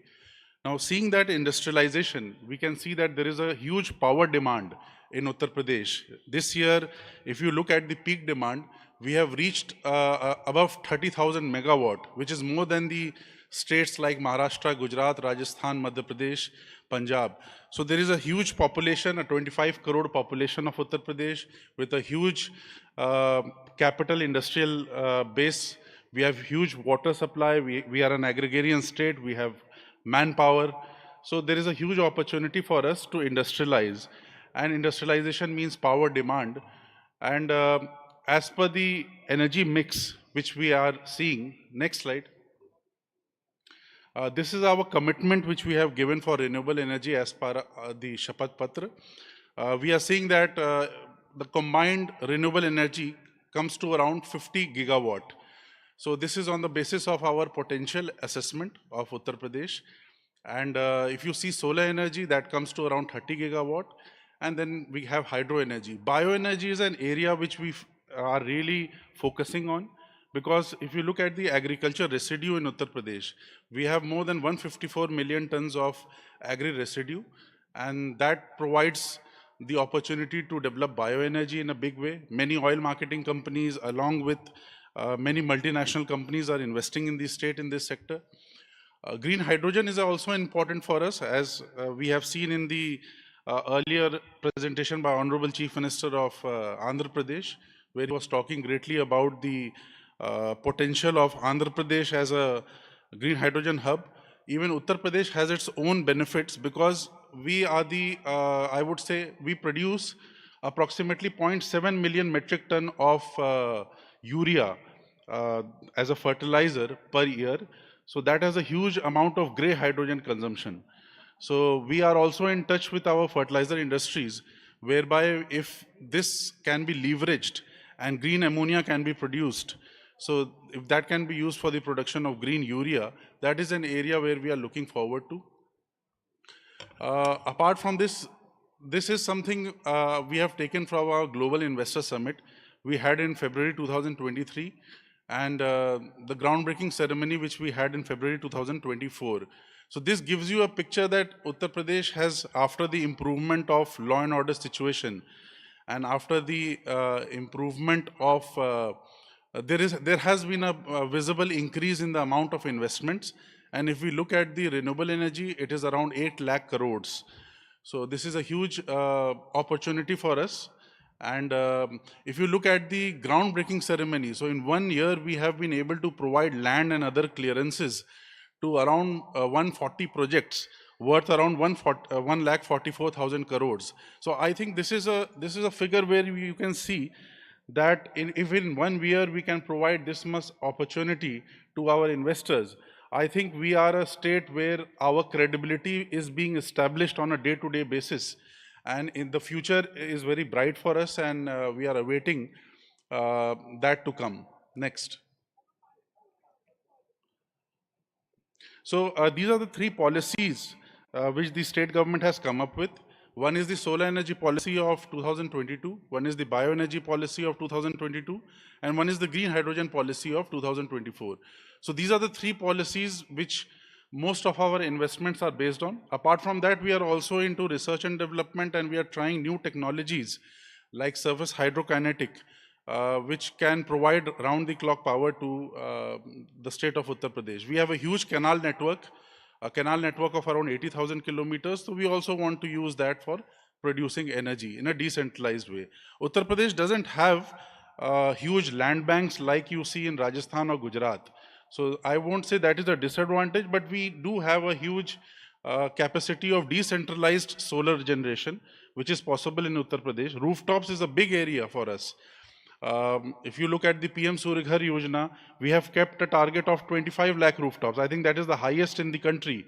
And 25 lakh also seems very less for us. because we have a LMV1 consumer base of around 3.5 crores.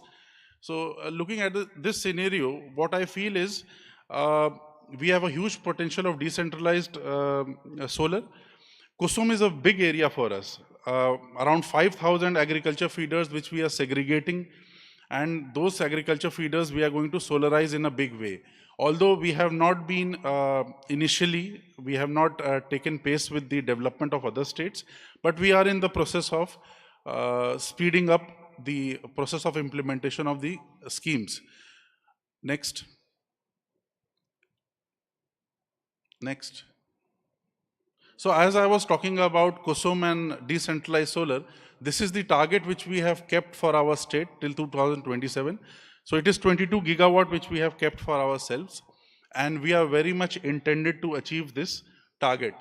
So if you look at the utility scale, it is 14,000 megawatt. If you look at the solarization of agriculture feeders, it is 2,000 megawatt, and 6,000 megawatt is for the rooftops.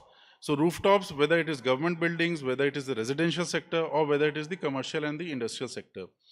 If you look at the installed capacity, presently it is around 4,200 megawatt, which is the installed capacity in Uttar Pradesh.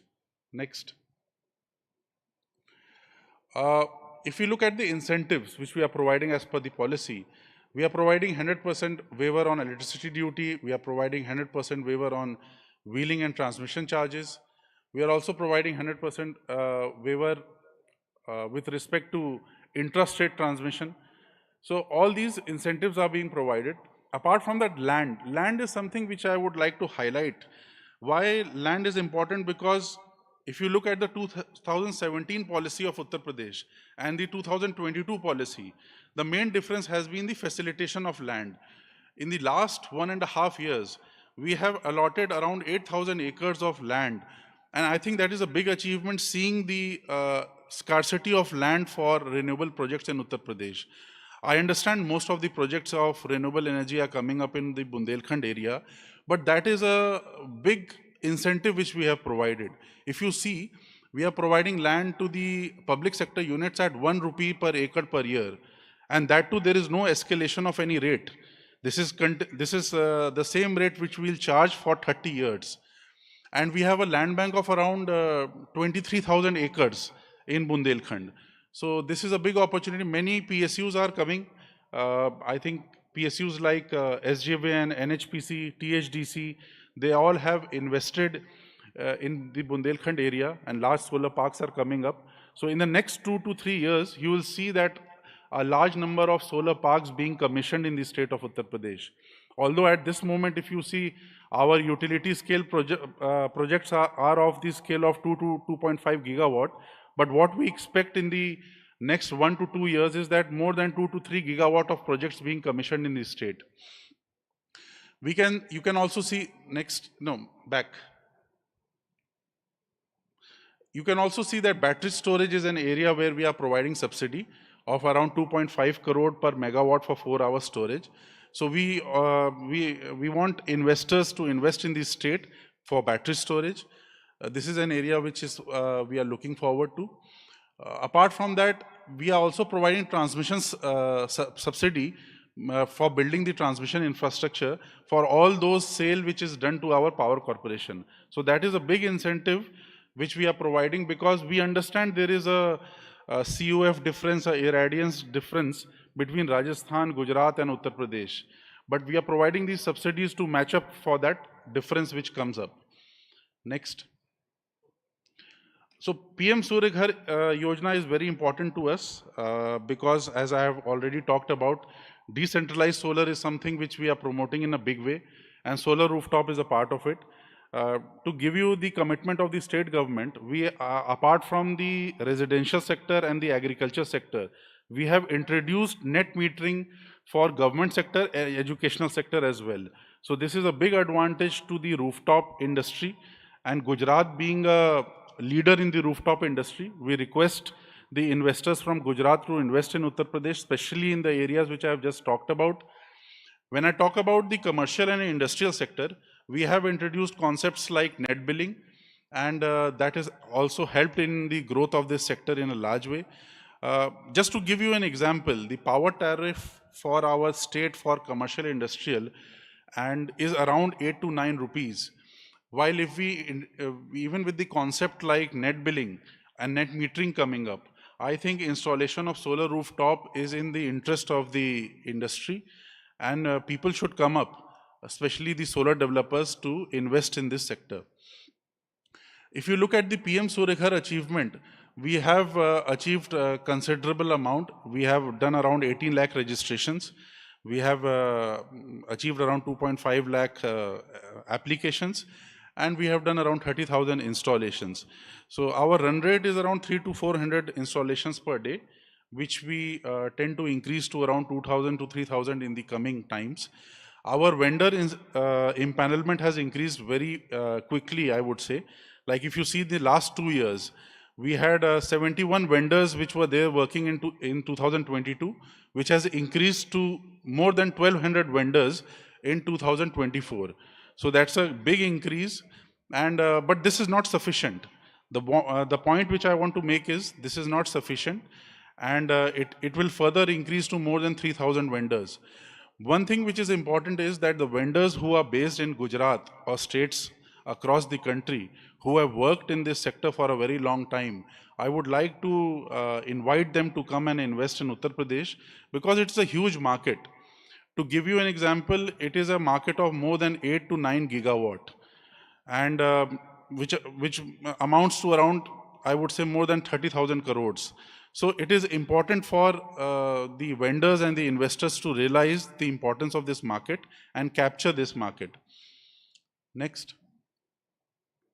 One more important thing which I would like to highlight is that apart in the PM Surya Ghar scheme, apart from the subsidy which is provided by the government of India, the state government is also providing a subsidy of 15,000 rupees per kilowatt, maximum up to 30,000 rupees.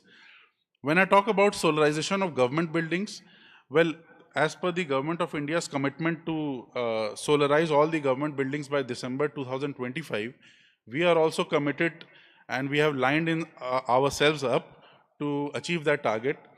We are promoting RESCO in a very big way.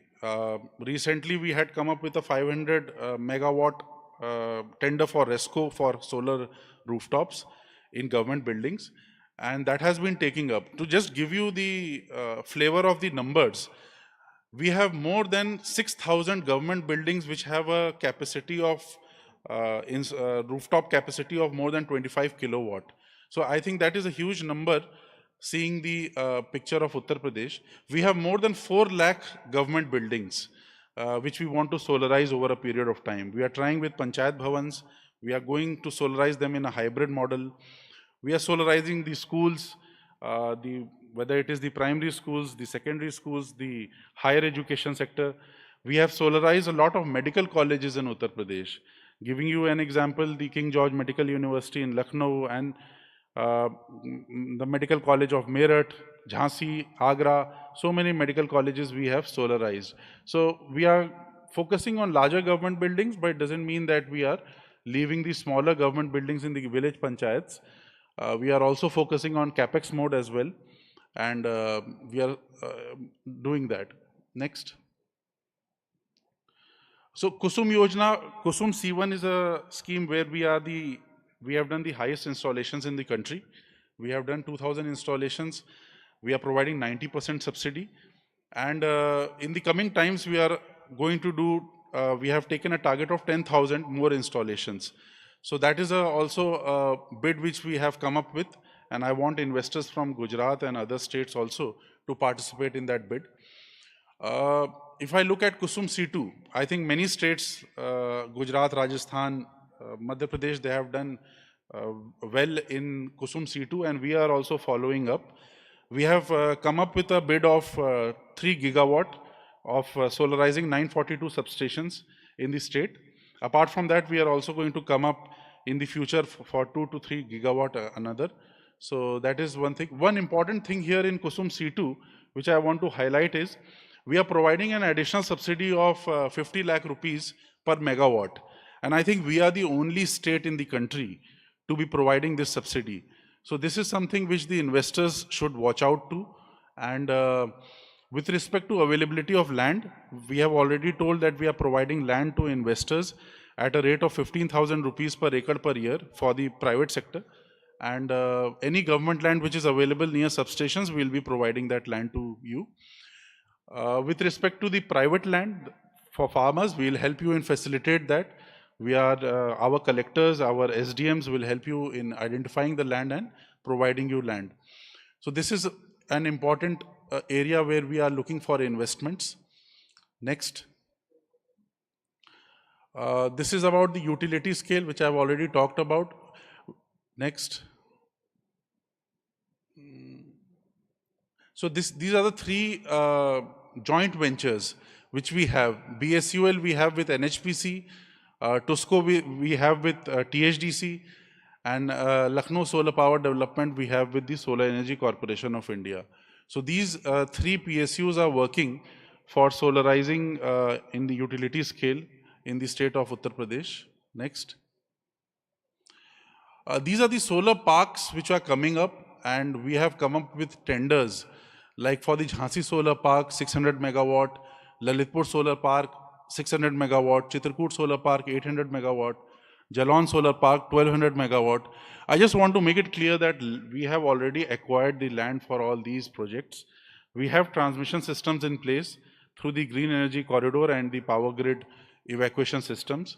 So the only thing is, it's a plug and play model. You can establish your power plant and then run it. So I want investors to participate in these tenders and see, we want you to participate and to help us in achieving success in these tenders. So you can see we have also smaller solar parks which are coming up like Kanpur Dehat and Kanpur Nagar, apart from the bigger parks like Jalon, Chitrakoot, Lalitpur and Jhansi. Next. So apart from that, floating solar is also an area where we have more than 35 reservoirs where the irrigation department has calculated with a combined capacity of around 20 gigawatt. So if investors are interested in participating in these floating solar projects in these reservoirs, we have already got it approved from the cabinet of our state, and there is a committee which is headed by the additional chief secretary, which is empowered to do the allotment of reservoirs for the investors. So this is an area which is important. Why floating solar is important for us? Because we do not have a very big, large land bank if you compare us with states like Gujarat and Rajasthan. So floating solar becomes important for us. But we do understand that there is a certain pricing which is there for floating solar projects, which is more than that for the land-based solar projects. But again, seeing the land availability in Uttar Pradesh, I think floating solar should be given a chance and an opportunity of being explored. Next. This is something which the Honorable Prime Minister had also talked about in the morning. And we are developing Ayodhya as a model solar city. Already 3 lakh units of solar energy is being generated in Ayodhya per day. We have a 40 megawatt plant which has been installed by NTPC on the banks of River Saryu. Apart from that, we have many decentralized projects in Ayodhya like solar lights, solar boats, solar high mass, solar water kiosks, solar EV charging stations, and so on and so forth.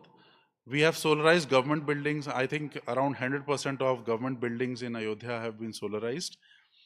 Apart from that, if you look at the residential sector, we are solarizing the residences of in Ayodhya in a very big way. I think more than 3,000 households have been solarized in Ayodhya, and we have set a target of around 50,000 households to be solarized in the coming times. Apart from Ayodhya, we are also developing 17 other solar cities, which are our big Kewal towns, including Varanasi, Lucknow, Meerut.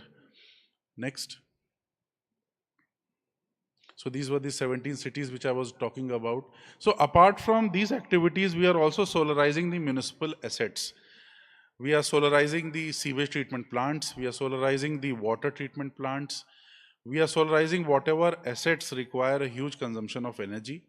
And if you can see, many bids are coming up for Prayagraj Nagar Nigam, for Agra Nagar Nigam, which are about solarization of these municipal assets.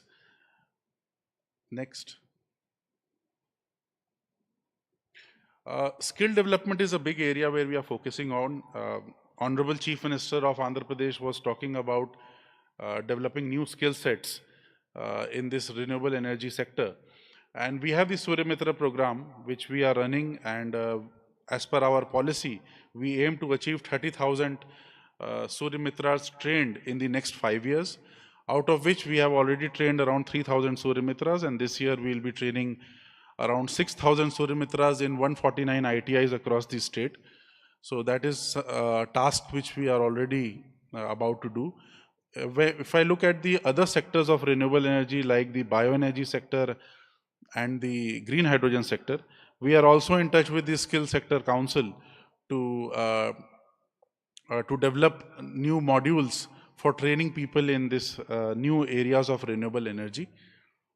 Next. Bioenergy policy is, as I have already told you, we are an agricultural state, and agri-residue is available in surplus in Uttar Pradesh.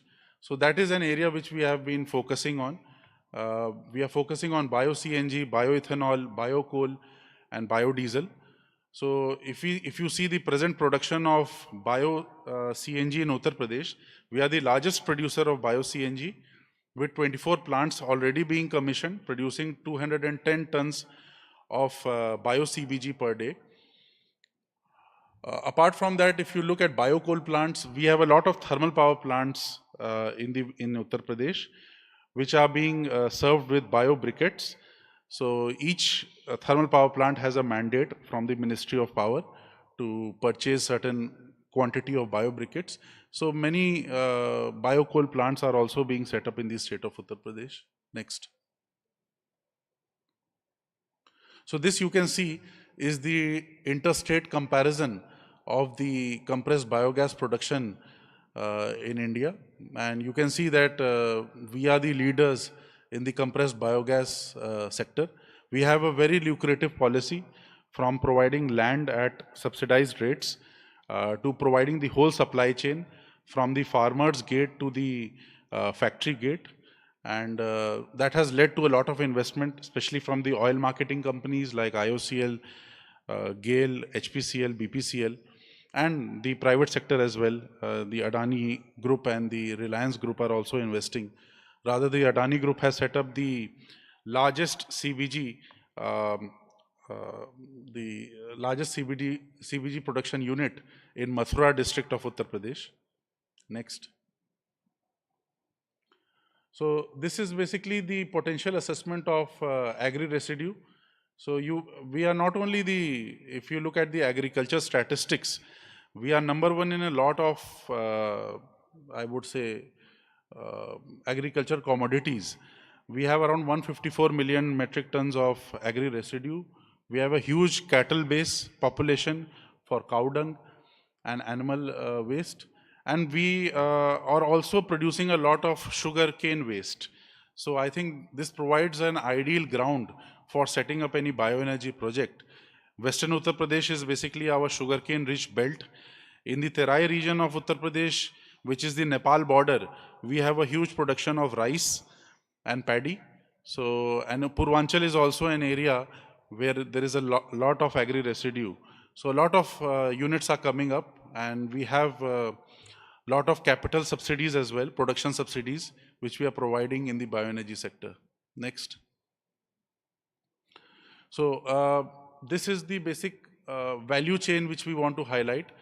We have authorized the district collectors in the districts to set the value for the agri-residue between the farmer and the, I would say, the investor. This is an important step which we have taken, so that whatever decision is taken is on the basis of consensus. If you look at the CBG value chain, we are also providing subsidy to the FPOs and the farmer producer organizations, I would say the cooperative societies and other farmers as well, so that they can purchase the equipments which are needed for aggregation of the agri residue. So that is an important step which we have taken. Next.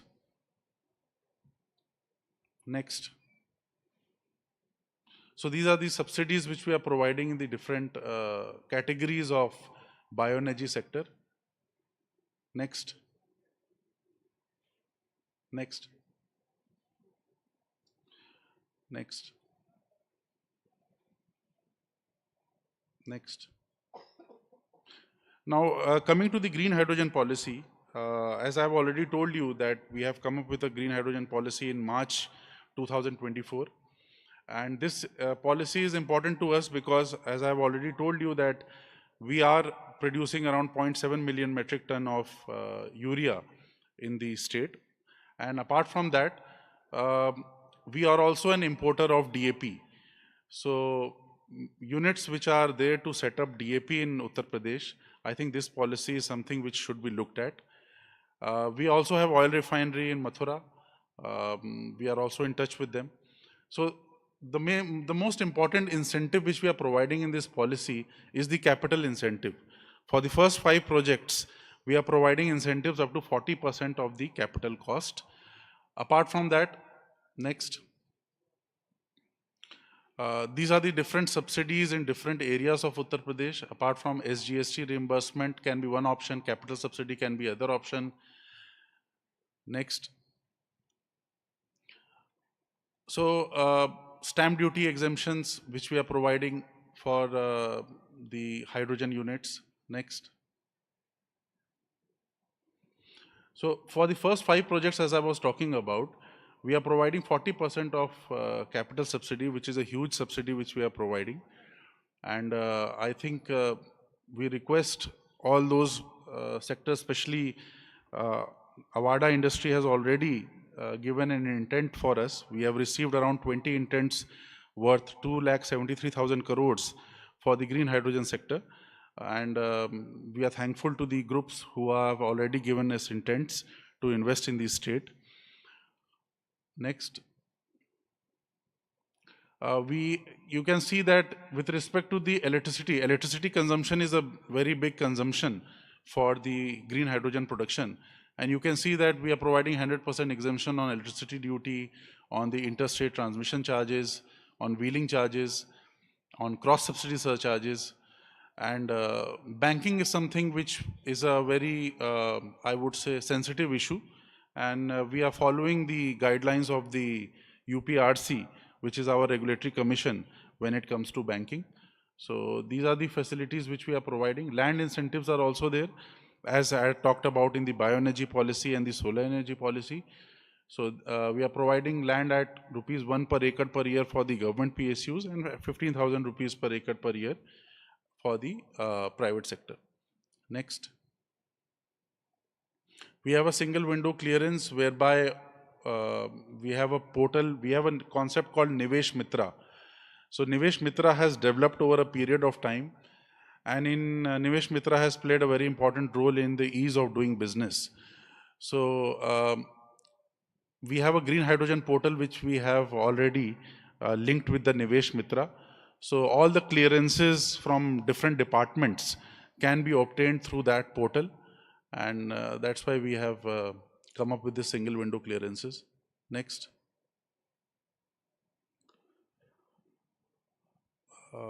Now, research and development is an area, green hydrogen is a growing field. So research and development is an area which will always remain a focus. When we talk about reducing the cost of the electrolyzer, when we talk about storage of green hydrogen, and when we talk about transportation of green hydrogen or green ammonia. So we have taken an initiative to develop Center of Excellence, especially in these areas of green hydrogen and green ammonia. And we are also promoting startups and incubators in this sector. So I think this policy is very attractive, especially from the point of research and development as well.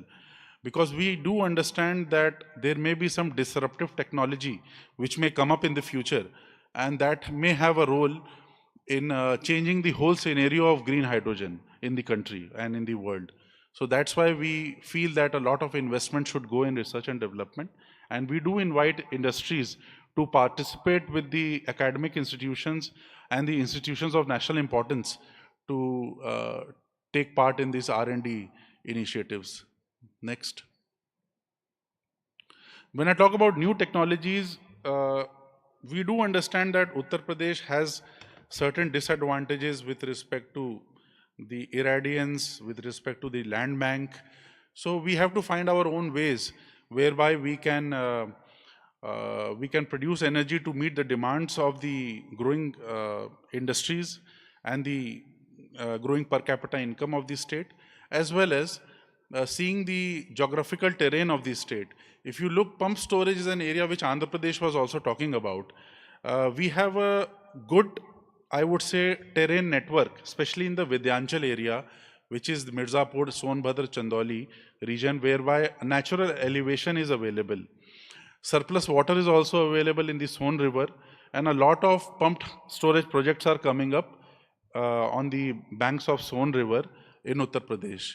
So that is an area which I would request the investors to look at, especially the Vindhyachal area of Uttar Pradesh.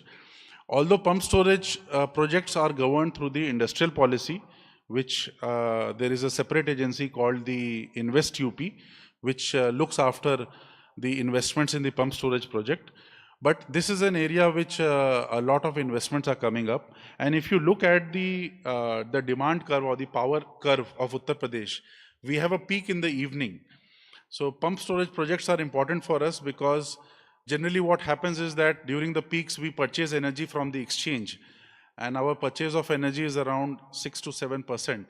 So pump storage will help us in shaving those peaks, as well as providing round the clock power to our discoms. So we are also promoting this in a big way. Our power corporation has come up with bids for pump storage projects, and I would request the investors here to participate in them. Next. So these are some of the companies who are coming up with pump storage projects in different districts of Vindhyachal area. Next. Surface kinetic is an area which we have also demonstrated the model for surface kinetic here in the display area of the Uttar Pradesh stall, as well as the another stall where we have the live, I would say the whole instrument is displayed before all of you to have a feel of the surface kinetics. And I think this is an important area for us because we have a large canal network of 80,000 kilometers.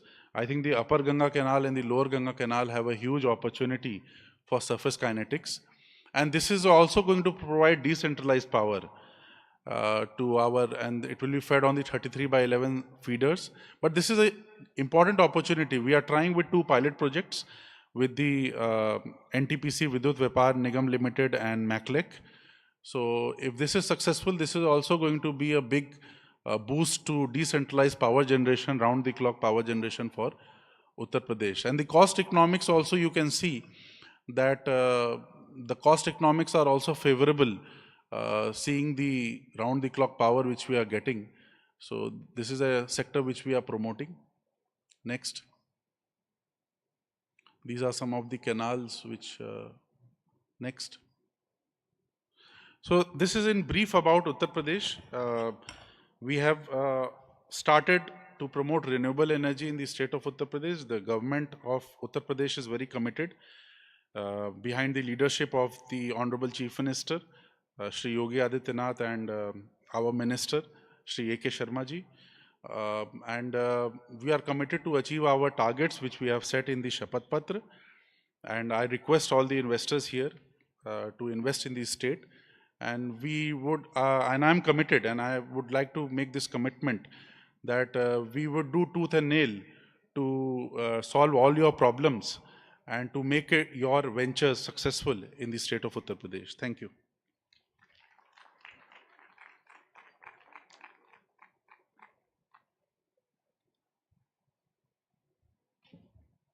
Thank you, Mr. Shukla, for the very exhaustive presentation and letting the delegates know the opportunities which are there in the state of Uttar Pradesh. Ladies and gentlemen, when I introduced the panelists, I missed out on Dr. Balram Bhardwaj. He's MD McKinley, which is a company, a pioneer in surface hydrokinetic. He's joining as one of the panelists in this session. I now call upon Mr. Nair, CEO Avada, to please give his remarks.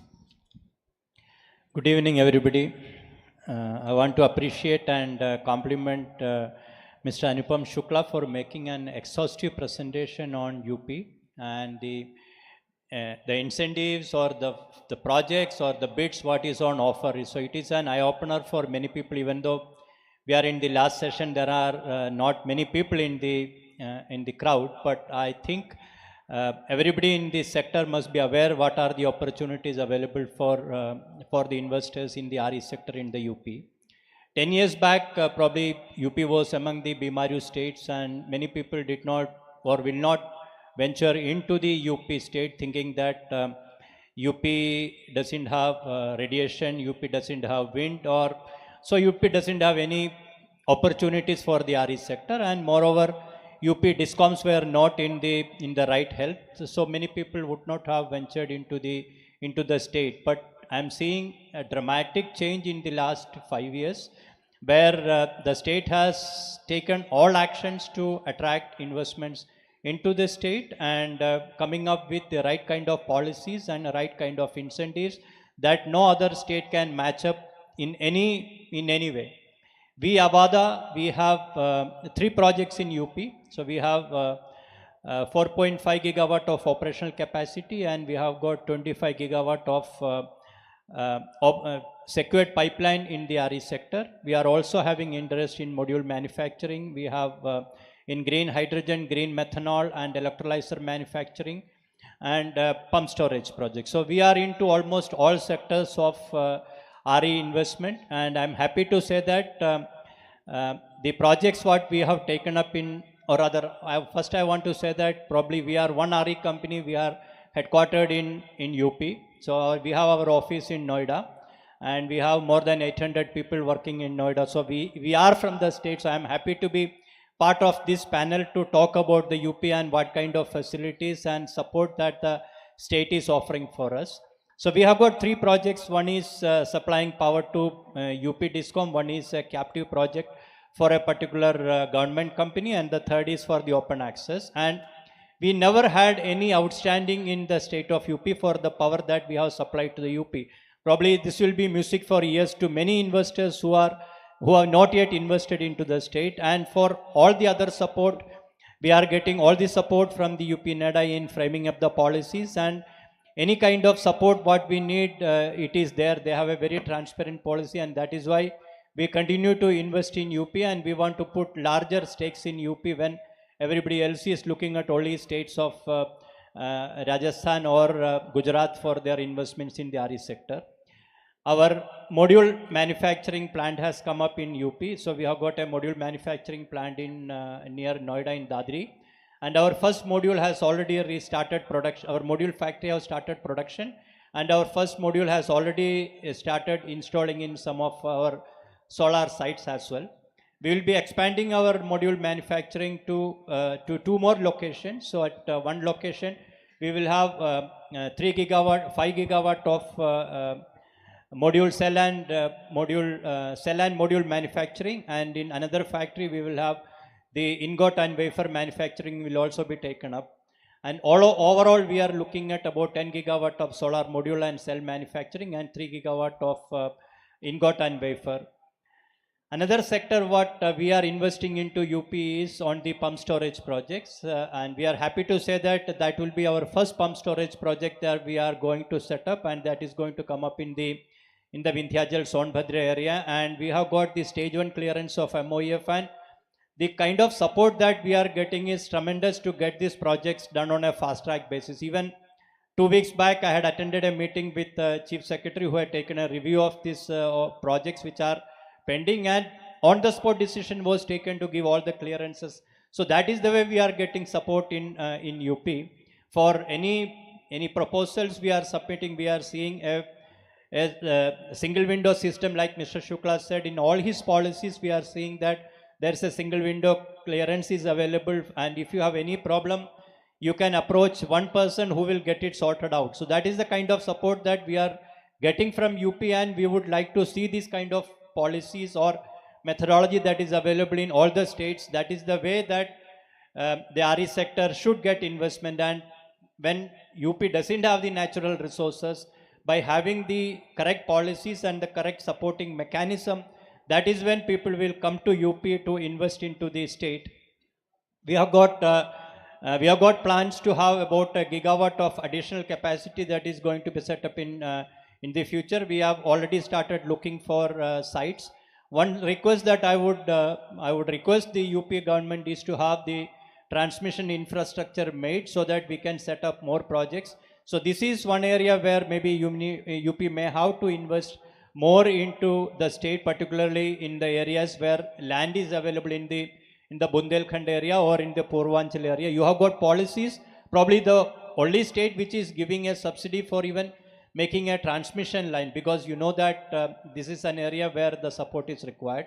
So we appreciate that kind of support, but at the same time, when you look at expanding the renewable energy sector, you need to expand the transmission system in the state. That will certainly help more people to come and look for and invest into the RE sector. We are looking at about 1,000 megawatt of projects in the RE sector. An area where probably UP will lack is on the wind.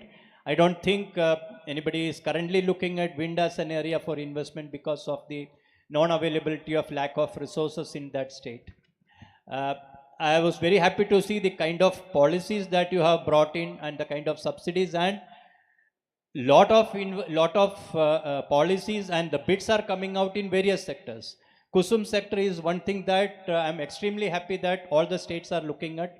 In the Kusum projects, we are also investing into the Kusum projects.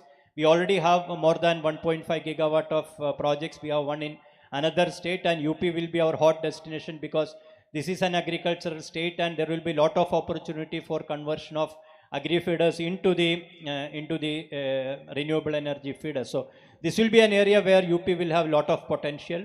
Rooftop, of course, you talked about rooftop. I think we also have a rooftop in our office in Noida.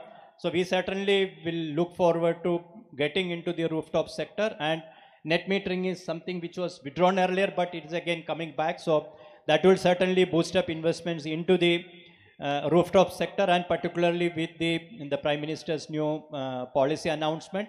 This is another area that will certainly attract a lot of investment. While I was looking at your presentation, I was looking at, is there any area where you have not covered or you don't have a policy? So I could find out one area where you have not covered, that is the fuel cells. So I would request UP to be the leader in making a policy of creating a policy for fuel cells, where you can create fuel cells, create a policy where with sufficient policy guidelines or incentives, you can also bring in the fuel cells into the country as on a commercial sector. Last week I was in Germany. I visited a fuel cell factory who has got their office is in India also. I will also get the details of them.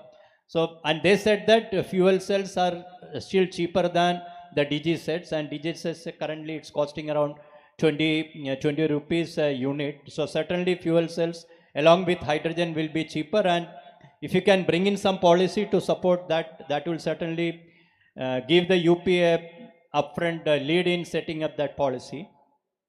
On the hydrogen policy, most of the states in India, or most of the investment in the hydrogen sector is looking at port cities where the hydrogen is looked at for export market to Europe or South Asian countries. I would suggest that with UP being the largest state and with your clout in the government, you should look forward to bringing in a policy where you can put the obligation of the utilities to have hydrogen obligation for all the domestic industries. That will certainly boost investments into the domestic projects, where the projects will be set up and supply hydrogen to the domestic industries. And UP being a landlocked state will certainly have the advantage in advantage if you can get that policy in it. So that will certainly help UP to have the hydrogen manufacturing, which doesn't need to be exported, but this can be consumed within the state. That will certainly have lot of advantages for UP to create market within the country, and that will give you lot of advantages for the GST and employment opportunities for the states. When you are giving the SGST refund, certainly you will be getting the GST, and then you can make the GST refund for the industries that will be consuming hydrogen within the state for the domestic use. You talked about the fertilizer industry, which is a big consumer in hydrogen or ammonia, and also the refineries and other petrochemical industries. That will certainly give lot of opportunities for domestic consumption of green hydrogen and ammonia. Another area where UP has an advantage is on the e-methanol. UP has got, you also have a bioenergy policy, and methanol is having larger interest in the European countries compared to the green hydrogen, because all the shipping industry is moving towards e-methanol, and this will have lot of opportunities, and India can be a hub for using the e-methanol. And UP with its agricultural waste that is available in the state, it will certainly add value to taking advantage of that position and be a largest producer of e-methanol for the RE industry. I think these are my suggestions and viewpoints, where I would look forward to a lot of positive policies and taking UP to be the leader in the RE industry and RE sector, and topper in the RE sector. All the best here. Thank you, Kishore Nairji. I think Avada has invested in Uttar Pradesh in a very big way and cutting across different sectors. So the experience which this group is having across different sectors, it will be useful for us to framing our future policies. You were talking about transmission network. Just would like to say that apart from the green energy corridor 2, which we already have in place of 4,000 megawatt, we are also planning another corridor in Bundelkhand, and that we are in touch with our transmission units, and is in touch with the Central Electricity Authority to frame new transmission lines within the state of Uttar Pradesh. With respect to your other suggestions, we would definitely take them into consideration and see what best we can do. We also have here Mr. Anil Dubey, senior team lead of the Reliance Bioenergy, and I think he can definitely dwell into what all Reliance is being doing in Uttar Pradesh, because after the bioenergy policy, we have seen a lot of investments from Reliance. So over to you, Mr. Anil.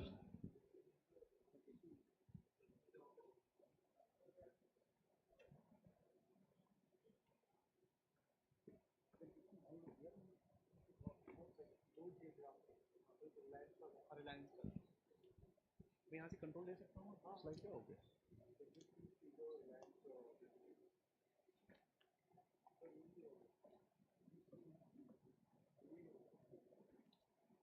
So Honorable Director Sri Anup Shukla ji from UP NEDA, Mr. Kishore ji CEO Arbuda, Mr. Singh, and many other dignitaries from industry as well from the investor friends.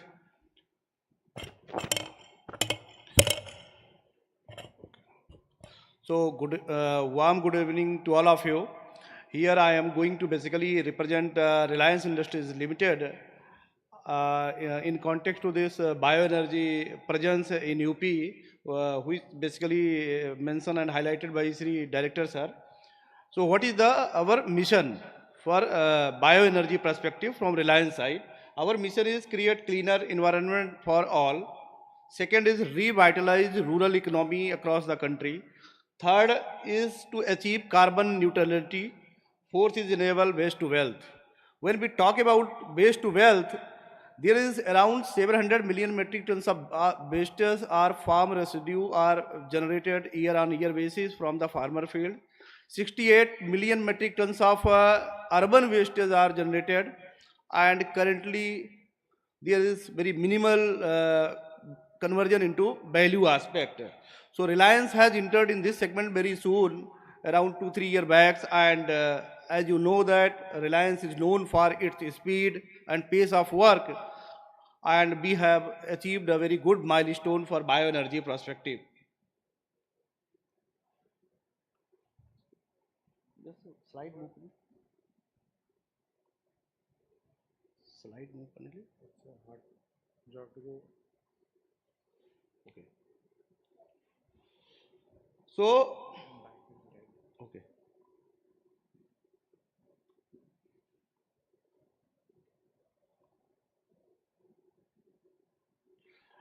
Reliance New Energy overview. Our goal to achieve net zero carbon emission by 2035 as quoted in AGM by our chairman, sir.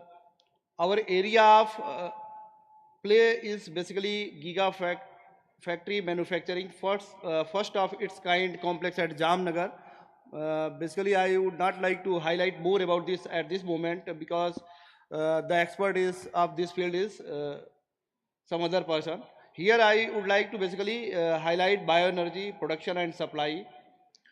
Our vision is significant nationwide reduction in carbon emission, span entire supply chain to hedge against volatility. India as a new energy R&D and technology hub, economic development and employment generation. So when we talk about bioenergy, a key pillar to achieve RIL net zero by 2035 mission, our focus is basically compressed biogas, green hydrogen, green power and steam, and bio oil. When I would like highlight basically green power and steam, where we are basically reached the target of approximately 1 million metric tons of co-firing of biomass as our own captive site Hazira and Dahej. Bioenergy India perspective, as you all know that India is basically dependent on crude oil importing from other countries. Its energy, since energy is a very critical success factor for our development, being from developing nation to developed nations, and its rise on year basis. So because of utilization of this crude based energy, there is a very greater challenge of pollution and global warming and greenhouse gas emissions. It can be overcome by bioenergy potential in mitigating these challenges through this, as I mentioned, agro residue is 550 million ton, organic waste is around 68 million tons, forest waste is 100 million tons. So by harvesting this bioenergy, we can overcome these challenges up to a certain extent. RBL target state across the countries, as you can see that there are 80 projects in north, 50 projects in west, 5 projects in east and 20 projects in south. First phase of our bioenergy is basically briquetization and pelletization, densification of the biomass to basically cater our co-firing need at various captive power plant across the nation. The second is the CBG, where we are basically producing CBG, refining that and converting it and integrating with Geo, BP, petrol pump and many other industry partner. Third is our green hydrogen, where we are basically planning to utilize torrefied biomass in PCG. And in second phase, basically our target is bio oil and SAF. RBL, Reliance Bioenergy Limited, rapidly expanding its pan-India footprint. Currently, 8 CBG plants are operational across the India, and remaining 45 plants are under commissioning stage at various states across the country. This is our journey so far.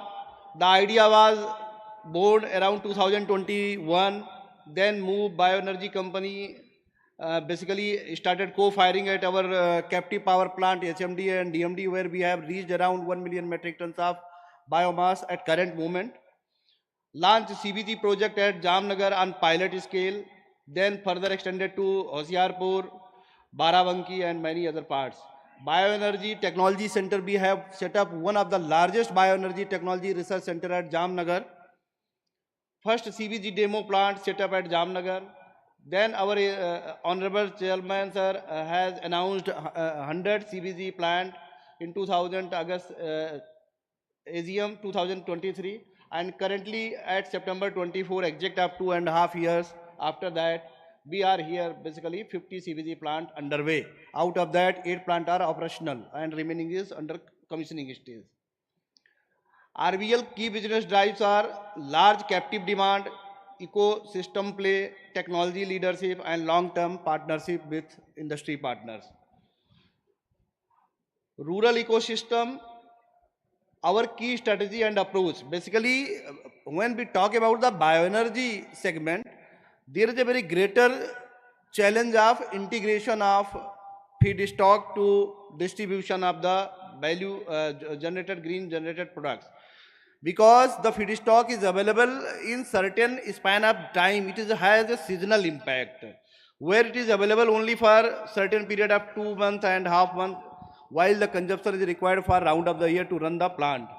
So we are basically integrating this value chain through our agro hub concept, where Reliance Industries Limited, Reliance Retail, Reliance Jio, basically IoT based devices and technology, and Reliance Foundation to integrate the farmers community as well, all the stakeholders who is engaged with this to strengthen supply chain, agri input supply chain. From that hub, we are willing to basically start agri input supply chain, agri produce marketplace for the farmer community, agri advisory, agri services, harvest, where we could manage about this feedstock and farm equipment. RVL footprint in UP. UP is one of the most promising state for our bioenergy business because of business friendly policy and excellent support from the UP NEDA.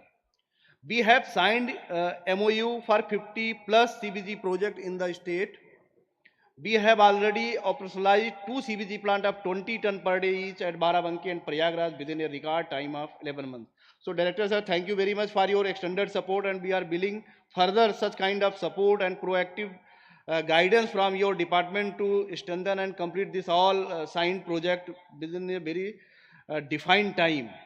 Other 6 projects are under execution beside advanced planning for 7 new projects in the state of UP.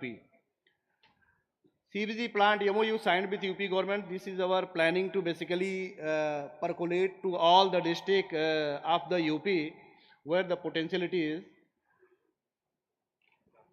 CBG project status in UP, Agra currently Barabanki and Prayagraj are operational. Execution में Prayagraj 1 and Barabanki, Prayagraj 2 and Barabanki 2, where we are basically extending our project, additional extension of 21 to 22 TPD plant at that location. Chandauli, Hapur, Unnao and Ayodhya are our prime focus. Planning is Ambedkar Nagar, Aligarh, Azamgarh, Hardoli, Jalon, Pilibhit and Sant Kabir Nagar till next financial year. So UP is our very promising and focused area to basically expand our bioenergy business. There is one quote, just I had mentioned that there is a very challenges in integration of feedstock supply chain, but our beloved chairman Sri Dhirubhai Ambani ji is one quote, for those who can dare to dream, there is a whole world to win. So thank you guys all. Thank you for your time, and especially UP NEDA department basically providing such an opportunity to overview our presentation and our bioenergy business. So once again, thank you, sir. Thank you, Mr. Anil. Now, Balram would be speaking on surface hydrokinetic.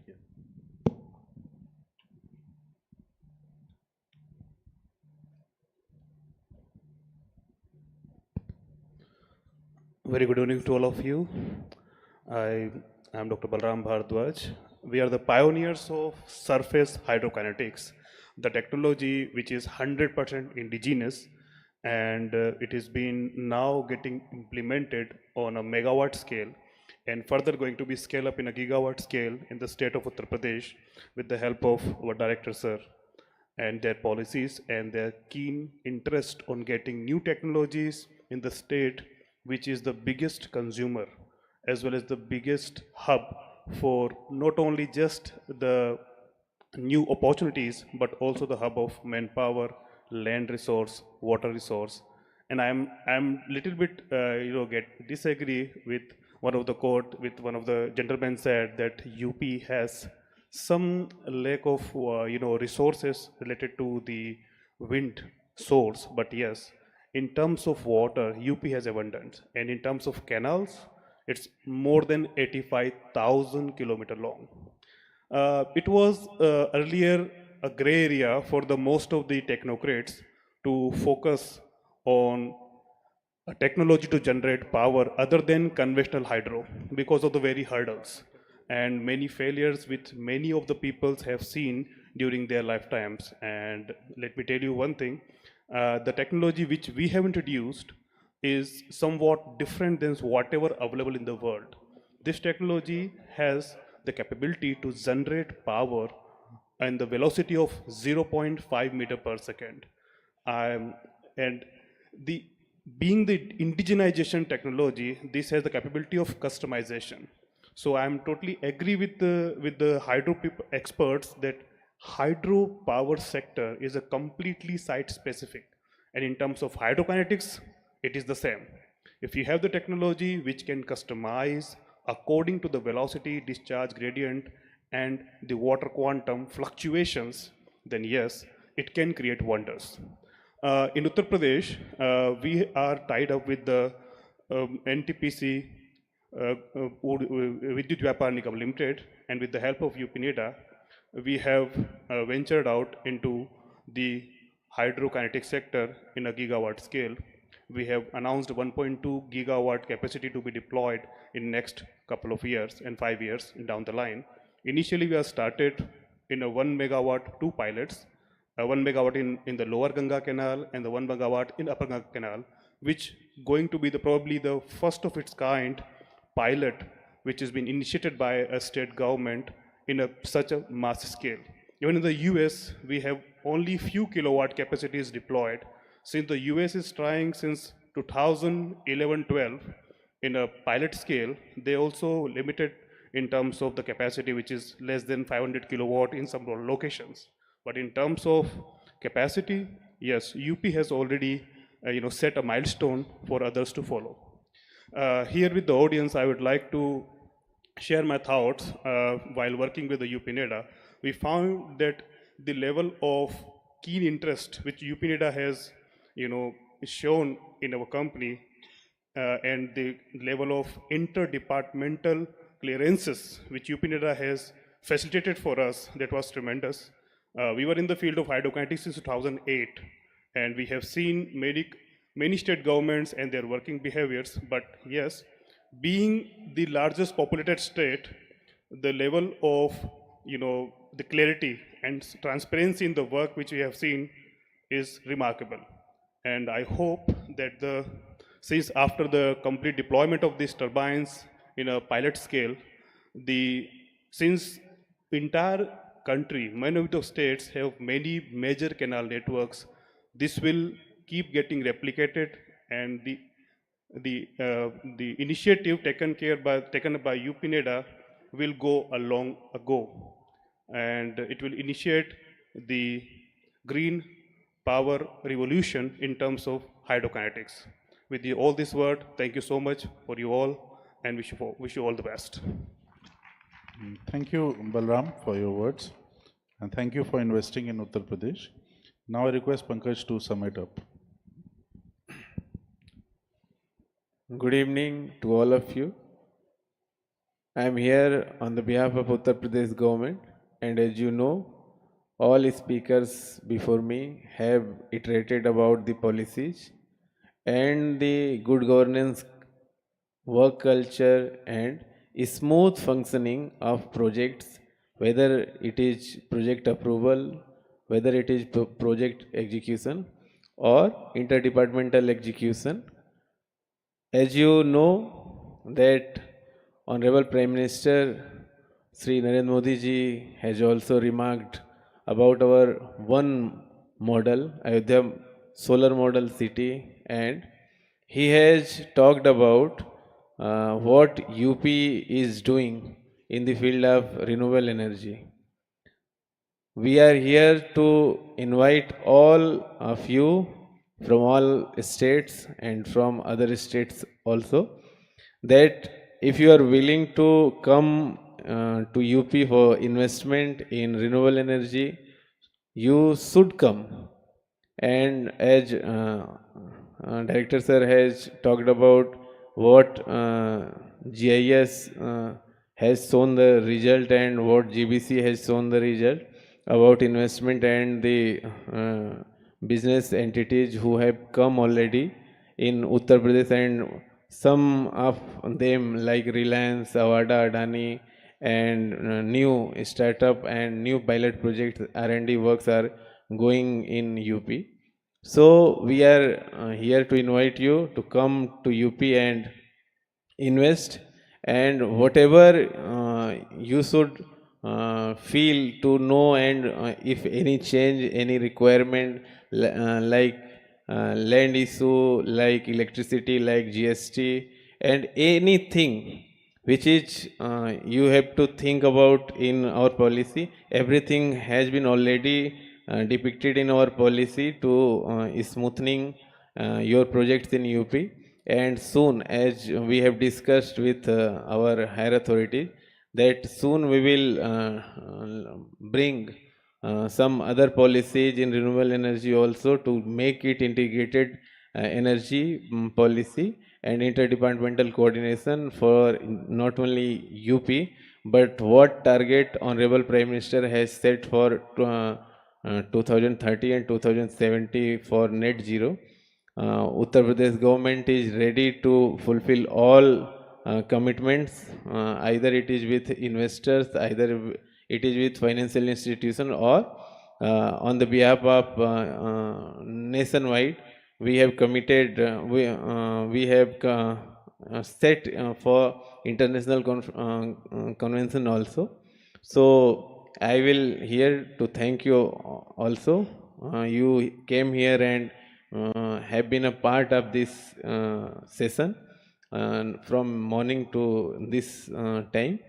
I am here to thank MNRE also and CII team and all investors, research and development teams who are here, and everyone who is a part of this session, this conference, and who will be part of our Uttar Pradesh renewable energy dream. So I am thanking all of you. Thanks.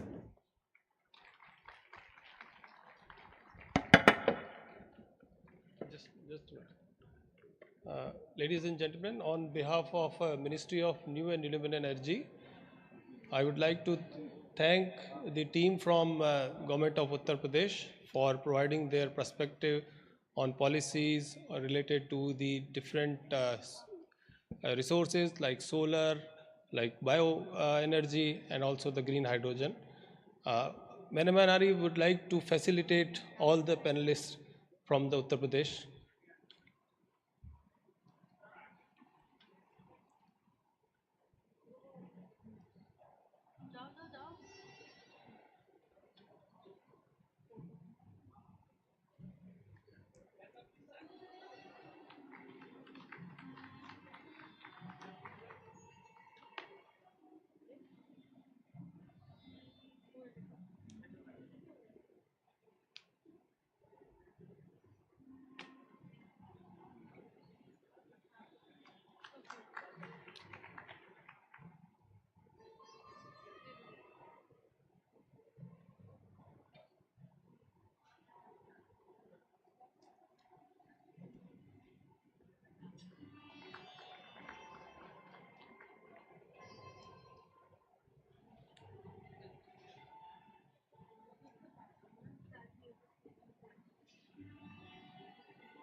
multiple pieces we are generating from biogas. The Baroda plant हमारा